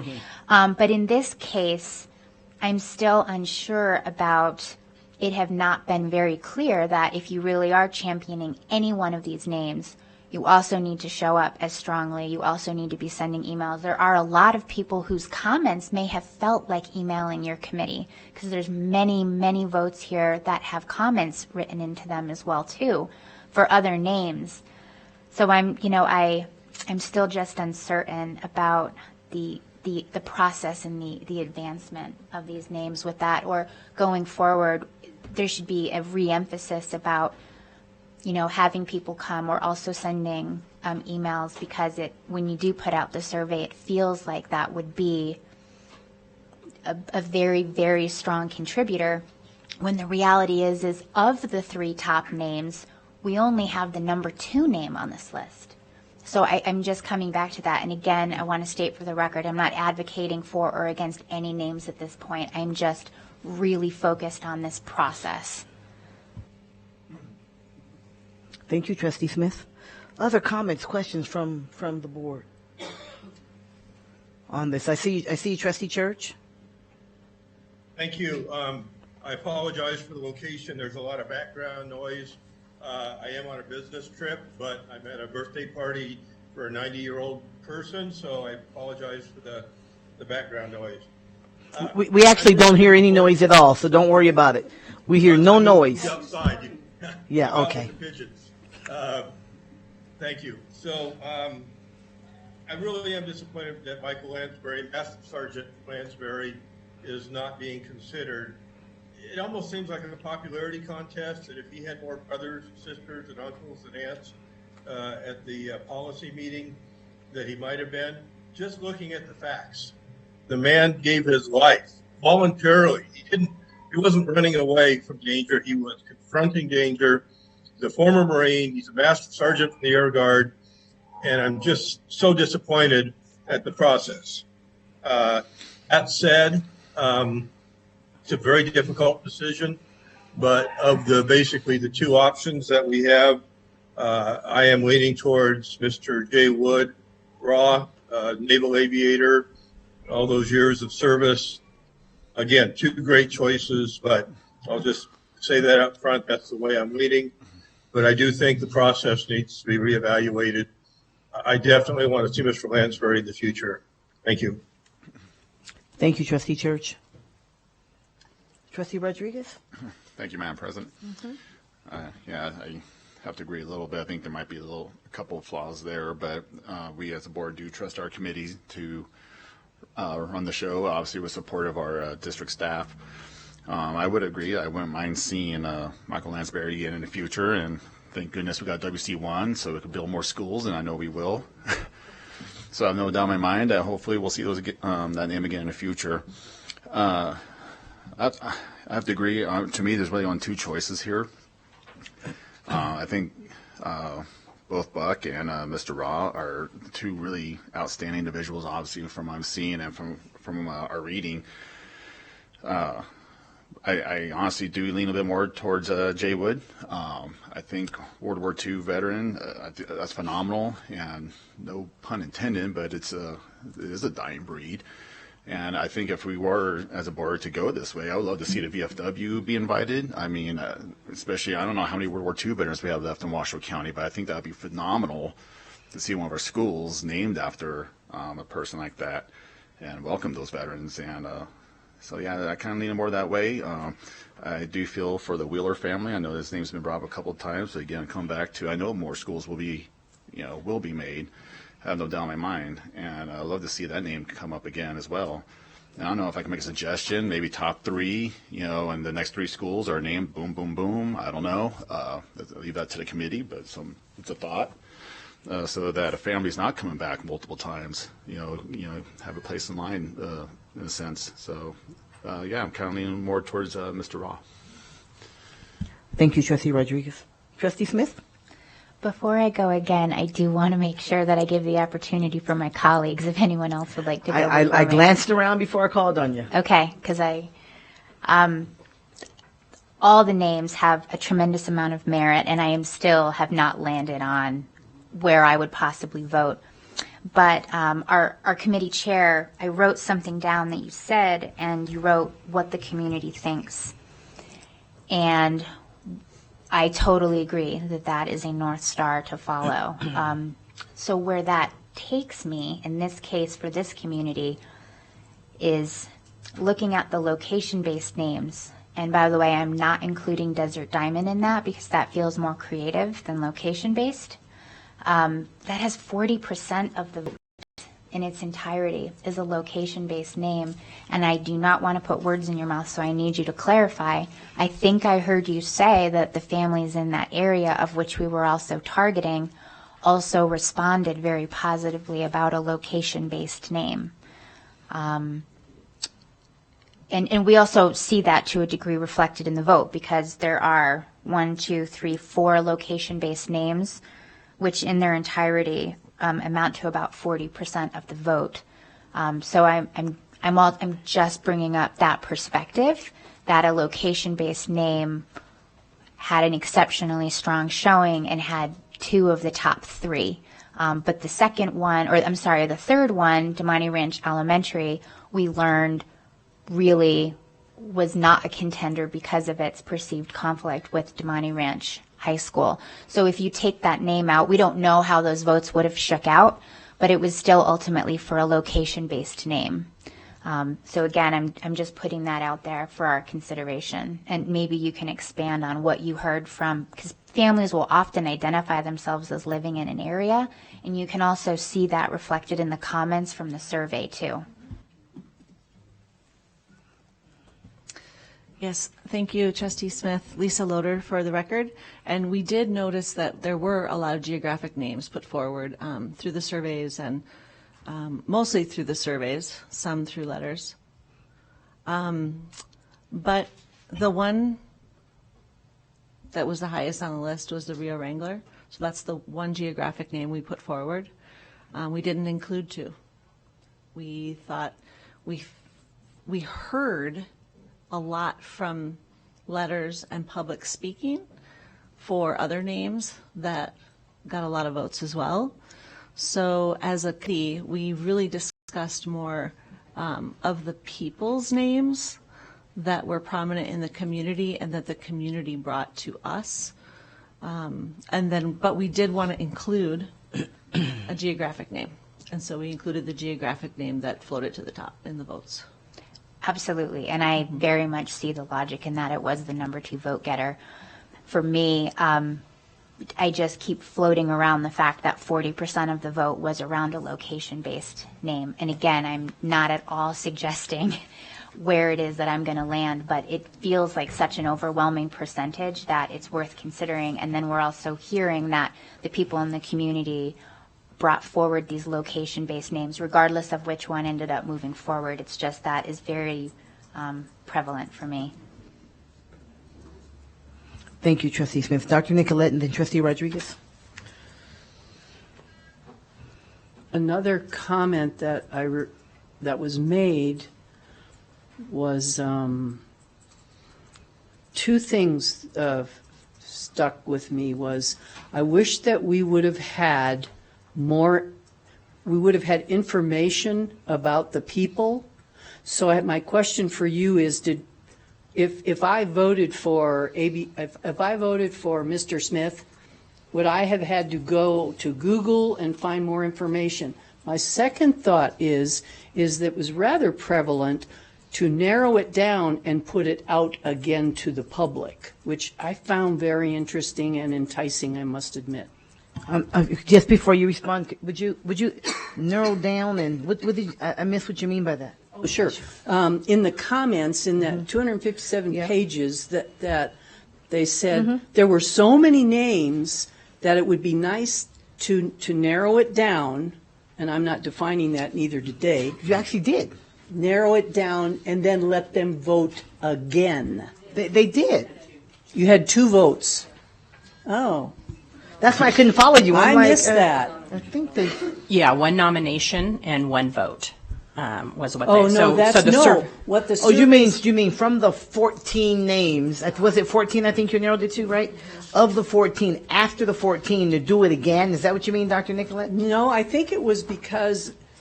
well, let me... Samantha, I'm going to turn it over to you to explain the process.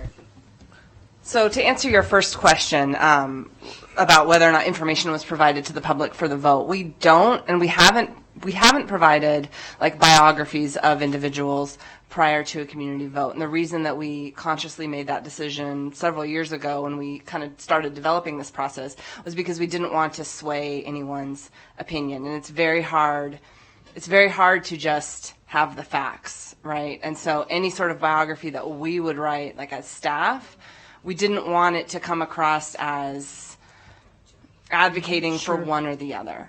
And so that's why I think the letters of support and the public comment are really important, because it's an opportunity for the people who are pushing forward those names and nominating them to be able to advocate and talk about the history of these people. So that answers the first question. As far as the second question, there was the nomination process, and then there's the voting process. So there's two times when the community can get involved online. Nominate and so Right. yes. So to my point, after the 14, you mean the 14? yes, let they them want vote, to and be then able send to it out vote again. again, because one of the comments were there were so many names, and people didn't know them, and they didn't have information so they could decide. So it was kind of like one of those blind voting. Oh, I like how that sounds, or my neighbor told me something good, or however people are going to get their information when they're serious about making an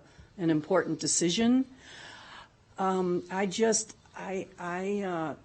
see some gaps that I'm uncomfortable with, just I guess in the process.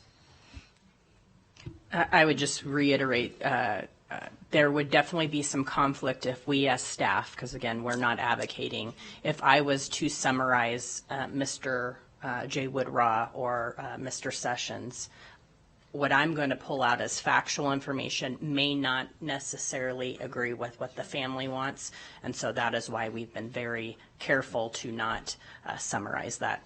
Same thing that as we were talking about earlier with superintendent candidates. It should not, in my opinion, professional opinion, we should not be swaying that vote. Well, I do think I will say this. I do think it would be difficult for staff to write the bio. How do you get everything in? That's such a tough one, because you would want, right? You would want the full picture of who someone is to be able to be included, but it would be tough. And then the this one, you wrote this one better than you wrote this one, and this person has this much of a paragraph worth of accomplishments because maybe they're older, they've been involved in the district longer, and so on. Maybe this person, their accomplishments are shorter, but maybe they're low. That would be, I think that'd be a tough position, a difficult position for staff to be in. I don't know that there may be an answer to it or not, but I do think that would be a difficult position, so I certainly understand that. Yeah, I do. This is good conversation. Trustee Rodriguez? Thank you, Madam President. And, I don't know what the right answer would be. If someone's nominating someone's name, maybe they write, 300 word essay, double spaced. I don't know. Leave it up to the person that's nominating, and give them, have it unanimous or not unanimous, but equal across the plain 300 words. I don't know. Obviously, some things I would think for the committee and the chair to work on. I think you do hear our concerns. And I don't know. I don't think that's why we're here, though, is to kind of poke holes in this and stuff. I do think we have two families here. I would love to make a motion, unless anyone else has comments. I know we'll have a comment. Well, you can certainly make a motion, and then after a second, we can have further discussion if that's the pleasure of the board to vote it up, down, or whatever the case may be. So please. Yeah. And again, I just want to iterate. I think these are a lot of great names. I want to go back to I don't know who said it, but there's no real staff or educator hall of fame. I don't know. Maybe moving forward, we do name schools after educators and our staff. I don't know. Versus something generic as Dewaney Ranch or something like that. Nothing against Dewaney Ranch High School, but name them after our staff. Someone that does stick out. I think that'd be really unique, and maybe moving forward, I think that'd be great. But with that being said, I do move that the Board of Trustees selects fill in the blank J. Wood Raw for official name of the new Southeast Reno area elementary school. There's a motion on the floor. Is there a second? I second it. Okay, take the second from Trustee Church. Thank you. Okay, open it up for more discussion, further discussion on this, if there is any. Okay, hearing none. All those in favor of the motion, please indicate. Oh, there is some. I'm sorry. You're a little slow. Sorry. Please forgive me, Clerk Manetto. Thank you, Madam President. This meeting's not been a secret, and we have two families here, and that was my thought. We have two families represented. We didn't have a lot of other people. These two families are here, and that says a lot to me. Thank you guys for coming. It does very much so. Thank you. Other comments? Trustee Mayberry? Yeah, I just thank you, Madam President. I want to echo what Trustee Manetto said. I think that's very true. I appreciate everybody coming out. I think keeping perspective that, as Trustee Rodriguez pointed out, there's more schools on the way. It's too bad we couldn't have this agenda item where we had, pick the top two names. It'd be a lot easier. But I echo those sentiments. So thank you all very much for representing your loved ones. Well done. Thank you, Trustee Mayberry. Dr. Nicolette? I already mentioned this is really hard, and it didn't get any easier, by the way. And thank you for coming. Heartfelt stories, beautiful stories. And because we have two incredible names, I'm going to tell you that I am leaning toward Rio Wrangler, and that's why I will vote no. And it's please do not take it personal. I cannot decide between the two, and it's pretty much that simple. So I just want to let you know. Thank you, Dr. Nicolette. Clerk Manetto? Thank you, Madam President. I, on the other hand, prefer to have people's names. I have a much easier time remembering somebody's name than the desert and the skies and the stars and and then I go, now which one is that? So I really prefer names. Thank you. Thank you, Clerk Manetto. Trustee Smith? I absolutely want to say thank you to the families. And I'm going to speak from my heart. This is the hardest part of that because there are two amazing names and two amazing families and two amazing legacies. And I meant what I said in my very first comment, that this could easily be one of the most difficult decisions that I've made as a trustee in choosing between families and legacies and great educators. I am struggling with this mightily because I would very much like to honor one of these educators, and I believe that both are phenomenal and deserving of a school name. No question. For me, and also having previously served on a committee, I can't overlook the fact that the community in the area has voted overwhelmingly for a location-based name, but I want to be really clear to you that that is not a reflection of the impressive stories or my respect for your families, because it is certainly not the case. I'm trying to look at all the votes. I'm still not exactly sure how I'm going to vote in the next 45 seconds. For the record, I'm just trying to be honest and human in this moment about how difficult it is and how much I appreciate what everyone has shared with these stories. And being a trustee and choosing between great educators of decades of service is truly one of the most difficult decisions that I've had to make here. So, thank you. Thank you, Trustee Smith. The thing that I certainly let me echo from my colleagues. I've been on the board long enough to have been involved in naming all the schools we've named so far, and it doesn't get any easier. I don't think we've had any of them where it's just been no one shown up, and we have the recommendations from the naming committee, and we just vote on it and it's done, and we're done with that in about 10 minutes. It's so much more. There's just so much more to it than that, and rightly so. By the way, and rightly so. I would say I don't have a personal preference for location name or otherwise, but what I would say is I'm not as comfortable as my colleague in saying, this is the vote of the community. Anybody could vote it. So we don't know where the votes came from. If we could narrow that down easier. So I'm not as comfortable there, and I'm not as comfortable saying that it's the point in terms of that was location. It could be, I like this name, and if I don't get this name, then I'm going to name it for him or her. So it's not that I can't quite make that jump as much, but that still doesn't make this is any easier. I mean, I have seen. Some of these names, Mr. Lansbury, who didn't make it to the top this time, who's been a finalist before, Mr. Sessions. Who's been here before, been a finalist before, and then Jay Wood-Raw, who actually, when I first saw Jay Wood, I thought it was a typo, quite honestly, like Jay Wood, but I thought it was supposed to be an initial, like Jay Wood. It's like, so just names continue to come up that are wonderful people who've made wonderful contributions. So this is difficult, and whichever way it does not go, come back, because it's worth it. Because it's worth it. It's worth it for the name of your family member, your dad, your grandfather, your uncle. It's worth it. It absolutely is. So, okay. That being said, looks like we're ready for a vote. And the vote, the motion was select the name of Jay Wood-Raw for the official name of the new Southeast Reno Area Elementary School. We've had discussion. We've had public comment. All those in favor of the motion, please indicate so by saying aye. Aye. Opposition? Nay. Okay, the motion carries. Let the record show that it is 6-1. Excuse me, 6-1.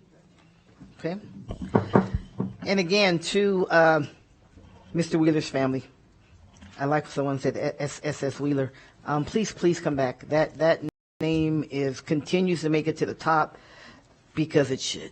It should, and it's got to get over the hump. So thank you so much. Thanks to all of you for coming, and thank all of the community who was involved, and thank you to the school naming committee. And Samantha, thank you for all of your work in doing this. I know it's not easy for you every time you go through it either, so we appreciate you. Ms. Anderson, thank you.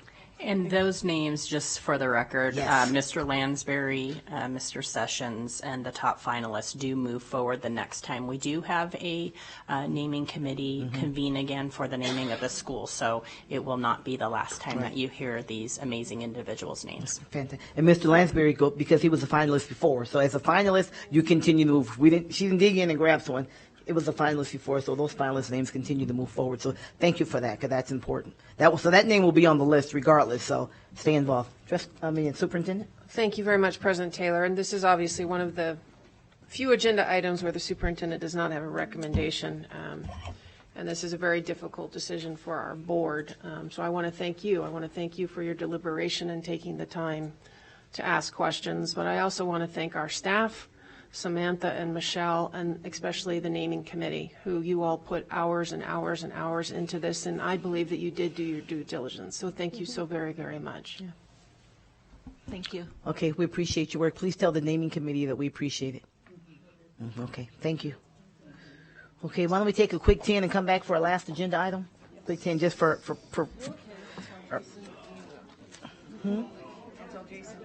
yes. Thank you.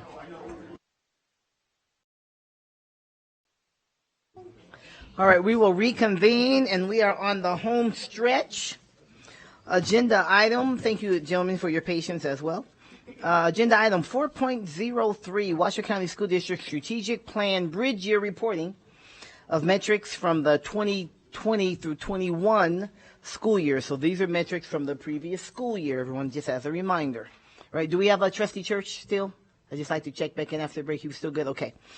This is related to the following goals and possible action to provide direction to update or revive associated 2021 through 22 school year response to recovery measurable outcomes as needed. Remember how we do this? We look back at the previous year and then say, hey, should those outcomes, should we make adjustments? Or this is that process, just again as a reminder.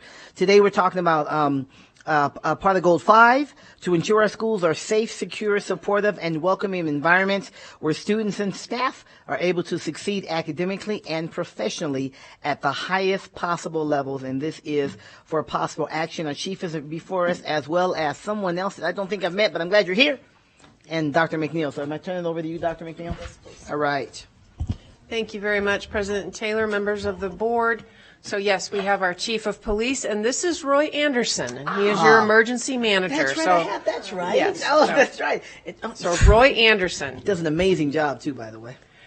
So if we could forward the slide, and just as President Taylor, just to kind of put this into context, as you all know, we have standing agenda items where we come and we review our strategic plan and the measurable outcomes according to those strategic plans. So we are looking at the 2021 school year.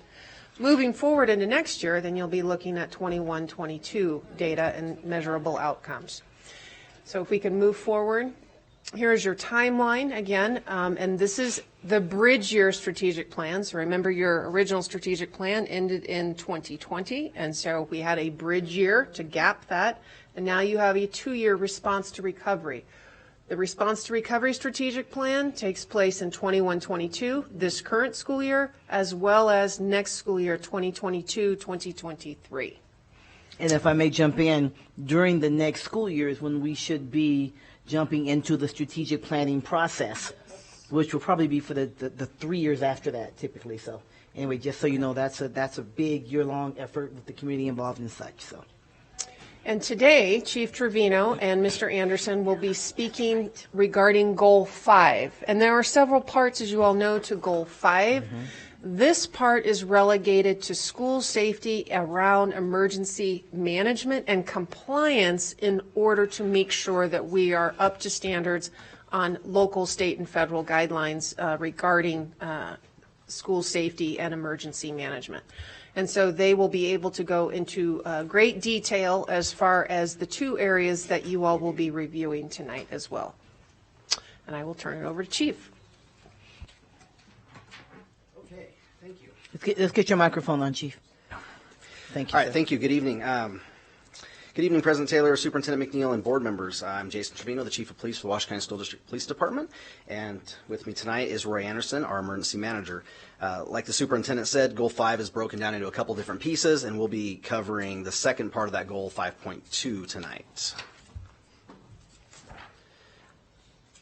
All right, so Goal 5 is safe and welcoming schools. The objective was to provide and continuously implement a district-wide comprehensive plan for school safety and crisis response, including training, facilities improvements, and the engagement of the community, schools, families, and students. Our district adopted a formal emergency management philosophy over 15 years ago and had an emergency manager full-time position long before it was actually required by the state. So the state did, through legislation, made a requirement for districts with over a population of over 100,000 in their community to have an emergency manager. So that's basically us in Clark County. But we've had the emergency manager position going back to 2005-ish, somewhere right around there. So well over 15 years, we've been pretty much ahead of that curve as far as requirements from the state or anything like that. Our emergency management plans have obviously changed a lot over the years. They've been fleshed out quite a bit. And like I've said many, many times over the years, we've unfortunately and fortunately have had to test our plans in real-world scenarios, from very large incidents that impacted the entire district to smaller localized incidents as well. And when I was out there waiting for my turn, I was looking, and there's a picture of the bear at the Incline Middle School campus, which would be an example of implementing your plan, right, to keep those kids and staff safe. So that's always one of my favorite emergency management stories that has a happy ending. All right, so under 5.2, there's a couple specific measurables. So 5.2.1 is to maintain or exceed compliance with all state requirements for school safety. We currently meet all the state requirements, and our current emergency operations plan provided a solid framework to build upon for the state pandemic response requirements. So coming out of COVID, obviously, the state is requiring us to have some additional plans within our emergency operations plan, within our EOP, and Roy quickly was able to point out that we had most of those requirements covered in there. We just needed to kind of massage them a little bit to cover specifically some of the wording that was required from the state regarding pandemic response. So it was nice to already have that framework and not be starting from scratch. So just kind of a testament to how robust the plan is and how well it's functioned over the years, and by having it, it makes everyone's life a lot easier instead of having to constantly try and figure these things out on the fly. And we've worked with our school administration and area superintendents to address current emergency planning needs. So that's something we do nonstop. I mean, it's phone calls, texts, emails, all the time about an issue that comes up at a particular school, and we work with the area superintendents to see if there's a collective, like, hey, is this a problem at all middle schools, or is this a problem at all of our schools, or is this a very localized thing that we need to work with just this one school on trying to fix? And as you guys know, we have very unique buildings. We have a lot of the same type of buildings, but we also have some very unique buildings that present unique challenges for when it comes to emergency management. So we address those things on an individual basis as well as a whole. Roy? So when we're looking at emergency management, and with state laws in particular, there's actually 29 state laws that deal with school emergency plans. When there are 388.229, if you guys get bored and want to look them up, through 388.266. In order, so get on a little light reading over the weekend. But when we're looking at it, one of the ways to ensure that we comply and that the plan that we develop for the schools actually meet those requirements is I have a 50-point checklist that we actually go through. It's got each individual requirement for the plan. We mark that it is met, and then where in the plan that it's met, so that way our schools, when they receive the template, they're able then to know that they're already on the path to meeting it, and then just have to update some things that are at the school, that's pertinent for them as far as developing their own plan based off of our mandated template. So, for example, one of the items on there would be, say, a mass casualty preparation. So, in case something did occur at the school, caused some casualties, we have to have a plan for that. So one of the ways we do that is we have a medical emergency response team. During the 2020-2021 school year, I was able to get a grant from FEMA that allowed us to get some bleeding control kits. We have those. We're starting to implement the training, get them out to the schools so that we can start having a better preparedness for those teams that are at the school. So that's one of the examples of how we can meet what NRS requires of us. Another way that we are able to do that was the 2019 legislative session enacted 388.910, which was a law that established the need for a school safety specialist, and we were able to create a position, hire someone for that position, and then he's been busy this year, so hopefully next year we can report out what he's been doing as far as how that goes with the school assessments and provide that information to you as well. So that's how we're preparing for our next report out as well. When we look at some of the ways that we are, or that we try to address, especially the working with the school administrators, at the beginning of the school year, I do conduct training on the emergency plan. Last year was the update where we actually updated to the current version of the plan. So it had some more in-depth training for that, and then go out and meet with the schools as needed, make myself readily available for them whenever they request it, and go out, make sure we address their needs as needed. When we're looking at the 5.22. Yeah, haven't got there yet. Okay. So I'll turn it back over to Chief Trevino. Okay.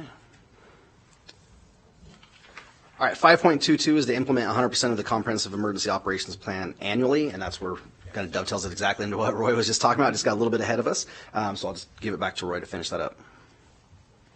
So when we're looking at developing different products for the schools, one of the things was able to implement and do was a new about 25-minute video that is used for onboarding. So I think the new trustees saw it, if I think, but it is something that's onboarded for all of the new employees, and then it's available to the school administration for them to have their staff watch it, because then it helps standardize, okay, what is an emergency plan, what is it that it looks like, what's the goal of it, what's the purpose of it, why we prepare, right? That's always a good question, and then have that moving forward, and then it helps the school then have a standardized training that then they can be able to customize their training based on what's the individual need of that school, because every school is a little bit different in their needs for emergency planning. Okay, you can see Randy. Trustee Nicolette has a question.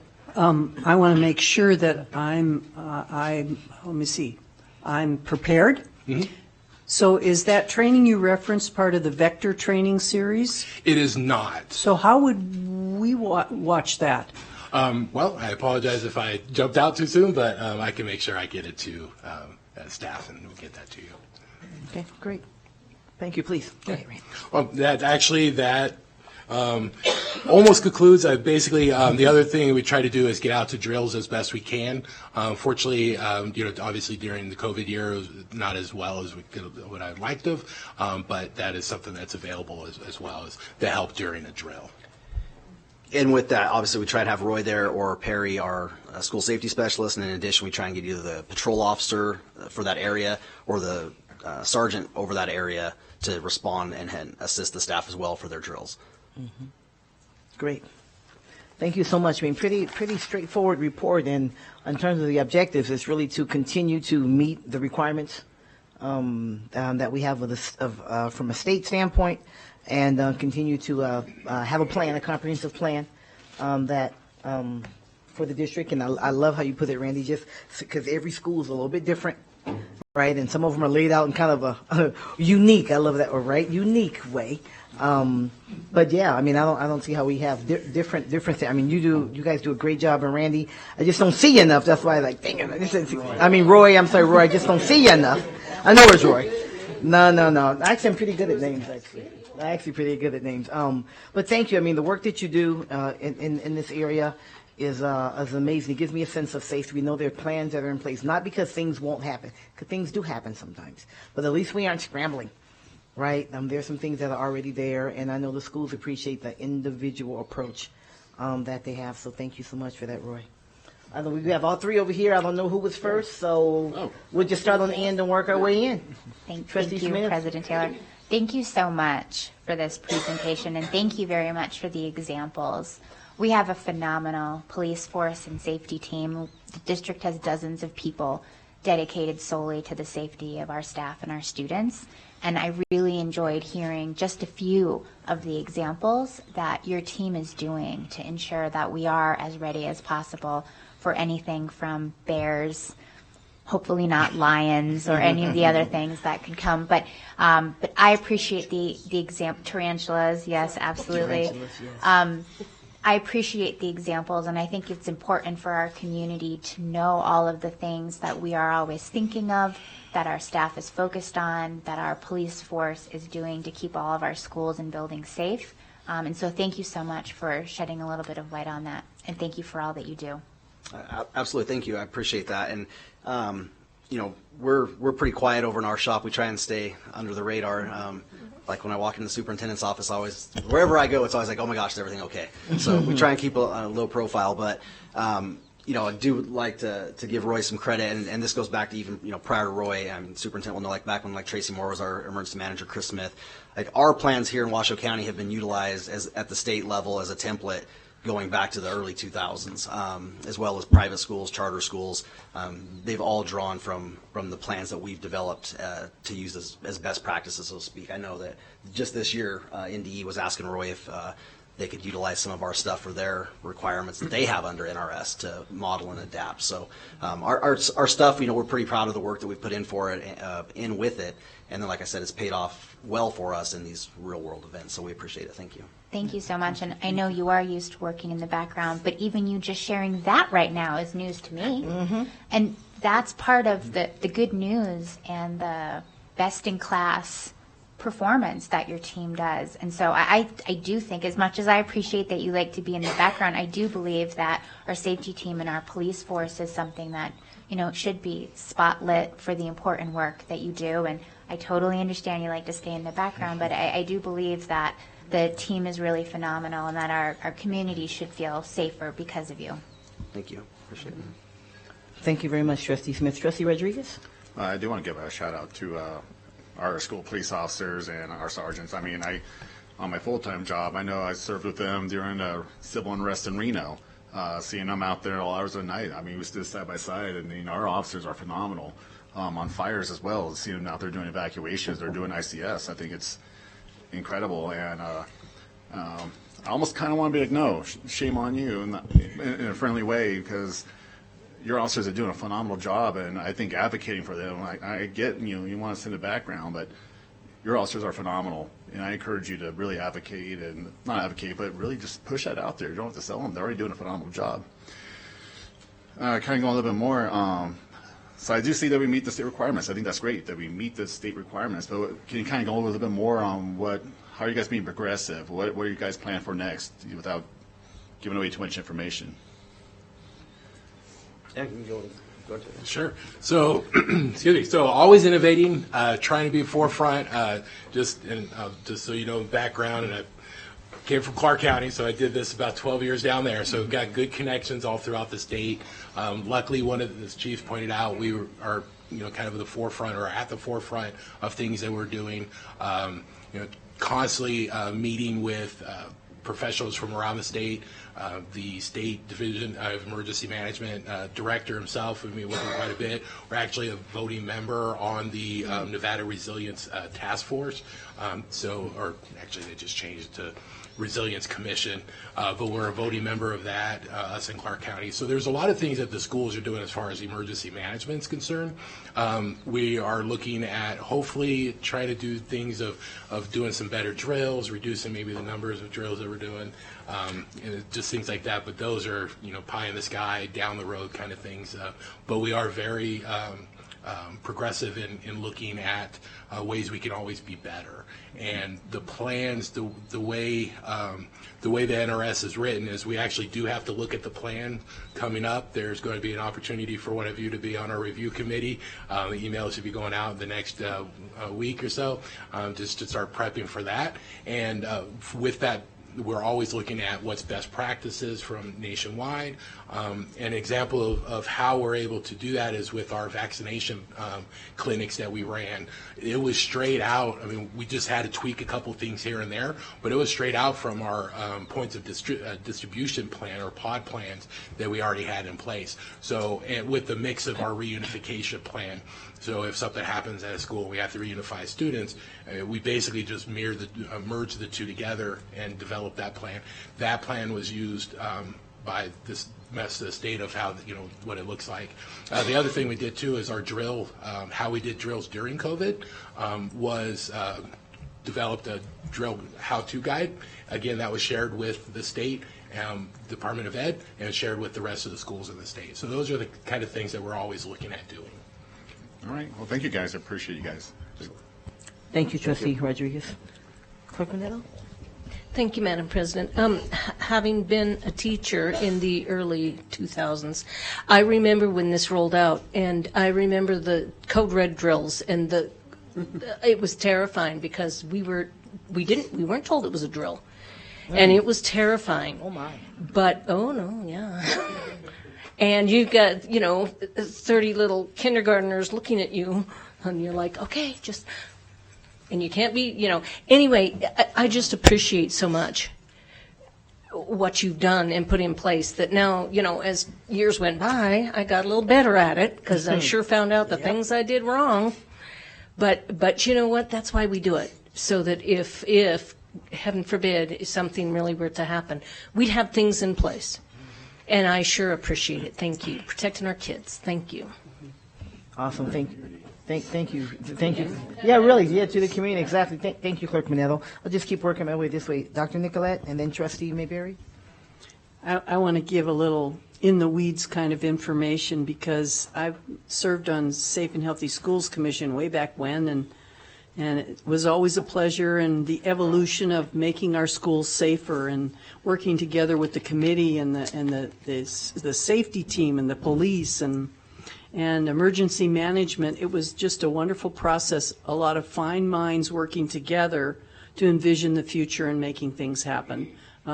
Working with budget and facilities because, they're all part of that team, working together. It is phenomenal, all the moving parts and how seamless it is sometimes. And we don't know what's going on because the other thing I know is that we shouldn't always know what's going on because some things are best left until they're needed, if you will.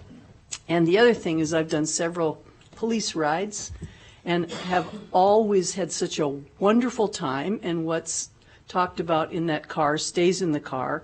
But I will tell you this, that when we go to the schools, this is where I really see community policing come alive because the relationships that the students have, the preschoolers all the way through high school have with our police officers is heartwarming, and I will tell you it makes me feel that our kids are safer for that relationship because sometimes it might be the part of the day when a student has this bond with this person that's not a teacher or the principal or the bus driver. It's this other special thing.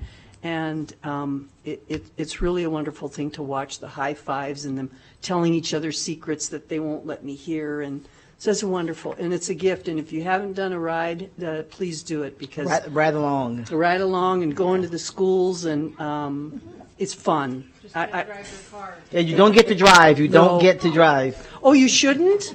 Oh, no, stop.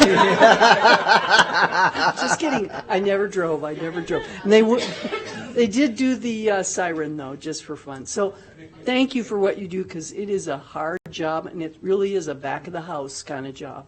And I appreciate all that you do. Thank you, Dr. Nicolette. Keep it going, Trustee Mayberry. Well, I got to get on this love fest, too. They've said everything I wanted to say, but, what our local law enforcement does for community policing, our school police does for our students and our staff, and it's truly, I think, community policing, building relationships. I have an opportunity to, when I have toured high schools, particularly Sparks High, I met the officer who was building relationships with students. I saw the interaction that the students had with the officer and the trust, and as you pointed out, the high fives. And so, thank you for your service, and please. Give everybody my best, and Roy, thank you for what you do too. You've been a staple in the community for some time, and I have a ride coming up too, by the way. So yeah, looking forward to it. Stop at a few donut shops along the way. Thank you. All right, then I will just say this. First of all, Chief, on the law enforcement side, I've always said this when I talk to people in the community when they ask why do we have our own school police. Certainly, they are law enforcement, but you're more than that. And some of the conversation came in. You're part counselor, part big brother, part teacher, part sometimes father figure, and all of those things, in addition to being law enforcement officers. That's a unique role that you play in schools that other people in law enforcement don't get to play. Right? It's a blessing to be able to do it, I think. Our schools we would not be as safe. Our schools would not be the same without having that. That's a different kind of relationship. And I'll speak this specifically about one of your officers, Officer Webb at Reno High School. You want to have the Huskies roll up on you mad? You say something bad about Officer Webb. I dare you. Yeah, you don't. But that's just how much he's a part of the Husky family there. And that's just a great, the best example I can think of off the top of my head. He's retiring this year too, right? Of what can happen. And just imagine when there is something that goes on because of those relationships, how he can go and talk to people. He can calm situations down. He can get information. He can be a very different tool than maybe somebody on the outside if we didn't have our own law enforcement. So thank you for creating that kind of environment where Officer Webbs can exist and flourish. And Roy, I want to say I am ultra impressed that our plans are the template, the model, the best practice. I mean, all across the state. I mean, I just commend your continued work, because if you came here when you got here after some of the other predecessors that the chief mentioned, and you just kind of kept going with what they had going, that wouldn't be the case. We'd be too far behind.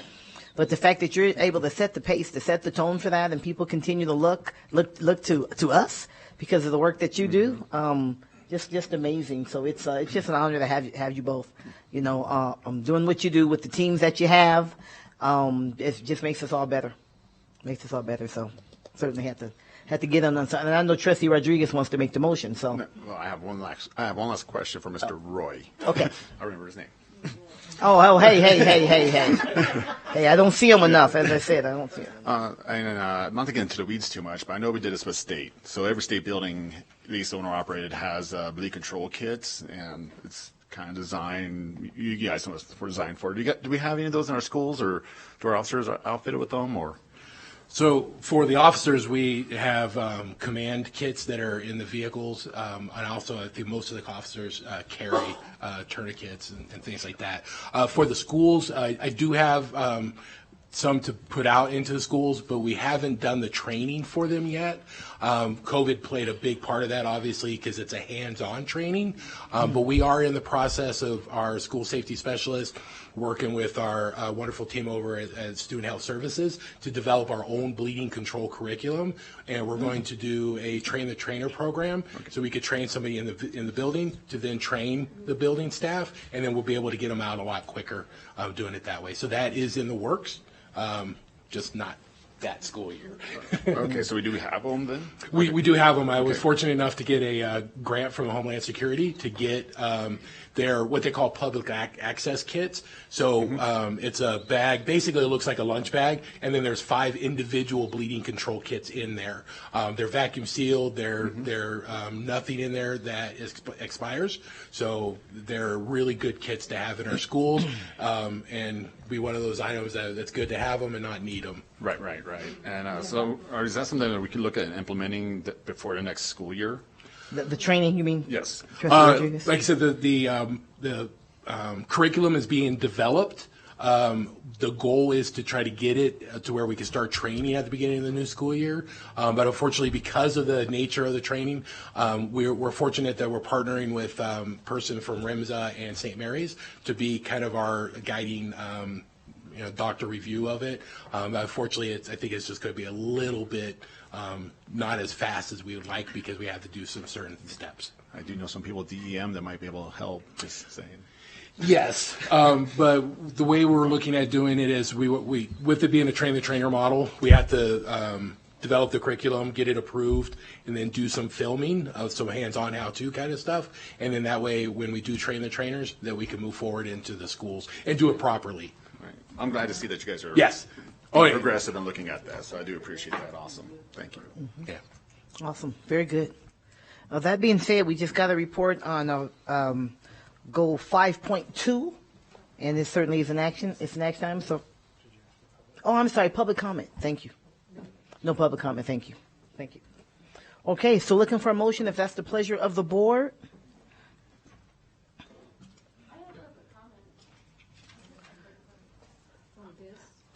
Uh, 4.3, yeah. Sorry. Are we good? We're okay? All right. Sure. Okay, Trustee Smith? I'll set going. Okay. So I move for item 4.03, I move that the Board of Trustees accepts the updated measurable outcomes as presented related to Goal 5, Objective 5.2 for the 2020 to 21 school year. Okay, there's a motion on the floor. Is there a second? I will second that. Okay, we have a motion from Trustee Smith, second by Trustee Mayberry. Further discussion? Okay, seeing none. All those in favor, please indicate so by saying aye. Aye. Opposition? Okay, the motion carries. Let the record show it is unanimous. Gentlemen, thank you so much, and your teams. for helping to create a safe environment for our teachers, our kids, our families, for our community. Yeah, thank you guys all so much. We really appreciate it. And I would be remiss if I didn't say that, without the support of Superintendent McNeil and you as a board, we wouldn't be able to do what we do. I mean, we've always been super supported, and I've never felt that as the chief or the deputy chief or as a sergeant or as a patrol officer that I didn't have the support of the people above me. So I thank you for that. Thank you. Very nice. Thank you. And thank you for being patient. Yes, thank you. Get your car warmed up, because I'm going for a drive. Yeah, no, yeah, you're gonna have some ride-along requests. You're not supposed to tell till they show up for the ride-along. Oh, that's just for her. That's special. That beats the trunk. That's special. There's a light on. All right, if there's a light on. All right, we're going to go on to agenda item 5. Agenda item 5.01, board reports. Board reports, and we know the routine. Each trustee has 3 minutes, so we'll start with the left. Trustee Church, you're on Zoom, so I'll do you last this time. You usually have to go first. So, okay, we'll start with Trustee Smith. I know we just came from spring break, but who knows what might be out there. All right. Thank you so much, President Taylor. All right. I'm going to open up my board report with a congratulations. So congratulations to Ryan Smith. He's the assistant principal of Vaughan Middle School, and he received a true honor. He was named the 2022 Friend of the Profession from the Southwest Conference on Language Teaching, also called SWECOLD. And he's very, very involved with language learning, very well respected in that field, and very, very proud of him. I represented the district at the Projects of Regional Significance Subcommittee meeting for the Truckee Meadows Regional Planning Governing Board, which is a phenomenal group that I serve with on behalf of the district. I also attended the ribbon cutting of the new Northern Nevada Sierra Medical Center in South Reno. It's our area's newest hospital. And when we think about our families and our children and all of that, medical choices are just so great. So a great area for our community to grow with. I also joined Vice President Nicolette in attending the Education Alliance board meeting on Monday to express our gratitude for the invaluable work they do for our kids. That was a whole lot of fun. I mean, Education Alliance is just truly amazing. I imagine Vice President Nicolette may expand on that, but the work that they do is completely invaluable, the way that they bring our community together and the way that they serve our district and kids. And then I also spoke to several parents over the break. So it was a great opportunity to speak to a lot of parents. And I did about various matters. And I appreciate every single neighbor that reaches out to me and trusts me with their stories. And I'm also equally as grateful to the district staff who I then connect those parents to. Because the reality is, we are trustees, we are here to listen, but really it's to connect. And every situation is always met with a district staff person that is then willing to answer those questions, talk with those parents, and it's a really important cycle. So thank you so much to every teacher and every neighbor that reaches out to me to talk about their experiences with the district. Thank you. Thank you, Trustee Smith. Trustee Rodriguez?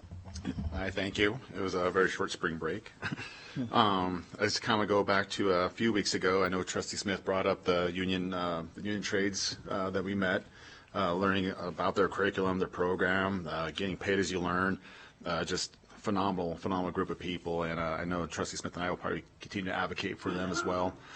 During spring break, Trustee Mayberry and I were able to visit Nutrition Services, and that building is phenomenal. The staff is phenomenal there, and just learning everything that they accomplished during the height of COVID, and 5 million meals they created, and it wasn't just for students; it's for families and the community members that, back when we were in real lockdown, if there's such a thing, and just the community service that that this district provided, and something else that really reached out to me was the 1,500 meals every day that goes to students that may not have a meal at home for dinner, and that really spoke to me. And just seeing the staff and their motivation, it was very phenomenal. And I continue to meet with my neighbors as well and constituents, and have coffee about 3 to 5 times a week. So, yeah. Great. Thank you, Trustee Rodriguez. Clerk Minetto. Thank you, Madam President.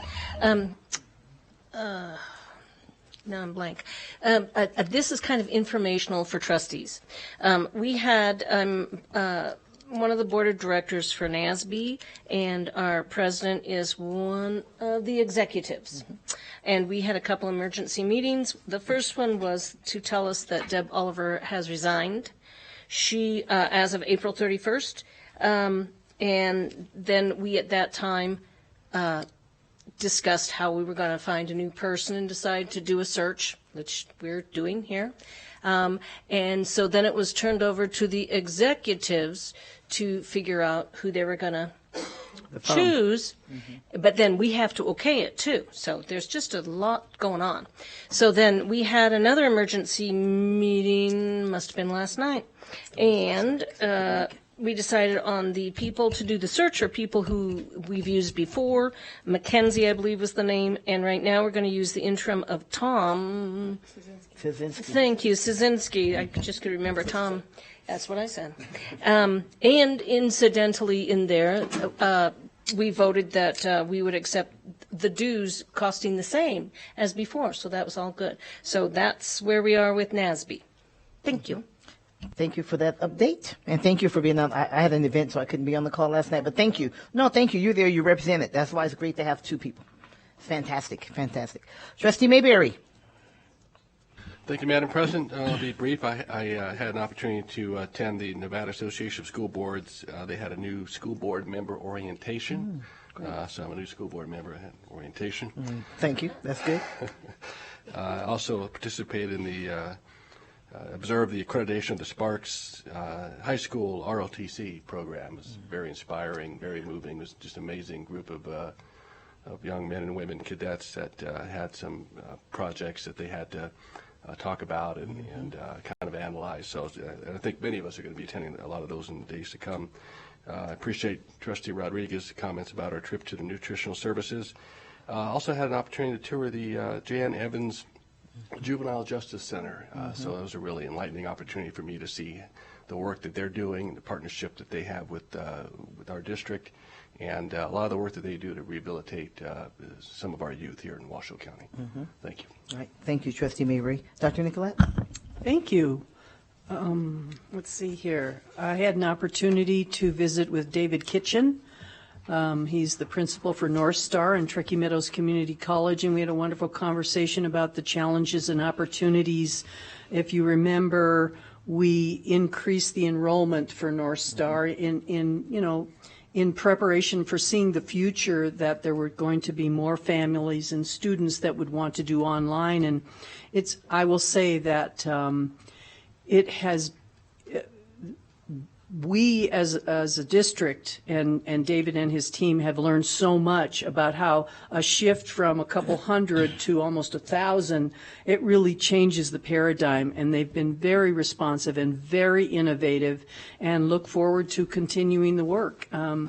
I attended an echoloader gathering of teachers who are retired and current teachers, and had an absolutely wonderful conversation about any topic that came up. I asked questions because it was important to me to get some input from them about, what do you want to see in your new superintendent? And we had wonderful conversation from people who are experts. They're teachers, and they've been doing this for quite some time, and it was very insightful and very helpful, and I will carry that forward with me. I visited Peavine Elementary School and walked across the street to their preschool. They have a wonderful partnership with Noah's Ark, so our preschool kiddos that are enrolled in Washoe County School District are included in Noah's Ark programming. So again, what a wonderful partnerships. Let's continue to create those. I went and I saw the Mount Rose soccer team. I did not know that we had elementary school soccer teams. The most fun part, I'm a former soccer mom, so, I love watching soccer, but what I really liked was all the parents that came at lunchtime from whatever they were doing to watch their kiddos play soccer. It was just delightful. Oh my goodness, Principal Brown, what a cheerleader she is. She does a fabulous job. Attended the Debt Management Commission meeting. We okayed some Reno projects for moving forward. And met with the Head Start director over there and talked about some partnerships and some transitions and some ideas for the future. I completed a P, which stands for preschool through third grade certification with Denver University, and my colleagues will hear me bringing forward some ideas in the future as an advocate for our P3 kiddos. And I also, to continue with the discussion of Beth and Ed Alliance, is they raised $102,000 for their it's called Health and Healing. It's that mind-body connection in helping our students and actually our teachers. And this is the cool part, is that with that $102,000, $102,000, those zeros trip me up sometimes, 64 grants, 64 different schools were approved. So there's going to be money going to 64 schools of that $102,000, every cent, to help with this health and healing project, to basically help our students continue to grow their emotional security after going through this challenging COVID. So it's just wonderful. And I will tell you that the Ed Alliance board, talk about a group of who's who in America. These people are amazing. Their passion and their dedication is exemplary. Thank you. Fantastic. Thank you very much. I'm going to go to you, Trustee Church. This will be my shortest board report ever. I'll defer everything except to say, inform the public that the April 13th town hall meeting at Trainer has been canceled because of everything we have on our plate with superintendent search, et cetera. So that meeting is canceled. And other than that, we'll see you next time. Okay, thank you, Trustee Church, and thank you for bringing that up. That should have been on my list. All of the, as you can see, are all of the additional meetings that we added as a result of the superintendent search, as well as the budget forums, the virtual budget forums that we have upcoming. In addition to the Real Wrangler, now Jay Woods Raw, groundbreaking. Right now we can certainly say that. Extra policy meetings and so on. It's just we just didn't have the time to not just put it on our calendars. I mean, certainly the days were there, but to ask the community to continue to come out and to really engage, and especially that anything that may take away from the involvement and your input in the superintendent search. So we've just put them on hold for the moment, so we can get through this very, very important time with our superintendent search. And then also any of those town halls, there were 3 that were scheduled, have been they're on hold. So please, those who may be looking forward to joining, just hold off for a minute. In the meantime, jump in on the virtual budget forums or the superintendent times when they're candidate times, and then that way you can stay connected to that. For me, let's see. I have to look at my time. Okay, great. Clay, right before the break, the superintendent and I, this is the first time I ever did a school visit with Dr. McNeil. That was awesome. The first time ever. Yeah, first time ever. She didn't like me, so, on the way out the door, you know how it is. Yeah. No, it just never worked out that way before. So we spent time at Clayton Middle School, and we had a fantastic time there. They had some of their students were at the university on a tour, on like a college tour, and then there was some of their 8th grade students. And so in a class of 8th grade students that were not on the college tour, they were doing some learning. Remember, this is the Friday before a 2-week spring break. So just know that. So the teachers were being creative. Let's just say I learned about an exercise called Blookit. Blooket. That there is an exercise on the screen, and students, these are 8th graders, so they all had phones. They were in pairs, based upon whoever that was sitting with their table, and the game would ask them questions on the screen, and it was animated and so on. And this was about geography and what state they would show a shape of a state, and then they'd have four opportunities, right? It's kind of like what is it that we always do? Anyway, you do it at workshops all the time. But it was their version. It was a kid version. I don't know what's called. But you know what I'm talking about. Yeah, that one. It's almost like that one. But it was fantastic. They were having a great time. It's a good competition. And they kept asking, they asked for our help, and we didn't do that well. Honestly. You got a mouse in your pocket. We weren't that helpful. A little disappointment there. Hey, can you help me? It's been a minute. But it was fantastic. And then the teacher was a great teacher, an award-winning teacher, and she kept saying, really, I don't teach like this all the time. Really, right? I said, look, this is the day before, and the kids were engaged and they were learning. Just part of that. And we spent a lot of time as well talking about the changes. Remember some of the changes we made to the GT program and expanding it so more students can be involved and how successful that had been there. So that was fantastic. We went to Elmcrest and we saw soccer. It was Elmcrest against Hidden Valley. And they were playing. This was the first soccer team or game they ever had at Elmcrest Elementary. It was amazing. Parents came out in the middle of the day, grandparents. I mean, it was fantastic. Students were out there, a lot of energy, matching T-shirts, the whole deal. And the score, we think, was 10-ish to 10-ish. It was, we just kind of, it was but it was fantastic. It was just great to see so much energy and enthusiasm. And then at Peavine, I'm running out of time. Am I over? Oh, sorry. Okay, I'll stop. That's okay. We have another meeting next week, so. All right, so I'll move on to the superintendent. I mean, in 2 weeks. You know what I mean. Yes, sorry. I know we have so many meetings, it's like, sorry. Go. All righty. Thank you very much, President Taylor. So, yes, we had some wonderful school visits with our administrators and our teachers and our students, and it's always fantastic a day before holiday because everybody's just super pumped, and they absolutely were.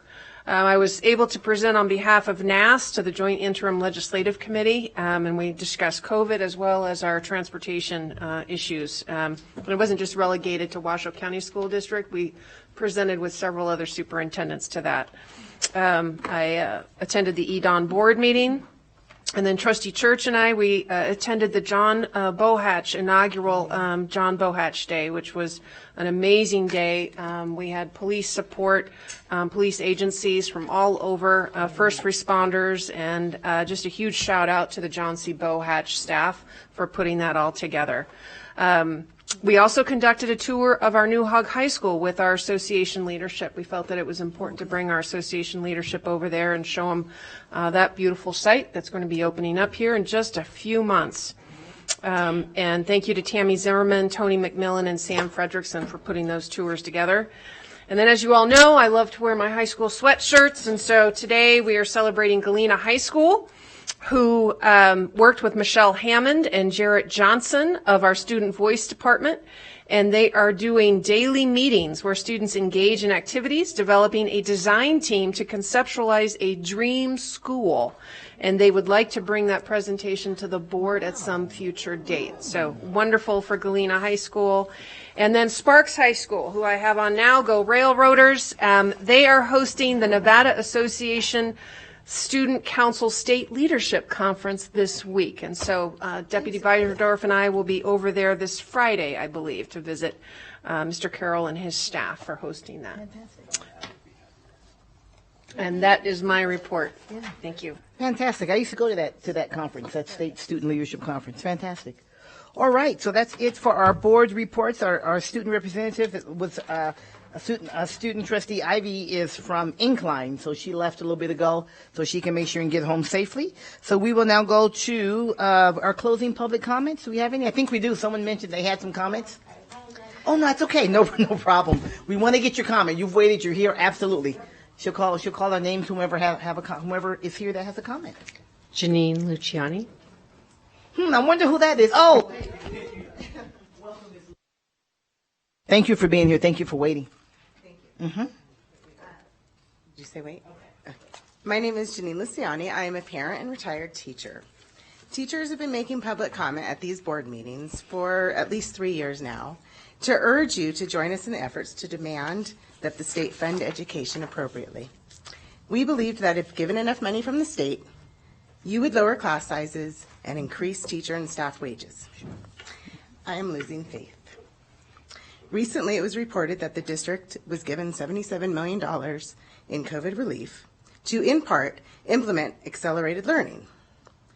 $59 million of this was allocated to student learning. And although it states class size reduction, as a category, it is not really reducing class sizes.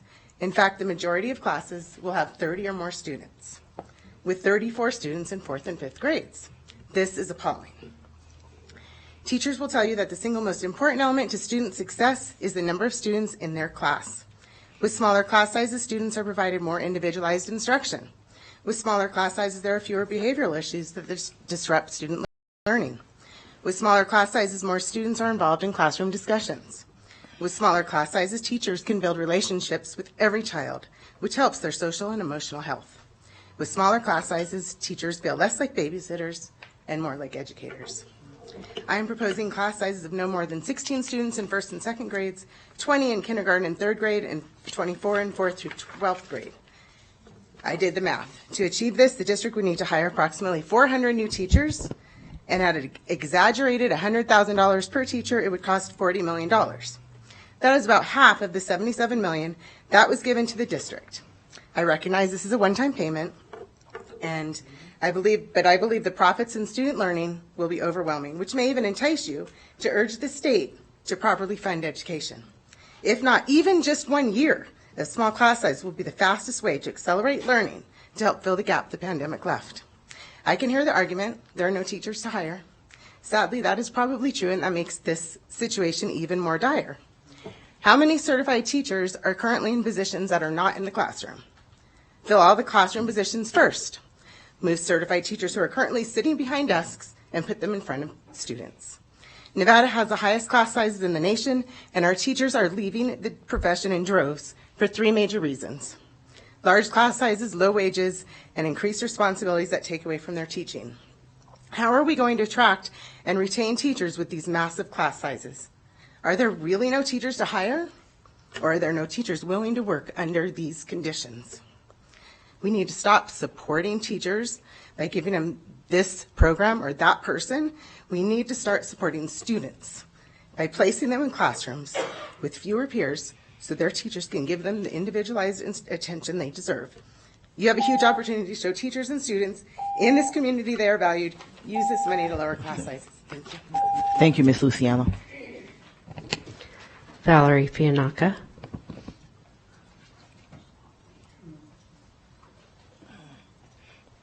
Welcome back, Ms. Fianacca. Thank you. This kind of goes along the same lines, and I'm not going to take credit for it. I think you all got an email from Dinah Marr. She's brilliant. She's a retired teacher from this district. And hopefully you all clicked and opened the attachments. They relate to the budget. And I got to take my glasses off to read this. She had questions, and I want to put them on the public record for people who might be listening at home that don't have the benefit of her email. Please explain the nearly $6 million increase in the Deputy Superintendent's total budget. Office of School Leadership total budget includes teachers. Understanding that there are support teachers, what is the actual number of teachers in that over 446.5 million who have a classroom with students assigned to them? The 5 area superintendents are included in the Office of School Leadership total budget. Their costs are $1,407,939 in the proposed budget. With their inclusion in the budget for all superintendents and their support staff, that brings the budget total for superintendents to over $11 million. The amount does not include the salaries and expenses for each department and each department chief. Could you please provide the total amount that would be allocated for salaries and expenses to maintain the current level of superintendents and departments? The proposed chief academic officer budget is nearly $5 million less in the fiscal year 2023 proposed budget than it was in fiscal year 2021. Can you please explain how those funds have been reallocated?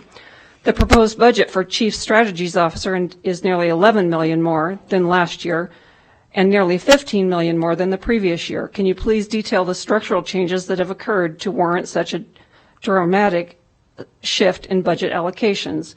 The total proposed budget for the Office of Human Resources is $13,887 more than $4.5 million more than it was just 2 years ago in fiscal year 2021.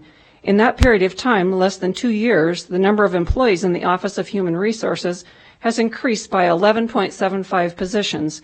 Can you explain why there is a shortage of teachers, but bus drivers and other essential staff in the district, and yet there is apparently no difficulty in staffing the Office of Human Resources and increasing their operating budget?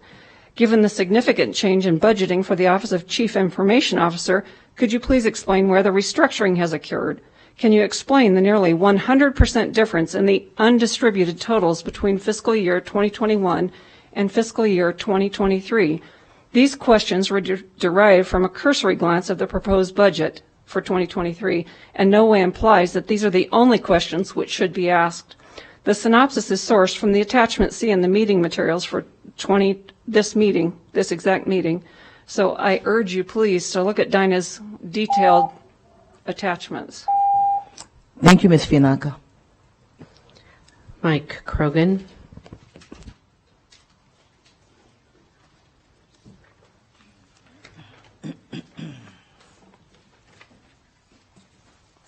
Welcome back, Mr. Krogan. Thank you. Mike Krogan, and I live in Midtown Reno, and I am finally able, I think, to respond to a few meetings ago that I came to, and a person came to this podium and groaned about the need for teaching the 3 R's.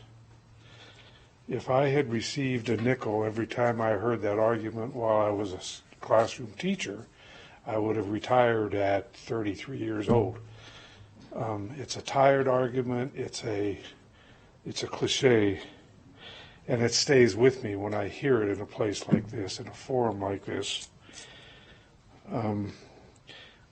So I thought I'd share a thought with you that occurred to me. Students, by their very nature, learn by asking questions. They ask if the answer is 4, what's the problem? 3 plus 1, 2 plus 2. It's the teachers who are required of their jobs, and often by their very personal nature, to answer these questions.